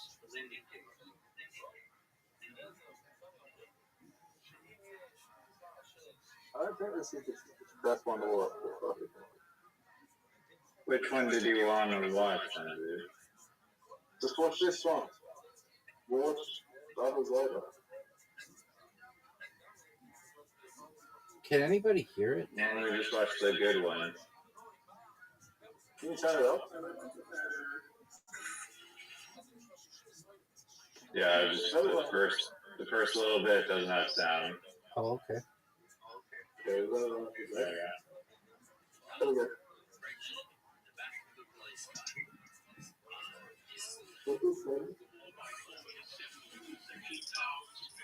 Poor lady.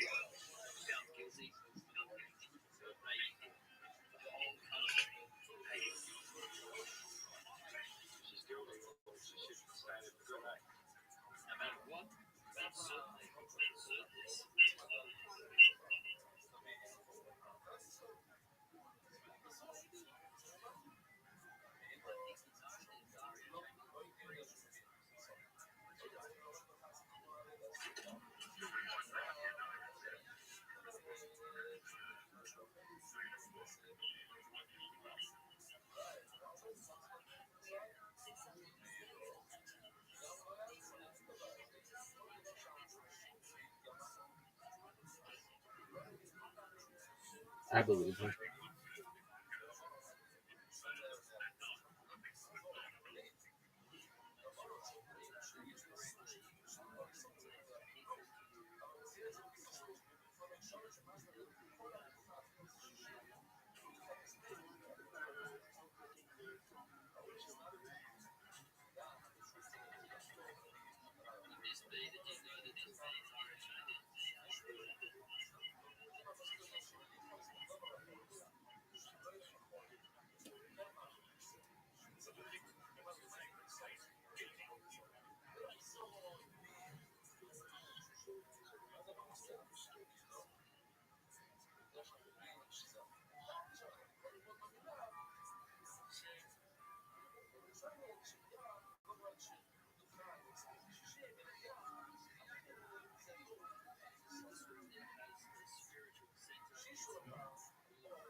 Yeah.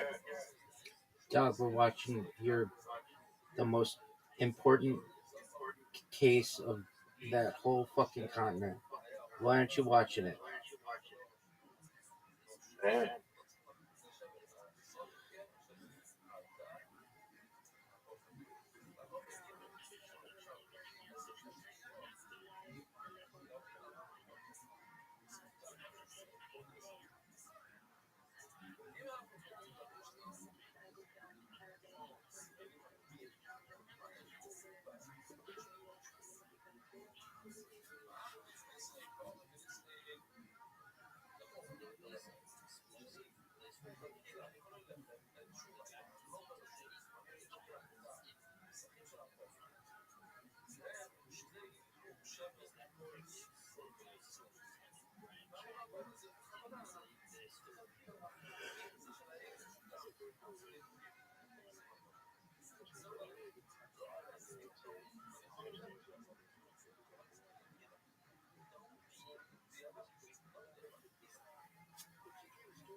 It's very what is this? Which other player was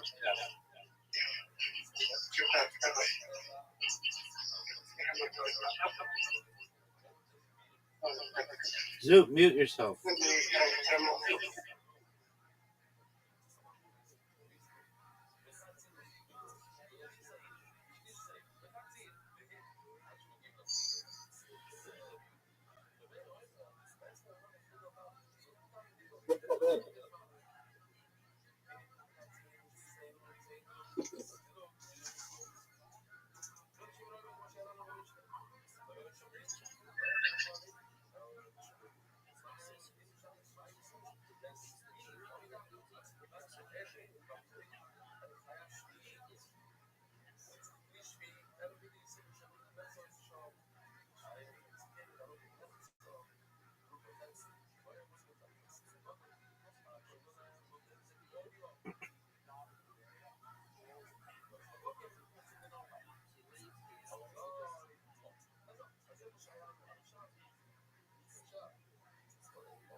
Zoot.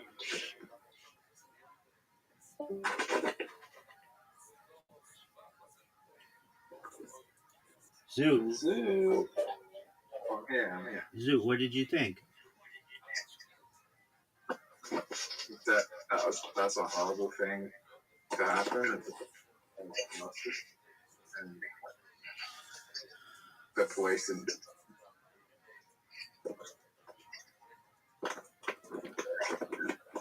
Riser, what did you they think? assumed she was guilty. They assumed she was guilty for no reason. Riser, what did you think? I agree with Zoot. I was like wondering why the police just like didn't. They were like going out of their way to just ruin her life instead of just like giving her the benefit of the doubt. And it seemed like the whole trial was fucked up and not just at all. And they I don't know how did they say how many years she was put away for? No, Life in prison.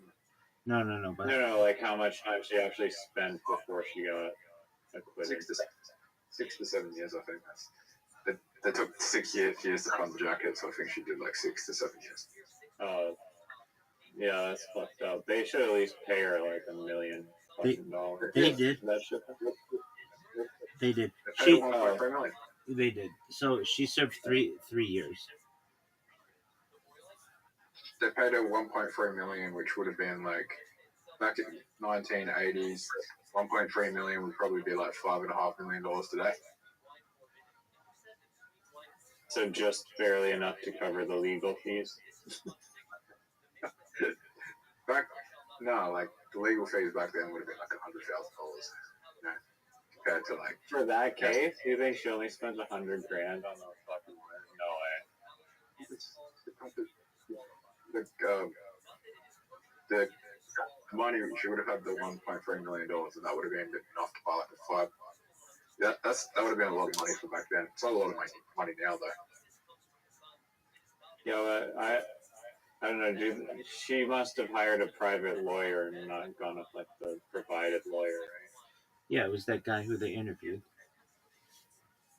The guy. Yeah, okay. So Rabbi, that guy must have been more than $100,000 for that case, right? It was like a 3-year goddamn trial, like the biggest trial in Australia, probably. Yeah, I mean, I'm sure it was a pretty penny. I cannot believe that it even got to that. They have a picture of the fucking dingo in like the car and in like the tent. Like, I would have been like, do you see this fucking picture? This fucking dog came into our campground and took the baby. Like, look at the picture. Ask the Aboriginal people if they think this shit can happen. Also, it's not like she had a huge reason to be like, dude, I'm gonna take this kid out to the middle of this campsite where there are other families and murder it and then like dispose of the body within 10 minutes and not be out of breath. You're not gonna hear the baby getting the head cut off. I mean, come on. And then they send the car and all that to England to get tested for like no fucking reason. And then the swab test that they're using is like, I don't know, it's just like it brought to my mind like all of the different types of false positives that can happen when you're swabbing something. It's a ridiculous as they said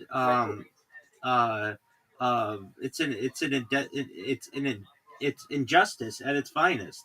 And that lady didn't deserve any of that. Her husband didn't deserve any of that.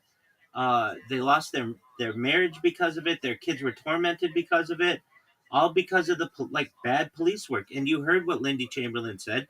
Don't trust the police, especially in those types of situations. I can't agree with her anymore. It's just incredibly sad. And then they make fun of it. And I didn't know. I will just say I didn't know any of the details of this. I didn't even know it was a real thing. It was made fun of on American television, but no one in America knows what happened. They don't. We just don't. We know it from like Seinfeld and The Simpsons. It was a terrible miscarriage of justice, and it's very sad that baby had to die. It's crazy that the guy was hiking or whatever and fell off Uru or whatever, and that's how they found that baby. I mean, like, I hate that guy died, but I'm happy that. What are you saying? Okay, but that guy did, and they found his body or whatever, and they found that, and if it weren't for that guy dying, then she's still probably in jail. It's a terrible miscarriage of justice. When she was on trial, she had a baby on trial. She got pregnant on trial, and everyone was like, "Oh, she's only doing that for the public image." If she didn't, if that first baby didn't, their daughter didn't die, that baby wouldn't exist. And imagine being that baby, knowing that you only exist because a dingo ate your mom. A dingo ate your sister. That's not true. Never get to meet. That's not true. Use reasoning. What? That's not true, Zoot. Use reasoning. They could have had a daughter and then another daughter. Use your reasoning. That's not the only reason that that baby. Saying, like, that they're saying the opposite of what they said in the documentary. They said that her having a baby made her look bad because it makes her look like she's like mocking the court system and she's just like gonna murder the next baby. That's saying that that's not what Zoot's saying. Her and makes her look not as guilty. That's not what Zoot was saying. I said that baby wouldn't have been born if that baby wouldn't have been born if the dingo didn't eat her sister. And that's what Zoot is saying, and I'm saying, Zoot, use your reasoning. Those parents could have just had multiple girls. Use your reasoning. Use logic. Zoot, you're making an assumption that these people who already had 3 kids would not have reproduced again, and I'm saying that is just failed logic. Okay, but like butterfly effect, right? Butterfly effect. I get what you're saying, that it was probably a motivating factor. I get that. But don't say that's the only conclusion why that child exists, because that's just logically unsound. Totally other reasons the child could exist, but like, if you change the past, you do that. It's a terrible miscarriage of justice. What happened? These types of true crime. I feel like the term miscarriage of justice is like an offensive way to put it. Why is it offensive? It didn't have anything to do with the miscarriage. Yeah, but it's like a dead baby and like. Yeah, but that's not a miscarriage. Those words. It would have been different if she gave birth at the campsite. It was only 9 weeks old, so it was like a post-birth miscarriage. I mean, isn't any person who's born thereafter then a miscarriage of justice? Yes, any death after birth is a post-death miscarriage. Yes, exactly. How do you think the dingoes felt? I mean, they were just hungry. They had a picture. That's the thing. They had a very clear picture of this dingo, like 1 foot away from this guy, 30 minutes before it happened. Like, those dingoes were, like, very... Didn't they, like, suppress that, though? Like, the guy, like, the police intimidated that guy to, like, not come forward with that? Yeah, and I don't get that. I would have been making Xerox copies of those pictures, posted them on every flagpole and on every telephone pole. It would have been in people's mailboxes. I would have been like, this dog was 1 foot away. The police were looking for evidence to convict that lady, not prove that she was innocent. I understand that. So I'm saying if I were Lindy Chamberlain's lawyer, I would get that to the press somehow, some way. Yeah. Wheat pasting those all around town. They would be like my memes. I would put them everywhere. There would be stickers of those things everywhere. Everyone would know about it. And even if they were like, this is like you can't spread that evidence, I wouldn't care. I'd be like, everybody's got to know. This 30 minutes before this baby was taken, there was a dingo there. It'd be one thing if they were like, there were no dingoes available. They have a picture of this fucking dog. Like, that's huge evidence. And then to go to the... I hate to say this, but both of your countries, no offense to you guys, but the British have such a fucking stranglehold on both of you that it's unfair. It's like you Canadians and Australians are not treated on the same level as people from England. And it's like, oh, we can't figure this out, so we have to send the car to England and have some guy who, like, no one knows, who's, like, already super corrupt, make the decision, and then we have to trust this person. It's like, that should have been a decision that was made in Australia. They should, like, I don't know why they would have to send it to England. And I find that happens a lot in the Commonwealth. Like, England is seen as, like, the mother country, and its way goes. But in reality, your own country, you have, some independence to your people. And I find that, like, in this case, taking that car and sending it to England and taking the clothes and sending it to England should have never been done. And because there's just one guy's opinion on a fucking island and everybody has to take that as the truth. And it's a terrible miscarriage of justice. I hate to say it. And then for him to be like, well, these clothes were removed with scissors. It's like, okay, well then where are the scissors? Oh, well, we don't have scissors. Okay. And have you ever like I would take a dingo. I'd put a dingo in a cage and I would give it a doll and I would just wait. I would put like, I don't know, steak all over the doll so that the dingo would put its mouth all over it. And I would show that a dingo will take off the clothes in the way that it was done. I know I sound upset because these types of cases upset me, where someone loses. Look, that Chamberlain lady, Lindy Chamberlain, she may be freed, but her life is never the same. Her kid's life is never the same. Her husband's life is never the same. Why isn't the Meryl Streep movie bigger? That's a great question too, Zoot. I didn't even know she was in a movie. She looks exactly like the girl. No, that lady's hotter than Meryl Streep. Meryl Streep. Lindy Chamberlain is a pretty lady. Why isn't she? Why isn't this like the most famous story of all time?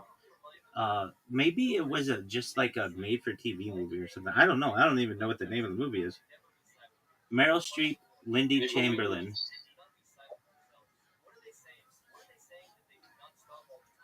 I think it's because it has a shit name. It's called A Cry in the Dark. No, it's called Evil Angels. Well, it is in Australia and New Zealand. So, it earned nominations for an Academy Award and Golden Globe for Best Actress. So it was a big time movie. I don't know. It's called Across the Dark outside Australia. That's exactly right. Yeah. Anyway, I don't know. Meryl Streep is a big actor. Were the police called like that same night, or immediately after, like from the campsite? It's from an Australian director with who no one fucking knows who he is. That it's not that famous of a movie. I don't know. He made Roxanne. The band? The movie Roxanne. The only Australian movie I know is whatever, Priscilla, Queen of the Desert.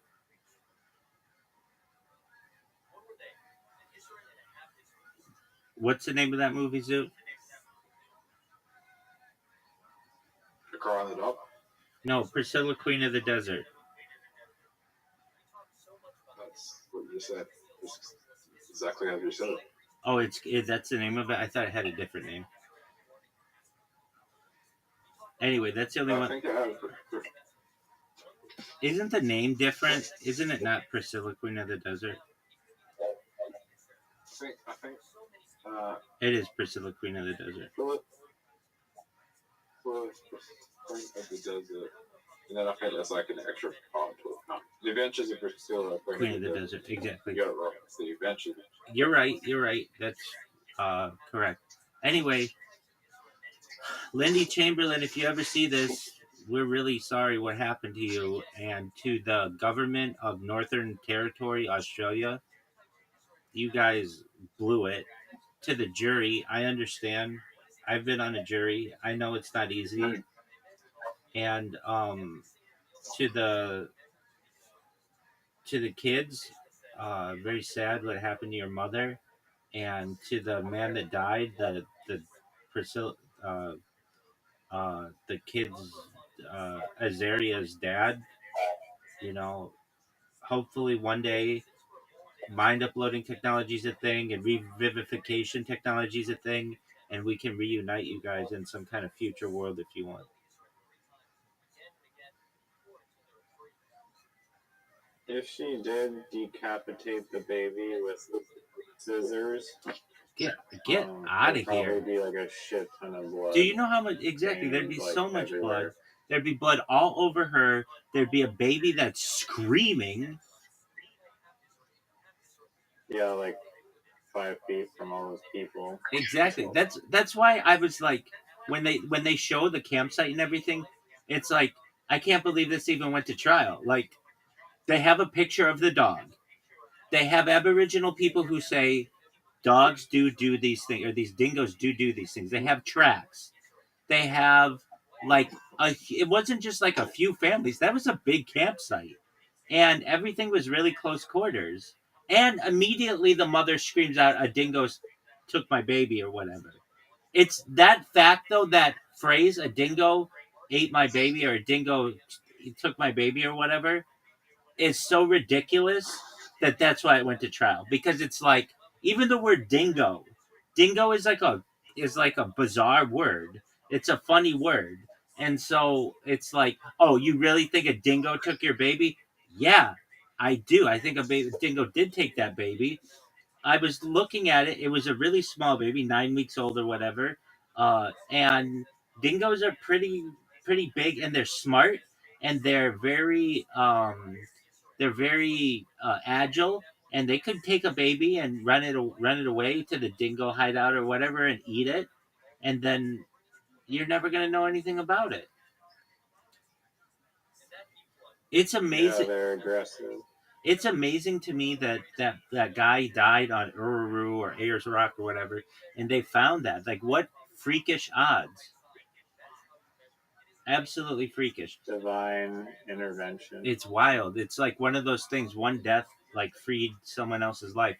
Now, as for that guy, whatever his name is, Hancock, that guy, people think he's really good looking. He interviewed, I believe, that stupid douche Clavicular, and everybody was saying Clavicular's not as good looking as this other guy. Now, my question is, how did that other guy's dad get paralyzed?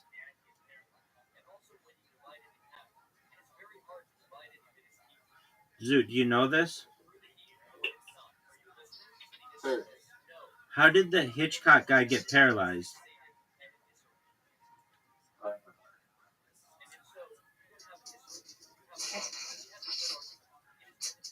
so you're saying this guy, just like he was Slovakia, the guy was running the documentary?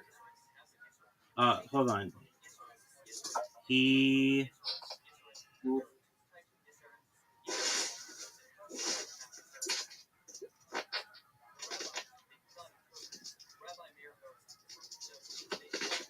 What was that guy's name? Denham Hitchcock?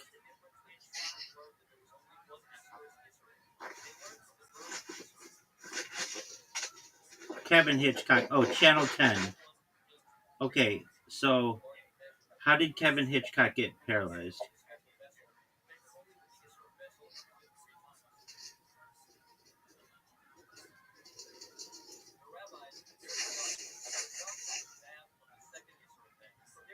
Dog.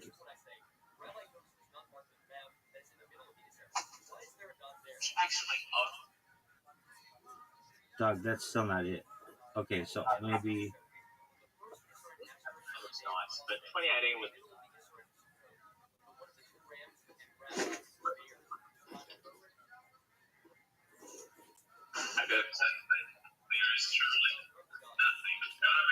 Zoo, what the fuck are you doing?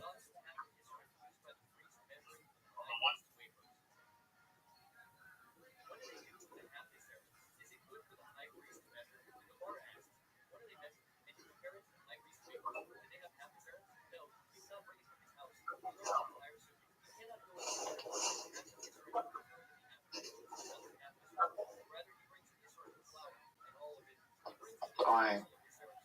Zoo, what are you saying?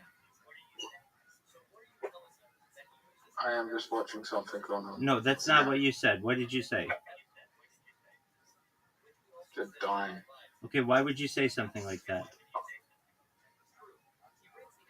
Yeah, we're all doing that slow. Not necessarily. Some of us are living.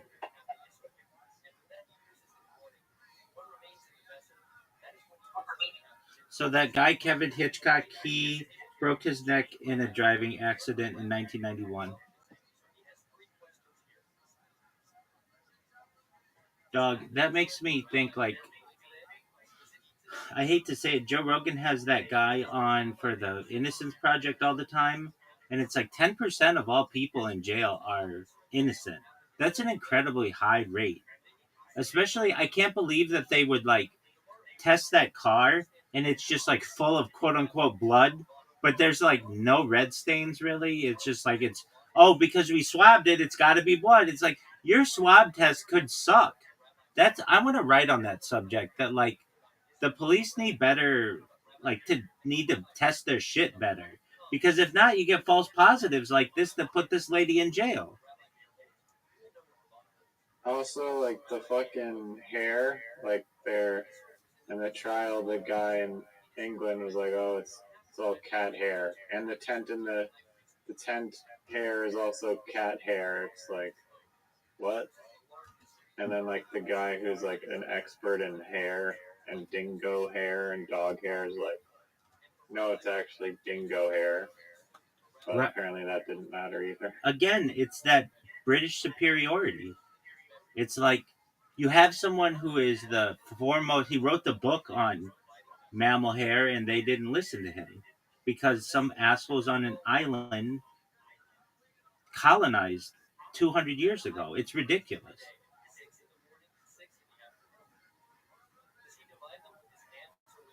There were two. Also, why? Go ahead. Why did the like husband? I thought he was also being tried, and they said that he was guilty too, but then he didn't get sentenced. Excellent question. It did not say anything about that. So, Lindy Chamberlain husband, was he found innocent? It seems like he was because he was walking around with the kids.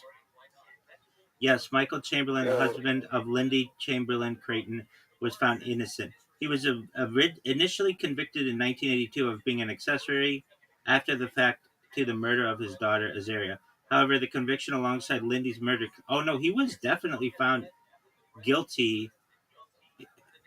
He was found guilty. He was...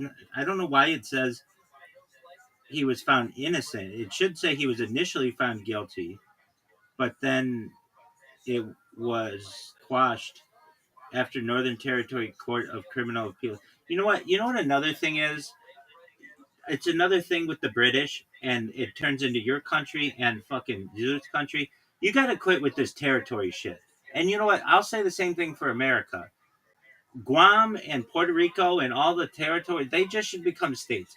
You shouldn't have this like there's a and so like Nunavut I think became a province, but like Northwest Territory, that shit, that should be a province. Do they have different? I didn't think that they were treated any different from a province. I thought that was just the name of the province. No, they are, at least in the United States. So I'm sure it's similar. Like you don't get the same representation. Like Puerto Rico doesn't get the same representation as in like they don't. Puerto Rico doesn't have senators, and neither does Guam, and neither does American Samoa, or any of our overseas territories. So like, if you don't have representation, but yet you're still taxed, is that really fair? The same could be argued for the District of Columbia. They have a thing on their license plates: taxation without representation. They're taxed, but they don't get representation in the Senate.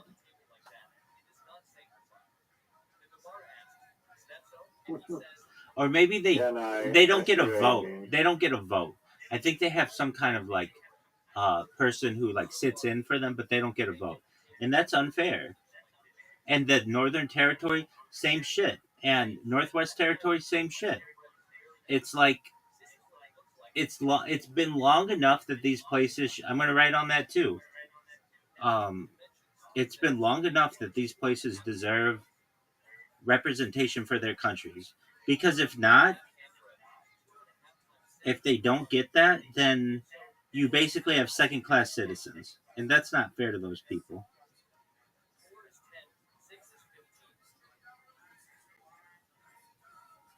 The husband guy, how do you like convict the woman and then find that the husband who was literally siding with her the whole time is not an accessory. They did find him as an accessory, and then that was quashed in 1988 when they found the baby. So he was found guilty.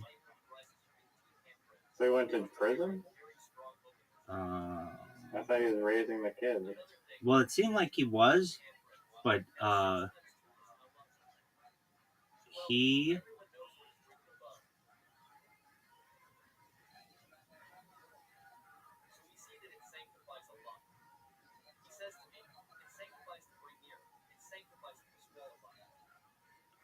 So let me just look it up. Did Michael Chamberlain go to jail for accessory after the fact of Azaria?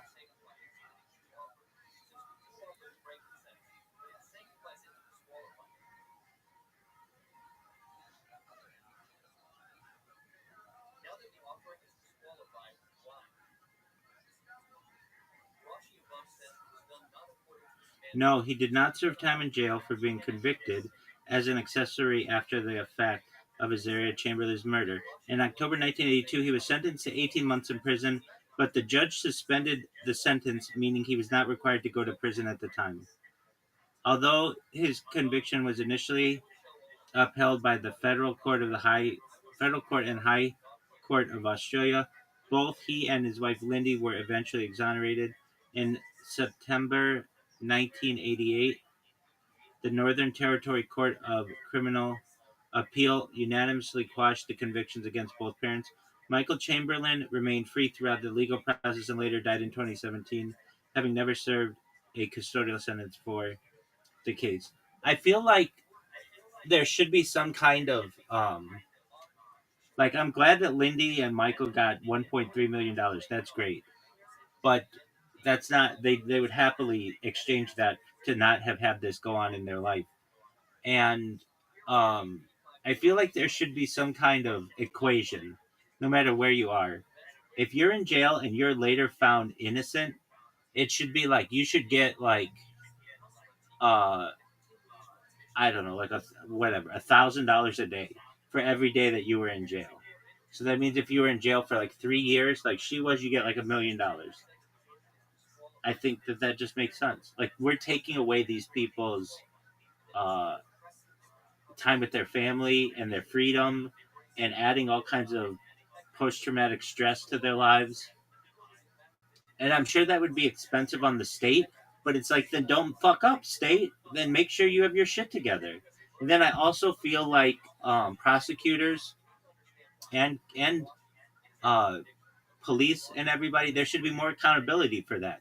Like, if you fuck up, then like, there should be some punishment for you.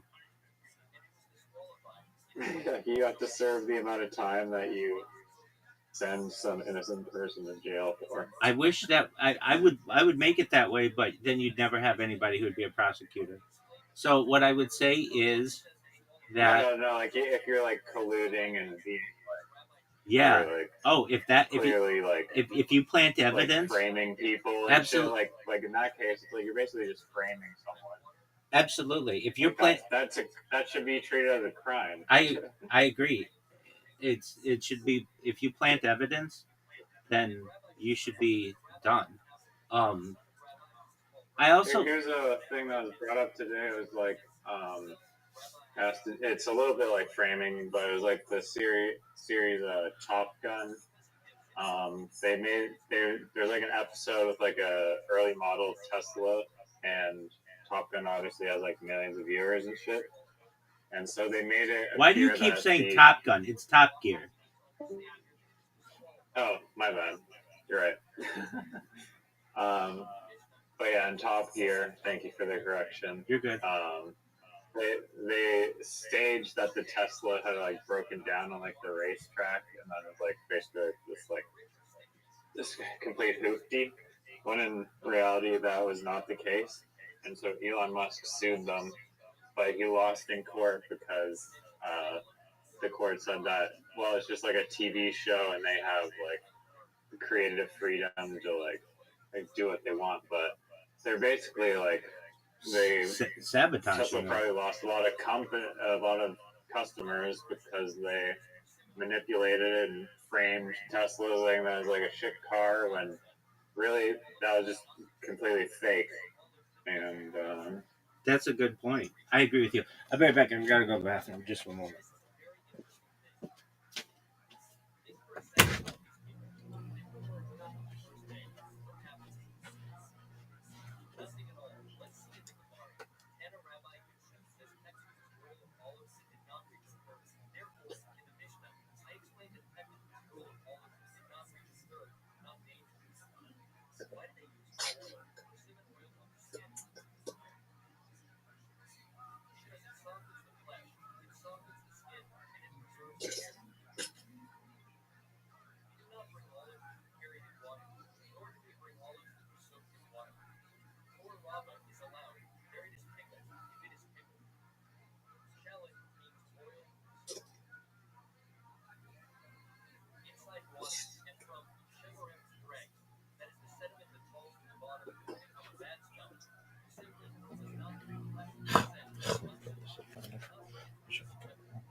I'm back.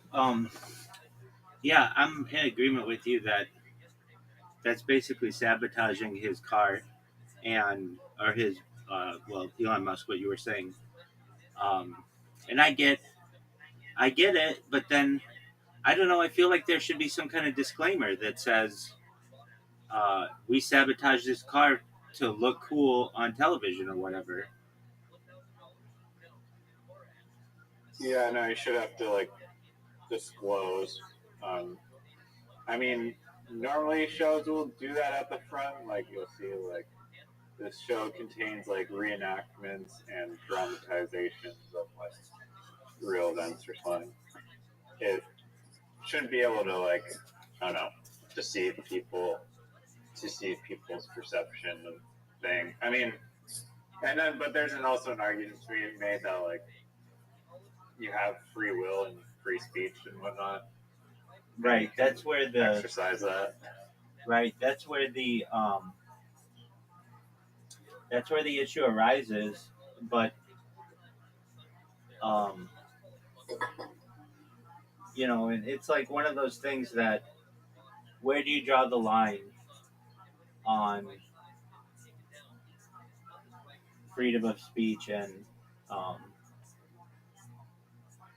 I feel like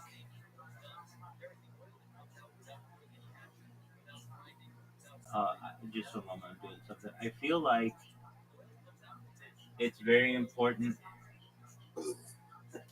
that I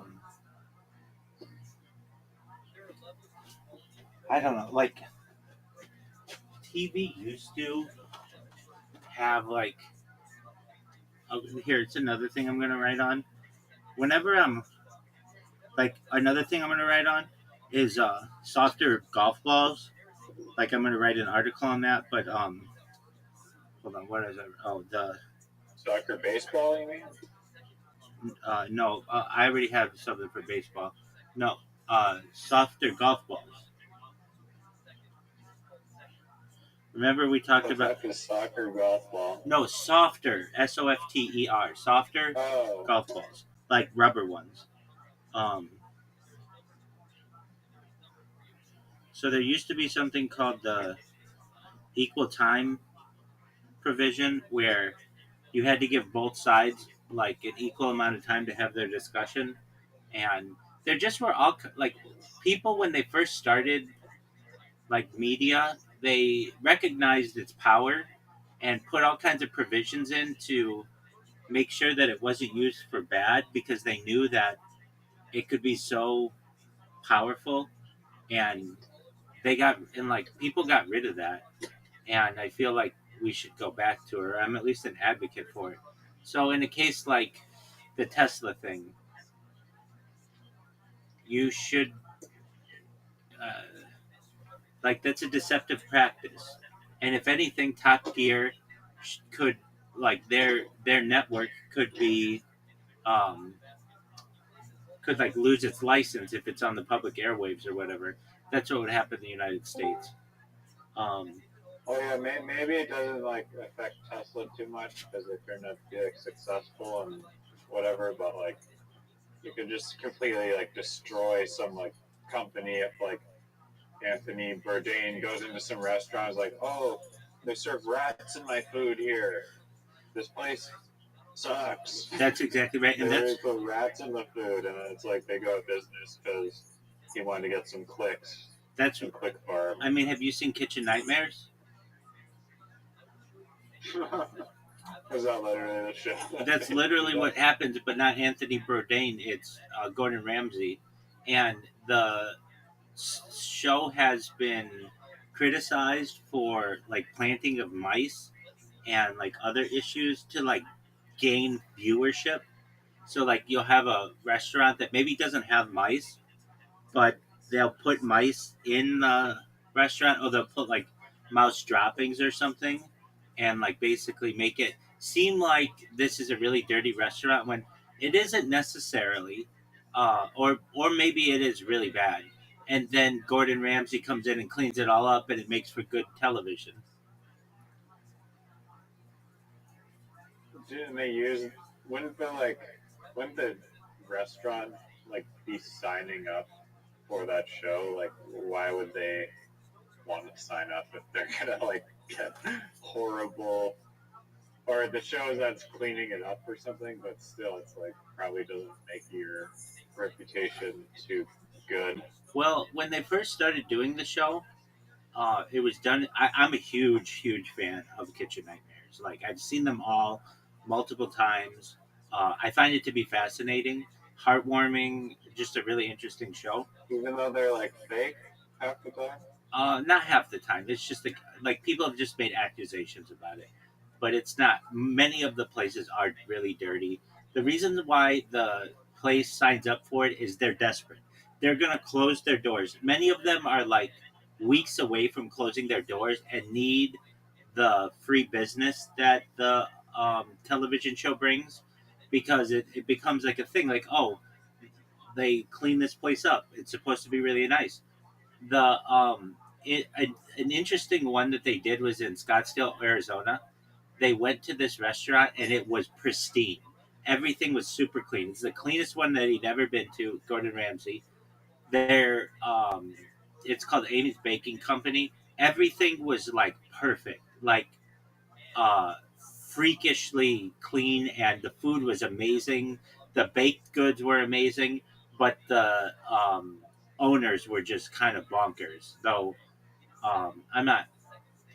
They do it. They play it up for television. The TV people or whatever. It was the only Kitchen Nightmares location where Gordon Ramsay just left. They didn't do a revitalization of it or whatever. Um, but many of the other ones, the place is just it's desperate. It's absolutely desperate. It's losing money every single day. They don't have their books balanced. They um they have nowhere else to turn. So why not have a celebrity chef come in? Okay. Exactly. Like they're literally going to go to bankruptcy, and I They have think nothing to lose. nothing to lose. Exactly. So they've had like I don't know 50 of these restaurants or so, and of the 50, like 42 of them have closed, but then some have not, and some have been really popular. Some there's one in Manhattan Beach that's run by this woman who's like a business savvy individual, and it became very successful. Um, I've never eaten in one, but I just know like I follow the stories pretty closely, and there are websites dedicated to like which ones are open, which ones are closed. Um, so anyway, how do we get to that topic?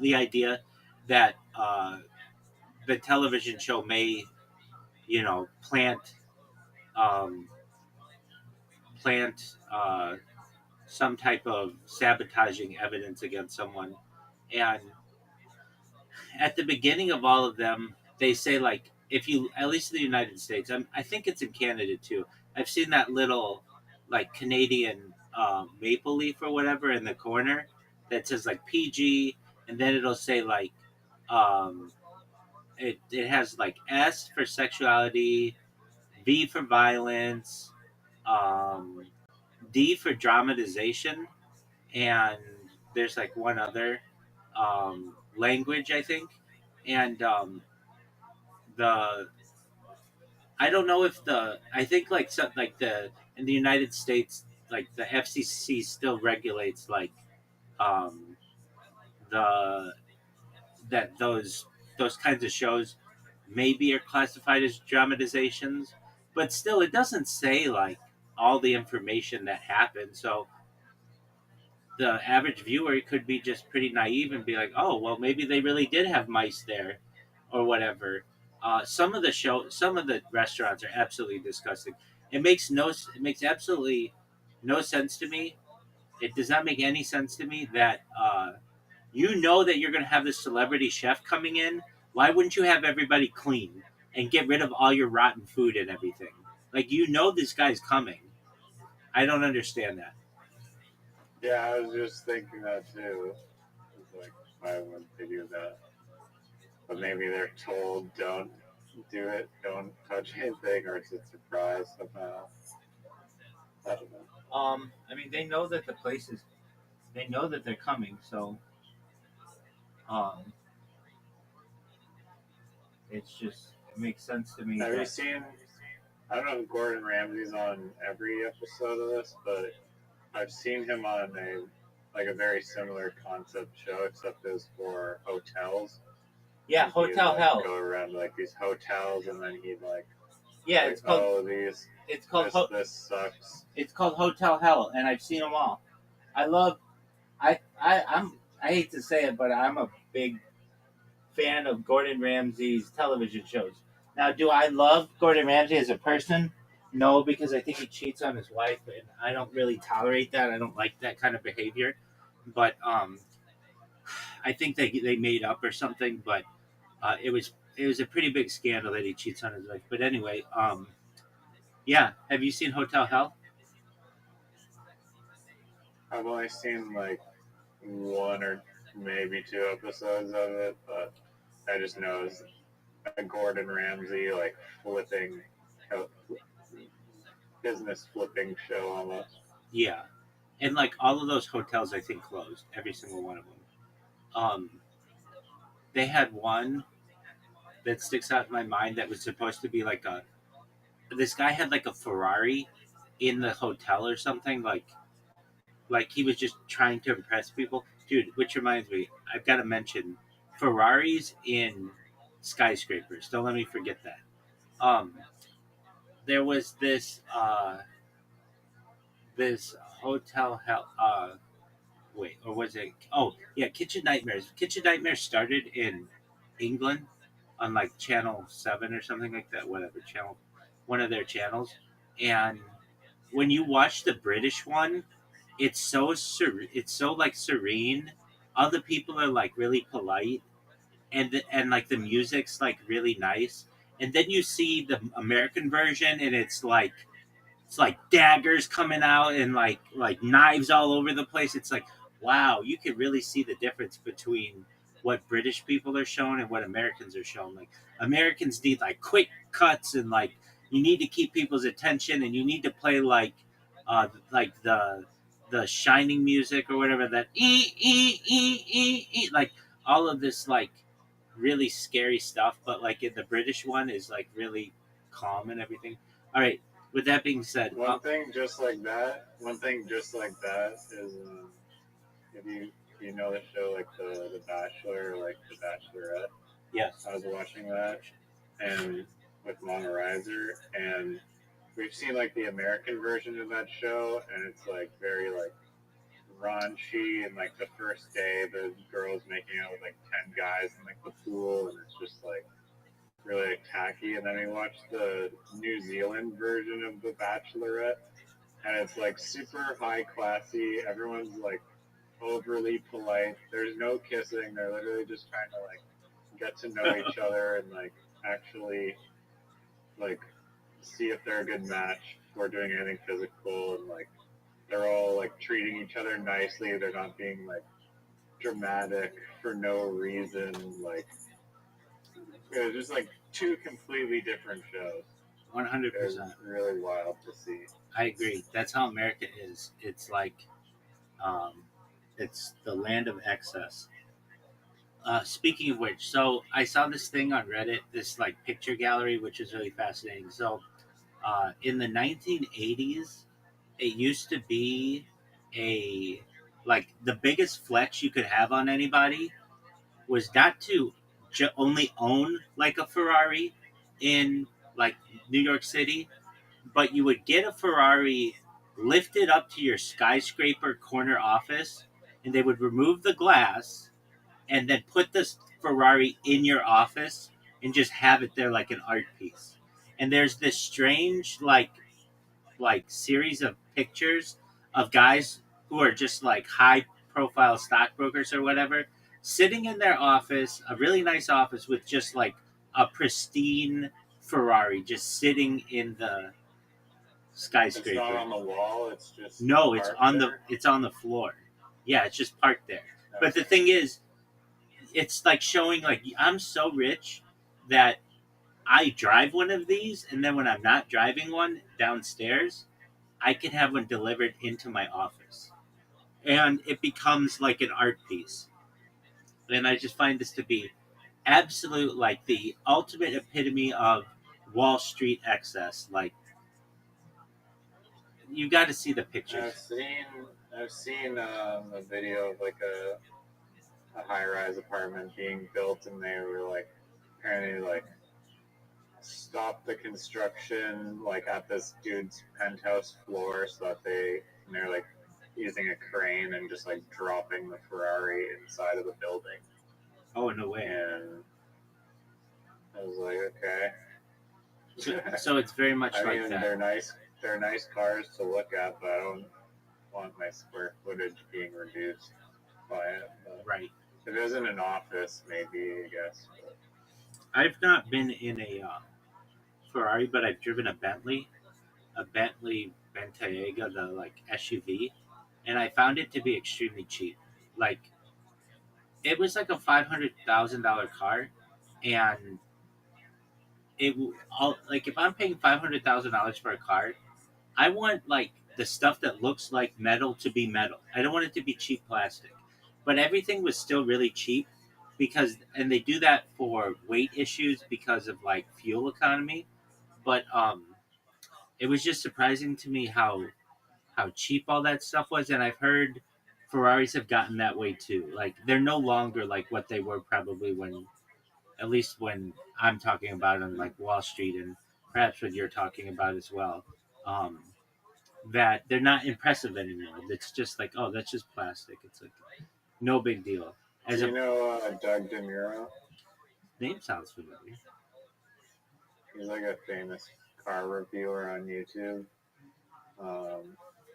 And he has like this intro where he goes, "This is the new blah blah blah blah," and then he'll go over like, I love his reviews because he goes over like the quirks and features of each car, and he'll just like be like finding like the strangest possible things about the car, and it'll just be like, why is this thing like, I don't know, there's Toyotas with like glass, like the glass window like wraps around into like the roof and like comes out of like the roof like when you open up the door, and he has lots of interesting quirks that you find, especially on like, yeah, literally every car he'll find like something weird about it. But one of his biggest critiques of like when he's on the interior is like, how luxurious do the buttons feel? Are they cheap plastic, or is there like some weight to them with like metal and stuff?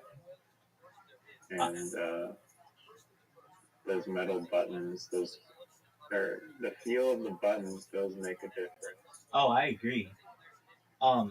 Another thing that I think makes a difference, and I one time heard an NPR report on this, are the sounds of a car, like basically like all of the little, like when you open the car door, what sounds it makes, like just from the beep, like what beep are they going to choose for the car? It could be anything. They could make it sound like an air horn. They could make it sound like a little bell. Like subconsciously, how does this make people feel when they get like into the car? Does it make them think it sounds like, or does it make it seem like it? Does that sound make it seem like a high quality car, or does it make it seem cheap? Does it sound like a cell phone? Just like this, the psychology of car sounds, I always found to be really interesting. And car buttons, I totally understand what he's saying. Like in this Bentley,